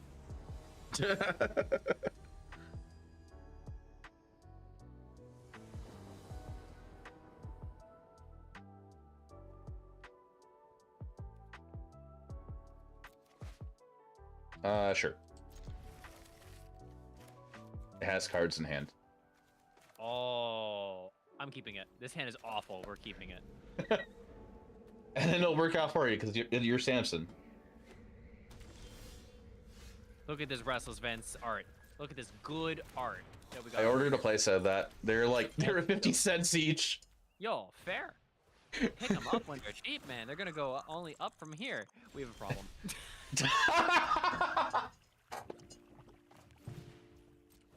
Sure, they're gonna go up from here. Mm-hmm. Solve a problem? Nope. Are you sure? Yes. Okay, you don't. Okay. I'm great at I'm good at this game. What do you want from me? Ah, fuck.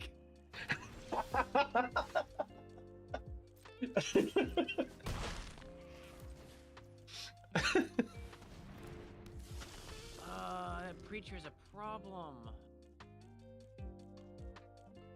It's just a preacher.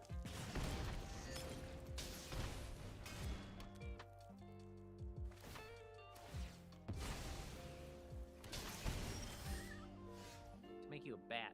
No, 1/1 vampire, not a bat.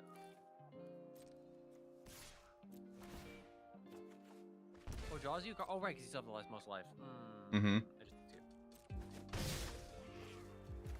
Did you draw land or are you gonna jam that Shieldred? I don't think you care about the bat. Oh, you're on this thing. Yeah, I am on this. Well, of course I'm on this thing! What do you want from me? I'm either on this thing or the demon, and this thing's better.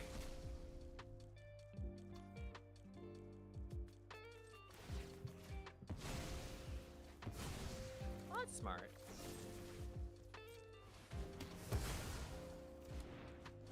Okay. Not sure about that one, but okay. Oh, okay. Sure.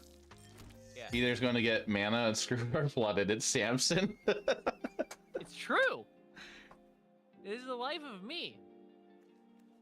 I just chill here. Yeah, I chill here. 100% just chill here. You either go Geo or you go Children. And I just take 3.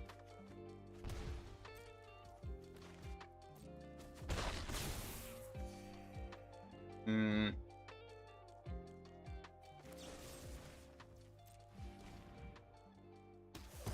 Sure. Yeah, you can still get it back. You're so tempted for Mono Crane had a nice 35-8 streak. With a 1 day in best of 3 before. No, I won't shoot myself in the foot though.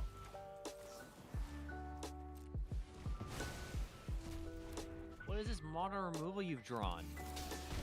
It's just cards.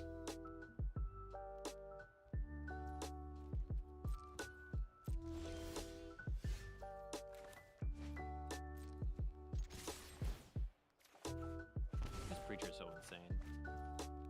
Preacher is really good. Probably should get Shelter down. That's gross. Oh, it's backbreaking.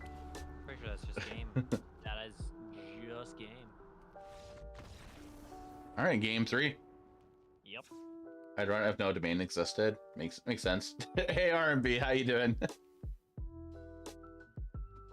I'll just run it back. That's it. Yeah, that was pretty sick, man. Treasures. I spent all week beating my head into the wall to figure out if I want to be a Golgari gamer or Rakdos gamer, and I got Golgari beaten the heck out of me today by a different co-host that I had today. We got a PS5. Nice. Been playing since Christmas. What games have you been playing? Now your sad appraiser got banned from for combo reasons.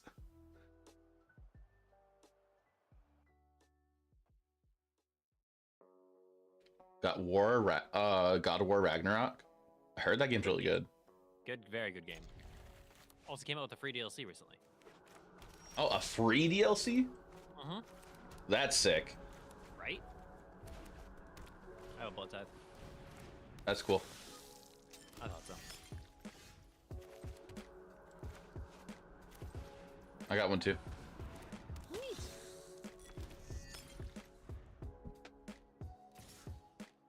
want to trade?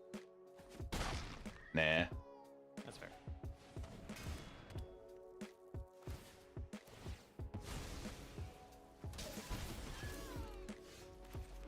I do want to see what you have. Choose Spider-Man. I don't know what you pick here, if I'm being totally honest. I don't know either. Like, everything kind of sucks. Yes, it does. What do I do here? Like, do I just take the offer at your draw power and just kill your 1/1? Oh. I think I do that. That makes sense.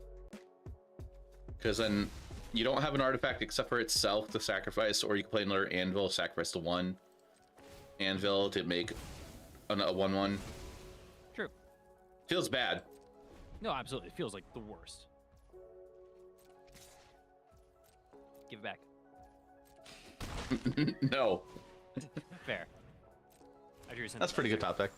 I thought so to make up for Appraiser Ban, do I find something else to discover with unrips like that? I mean, the dinosaur's still legal. How do you play this game? very carefully. You throw cards at each other.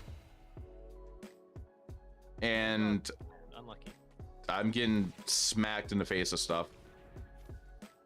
You're not bad. You're fine. I lost an Oger and a Blood Tithe Harvester. Children? Gilo? Geo. That makes sense. You hit Blood Tithe. Nice. Okay. What game is it? What? Yes, I do. We're playing this. standard right now. What do I do from here, though? I think I do this. Surgenger, I do this. leave my bat alone. No. Oh yeah, what game is it? We're Bottom playing Magic. And I know you're joking around. I just, and then I don't know. trade. Yeah, I'll trade with the one that I doesn't do anything now. Makes sense. Well, I- look this is who important. is. Hey, Gura couldn't. Thanks for the follow. Appreciate that.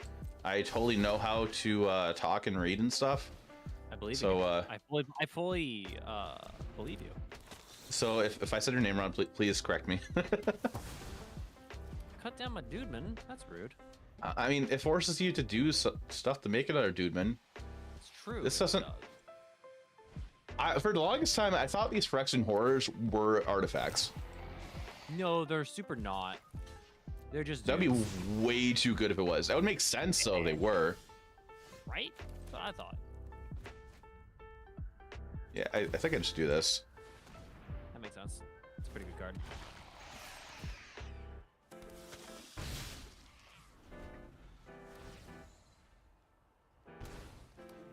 Yeah, with it being Urbrask Forge, like Urbrask himself, I think it would make sense if it was, if they were artifacts. I'm a Golgari gamer. I got that beating the heck out of me today. Glissa is so good, but everything else is so bad.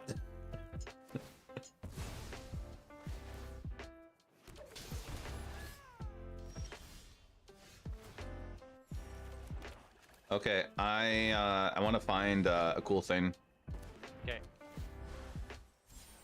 Oh, that's not as cool. It's a pretty cool thing. All things there is pretty cool. Yeah, Mosswood Drenna is super cool.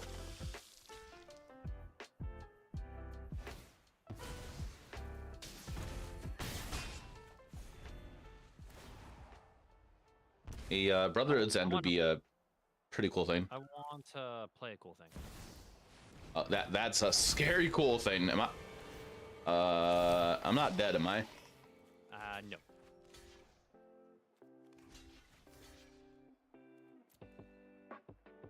I want to gain a life. That's fair. Miss I like to Glissa go the with Moss, four. the only good thing. Yes. I get hit for 4? Yep. Ow. You're getting 2 life. You're fine. Praiser into. Want to kill a token? I guess. Sure. Thragtusk? Is that in the format right now?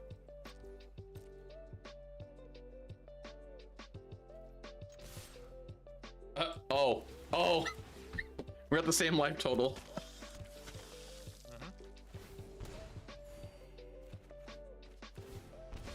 These are all terrible cards. I'm glad to hear it. I block here, I block there, I take 4, 5, 6, 7, 8, 9, 10, 11, 12, 13.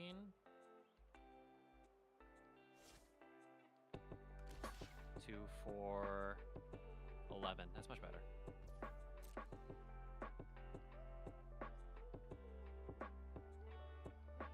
And you deal 4 damage to me here. I go back down to 10.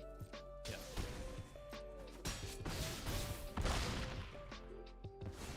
And then you have to have an instant speed answer right now. Yep. I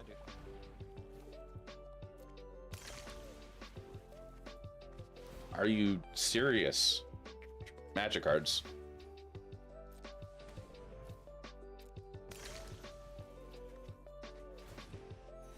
Okay.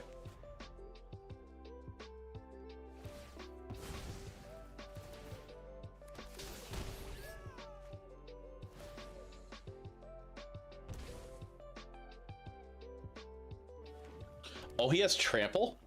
He sure does. Oh.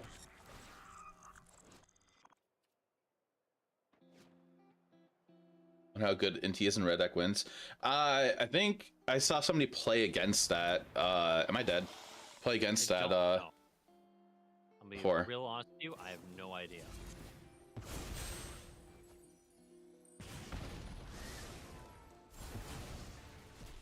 Does NT change the Ran thing too, or is that life loss? No, that's life loss.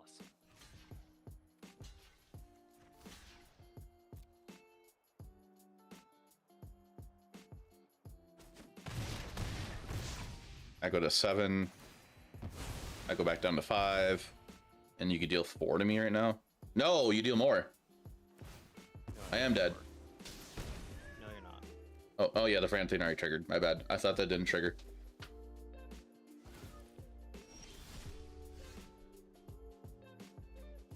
Now I'm dead.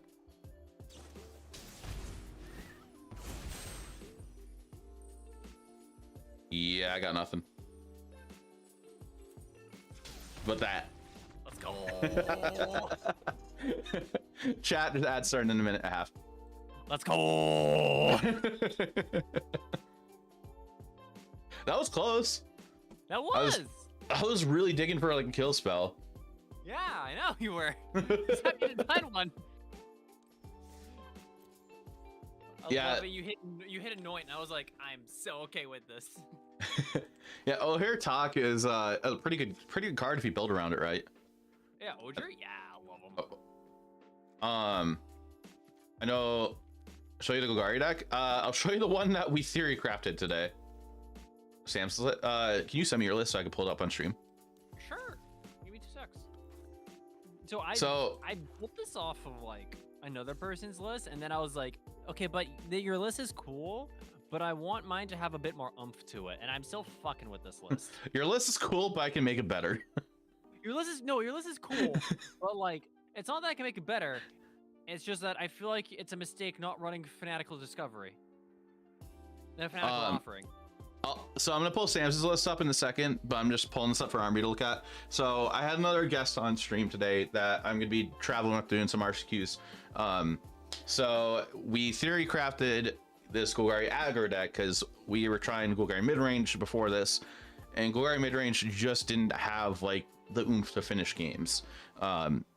Specifically against Domain, 4-color, 5-color Domain. They just have the nuts in every single match, it feels like. There's also an ad starting right now. Bite and Palm Ninja is there for another thought, like a hand disruption effect. Like you can, we had to be aggressive. So that's why this deck is built how it is. It was a fun idea, but it just didn't pan out well. Now Samson's list, I'm gonna pull it up right now.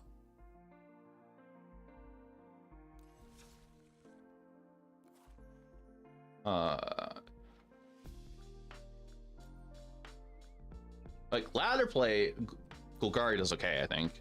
I agree with that statement. Yep. Terminate play, probably not. Okay.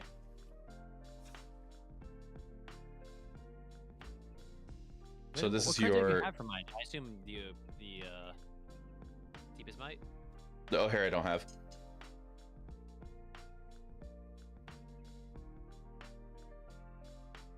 All right, so this is Samson's list. Board and the main, but like it's done things and stuff.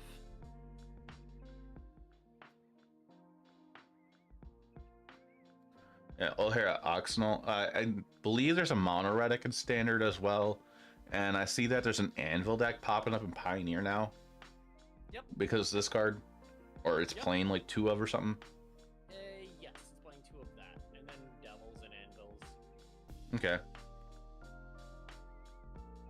I do like how like the god and on this card is like a chimera basically. Yeah. I think it's pretty cool. Like, you will really ever flip him back, but I have won many games because he's died. I got a land, and because of the land, I went ahead and played another Oger plus Anvil, and I went, neat, you die now. Was it like 20 lands? 21, okay. Yeah, 21 lands. We're topping at 4. I don't need more than 24. Then 21. Didn't see Samson's list due to ad. Oh, Army, I don't know if you're still in the ad, but I still have Samson's list up. The list he just played, his RCQ list, I don't have that. The RCQ list is the Breach deck, which I'm still kind of messing with. I'm still messing between Dragons and Archfiends. Didn't you actually, like, didn't your standard season already start and you already queued? No, I beat up Standard Store Championship. That's what I did. Oh, okay, okay. Yeah, our standard season is just starting up now. Okay. The first All right, RCQ chat. we have, the Ravnica Remastered sealed. Oh. Chat, I see the ad's over. This is Samson's list if you didn't see it. It's a standard Anvil deck. With It's O'Hare Axonal or Axonal? I don't know how to pronounce it. I just call him Oger. Or Oger. I don't fucking know. I think the deck This looks deck pretty has cool no- too. This deck has no reason to win, yet it keeps winning me games. I need it to stop winning me games. Do a mythic run one night with it. Basically, yeah. It keeps winning, and it has no right winning. It kind of feels like almost any deck you need to play main board duress on standard. Is that sad? No, that's sounds about right.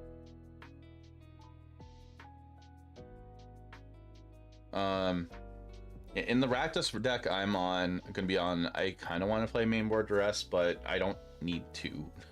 You don't have to do your deck I- without it. You got Cascade bullshit to go through. You're fine. I do feel like I want to Brotherhood Zen for sure, though. That card seems really good. Yeah, I'm happy I picked that up when that card first dropped, and now it's like way more than what I spent for. They're like $1 or $2 here in the US. Is Brotherhood Zen that cheap now? Yeah. I remember being expensive, it being way more expensive. Way Well, back I when. think they're almost $3, but I had to order one last night, and every seller that was selling it, it was like selling them. They were selling for like $4 to $5. Except for like the cheap ones were like damaged or like it's like damaged or something. I figured like, okay, whatever. I'm gonna buy a damaged one and hope it's not damaged, as long as it's playable. I'm on 26 lands, right? No, 25. I am not buying caverns, so. I'm on 27. Well, that makes sense for you. You got what, 3 or 4 breaches and then 2 or 3 Chandras? Yeah. My sideboard, so this list that was sent to me earlier has, in the sideboard, it has 3 Duress, 2 Extract the Truth, and 2 Liliana the Veil. That's a lot of hand hate in the sideboard. Yeah, Brotherhood End right over here in Canada is like $5.50 a pop. Oh. Yeah. Let me double check this. Brotherhood's End.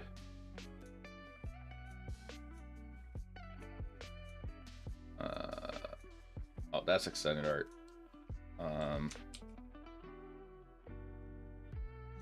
Here in the US, their market price is like $4.26. People are selling them as low as like $2 Makes sense. or $3, as low as $3. Didn't they used to be more expensive for a while? Yup. Used to be way more expensive, and I forget why. Oh, at release they're like $6. Yeah. I don't get why.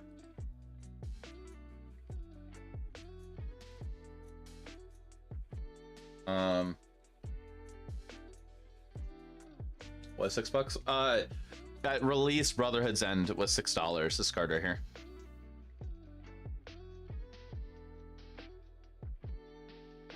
How the mighty have fallen.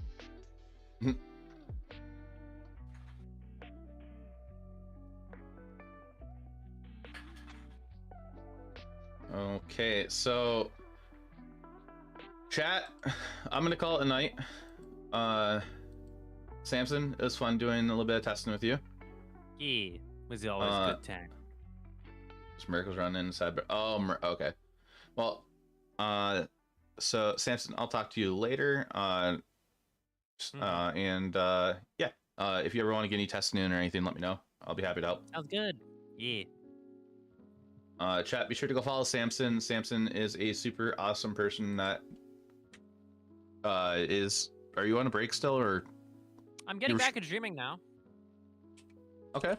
Samson was he was streaming the modern challenge the other day. Yeah, and then on Friday I'll be streaming the Pioneer Super Q and attempting to not get my ass handed to me. So I'm off on Fridays. So since I don't stream Fridays, you should go check out Samson on Friday and watch him and hang out with him. Yeah, you should do that. It'll be a good time. We'll jam a bunch of Pioneer. We'll probably do some cubing, probably do some laddering in between. And I'm gonna keep figuring out what the frick I'm gonna play for Ottawa. Cause I don't know.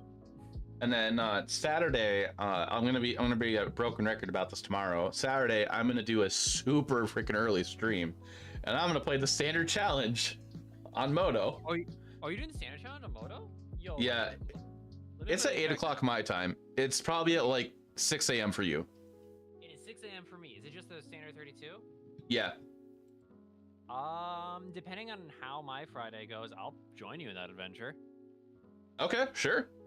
I got so a fuck ton of play points to burn. I have 1,030. When did I get 1,000?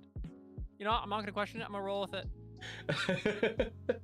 All right, well, chat, if you haven't followed here, be sure to follow the channel. I greatly appreciate that if you do so. That's a free way to help support streams. And I'll be live again tomorrow at 3:30 p.m. Central Standard Time. I'll be playing more standard. I'm going to be focusing a lot of standard in this season until I'm either qualified or I get bored of it. Or if we get Copter on Arena next month, which I kind of doubt it, but I'm hoping that will change. I will be playing more Explorer than standard. But I want to play standard to get block rate off. But everybody, thanks right now. I appreciate it. We're gonna go raid Mercurio Blue, super awesome person and content creator. So be sure to hang out for the raid. I have a raid message for you if you're just watching the stream. If you are sub to the channel here, I have a raid message for you, which I have to make real quick. I keep forgetting to make a new command for this one.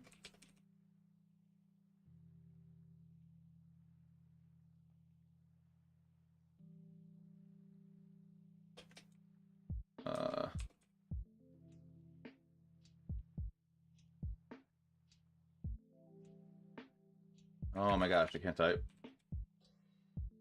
You can do it. I believe in you. I just need to copy this and make it a command. I keep forgetting.